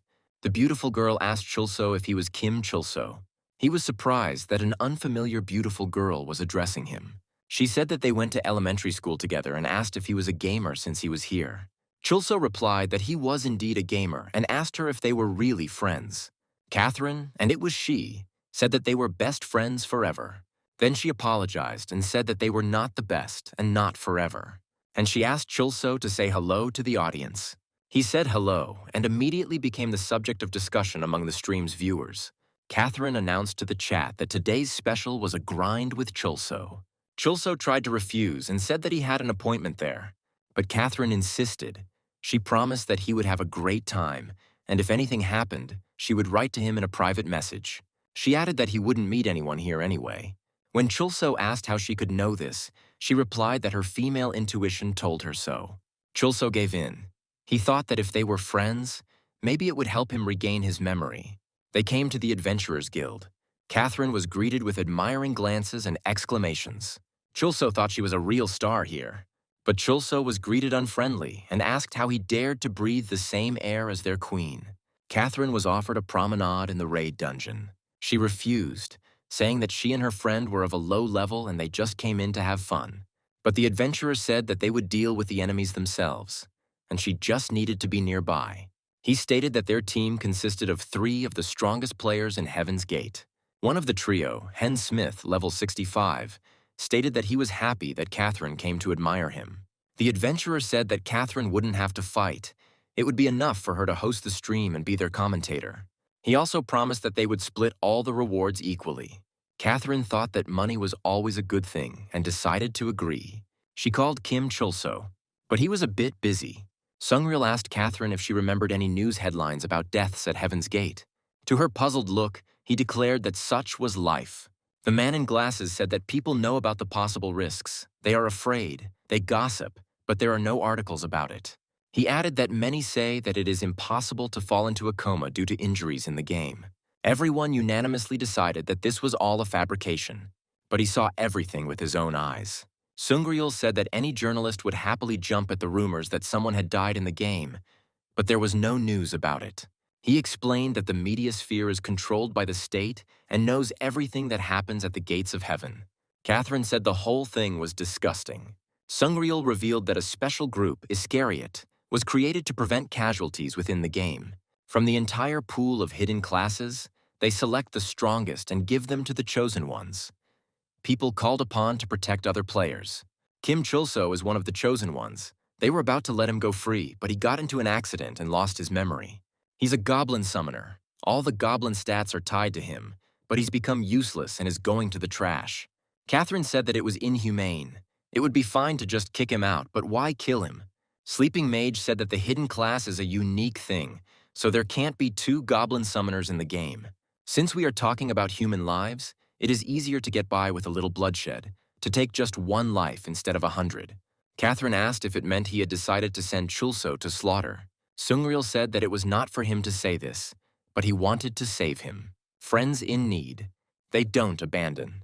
Catherine wasn't very moved by his words. Sungryul also noted that hidden classes are not given out for no reason, meaning Chulso did not receive his by accident.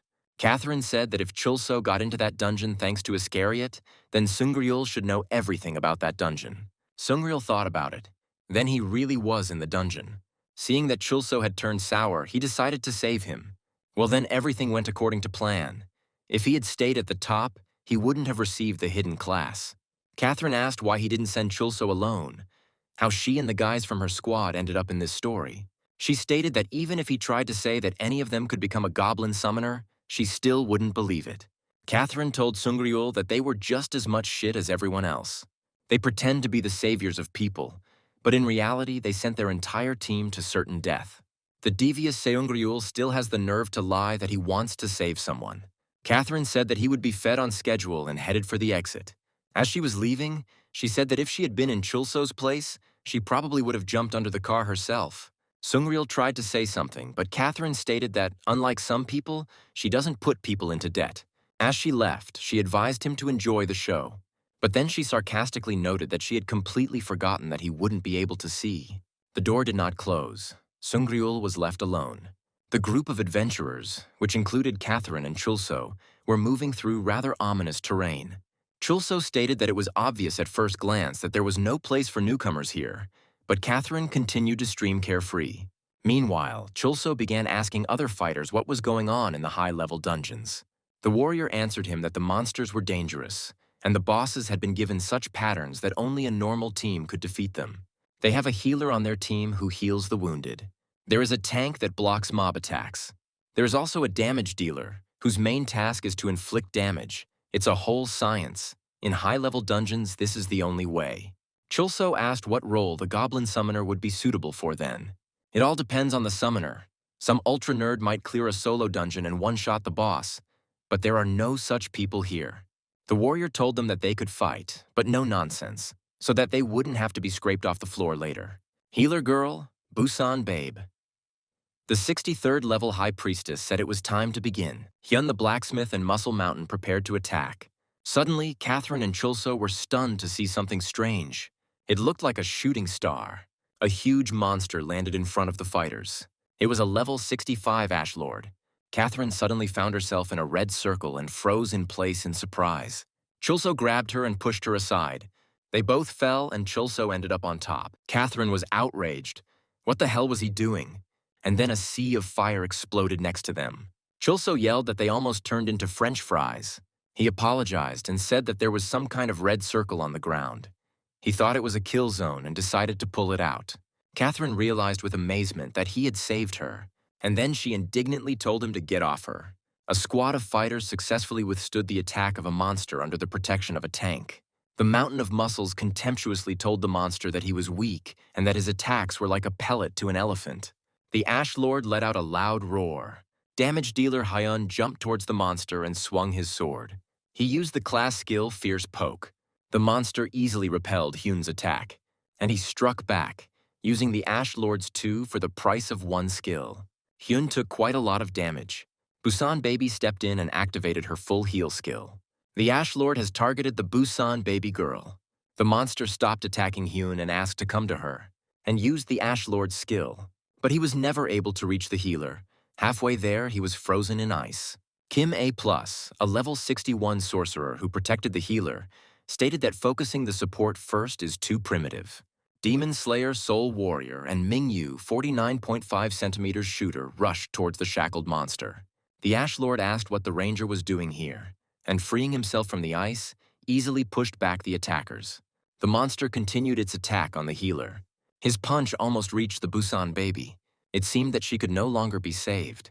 Demon Slayer and Mingyu 45.5 centimeters yelled at him to take his hands off the support.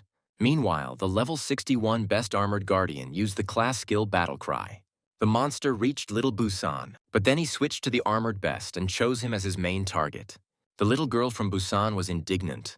He would have pressed the skill even after her death. She sighed with relief. But then something strange happened. The monster again chose her as its main target. She watched the approaching fist in horror. Hyun intervened in the battle again, activating his kneecraft and giant sword skills and cutting off the monster's head. The defeated Ash Lord prostrated himself before the Busan Baby. She said in surprise that it seemed like the battle cry had no effect on him. Hyun was also confused, but they decided not to worry about it for now. Catherine was streaming the fight and the chat was in awe of the performances of the 3 top fighters. Chulso said that they are real legends. They beat the monster with one hand. The experienced warrior cooled their ardor a little. He said that it was a simple mob, and the main boss was still far away. Chulso followed the team of fighters with enthusiasm. Catherine thought that he would also organize a fan club in their honor and then noticed a lonely goblin.